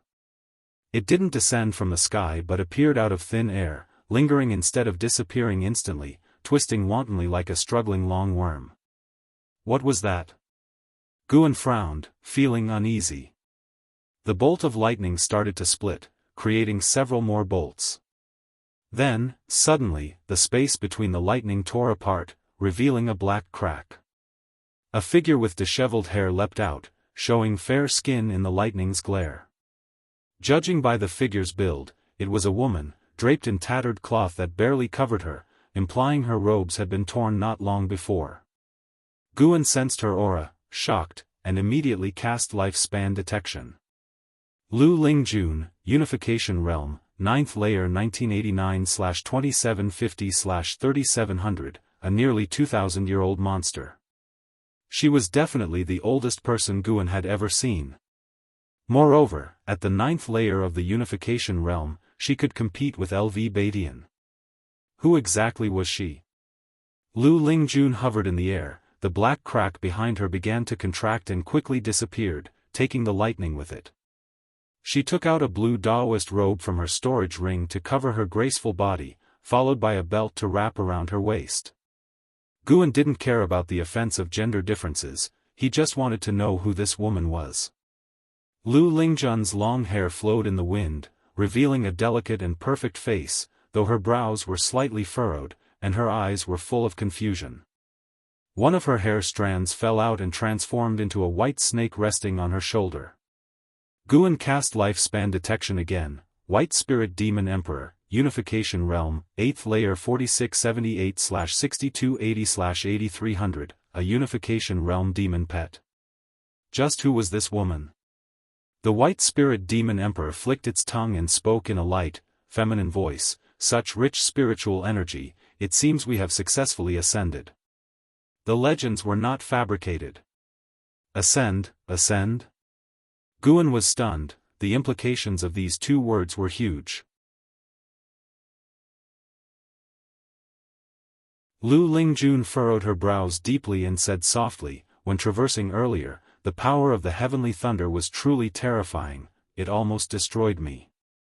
I flew towards the weakest part of the thunder and ended up here. Judging by the richness of the spiritual energy, it is indeed more abundant than our mortal realm, but whether we have ascended successfully or not, we need to explore further. The White Spirit Demon Emperor looked into the distance and said, the spiritual energy here is sinking, there is Unification Realm demon energy in the distance. It seems we have indeed ascended successfully. We roamed the mortal realm for 200 years, traversing the ends of the earth, and there were very few in the Unification Realm, only 5 among the human race and only me among the demon clan. Only the legendary Great Heavenly Spirit Land might have such common encounters with the Unification Realm. Great Heavenly Spirit Land? Hearing this, Guan felt more curious. It seemed these two beings came from a weaker realm than this one. This world was vast and unknown to all. The 9 dynasties were but a corner of this continent. What lay beyond the ocean was unknown. At least Guan didn't think the Unification Realm was the pinnacle of this continent, let alone the true peak of this world's strength. Immortals were merely legends, ethereal and elusive, but the immortal cultivation world here was immensely broad. Apart from marveling at the vastness of the world, Guan also felt relieved. He initially thought a major power had descended upon the land of the 9 dynasties, in which case, the 9th layer of the mystic heart realm would have been inadequate. These 1 human and 1 demon ascended without background, integrating into this world would likely take time. Unaware of anyone below, Lu Lingjun and the White Spirit Demon Emperor spread their divine sense and, confirming no one was within 500 miles, dared to converse so unguardedly. They talked for a while, then flew south. They believed the vitality of the human race was strongest in the south, while the north was filled with demon energy. Oh no! Hopefully they avoid the supreme sect. Guan silently prayed. Based on their conversation, Guan suspected their successful ascension was due to the benefits of the lifespan barrier. The lifespan barrier could evade the heavenly tribulation, naturally weakening the heavenly thunder, which also explained why, after breaking through space, they descended right above Guan. Guan was full of emotion. To think there were still ascenders in the world. Anyone who could break through from one world had to be formidable. With their methods, they'd likely continue to reign supreme. Not okay. The 9th layer of the mystic heart realm was unstable. Improving my divine skills could wait, reaching the Mahayana realm came first.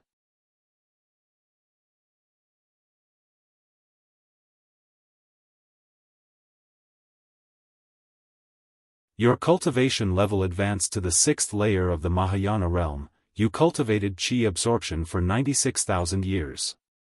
Your cultivation level advanced to the 7th layer of the Mahayana realm. You cultivated chi absorption for 99,000 years. Your cultivation level advanced to the 8th layer of the Mahayana realm. You cultivated chi absorption for 100,000 years. Your cultivation level increased, the 8th layer of the Mahayana realm. 100,000 years of lifespan. Guan felt a bit frightened at the thought but was glad to have succeeded.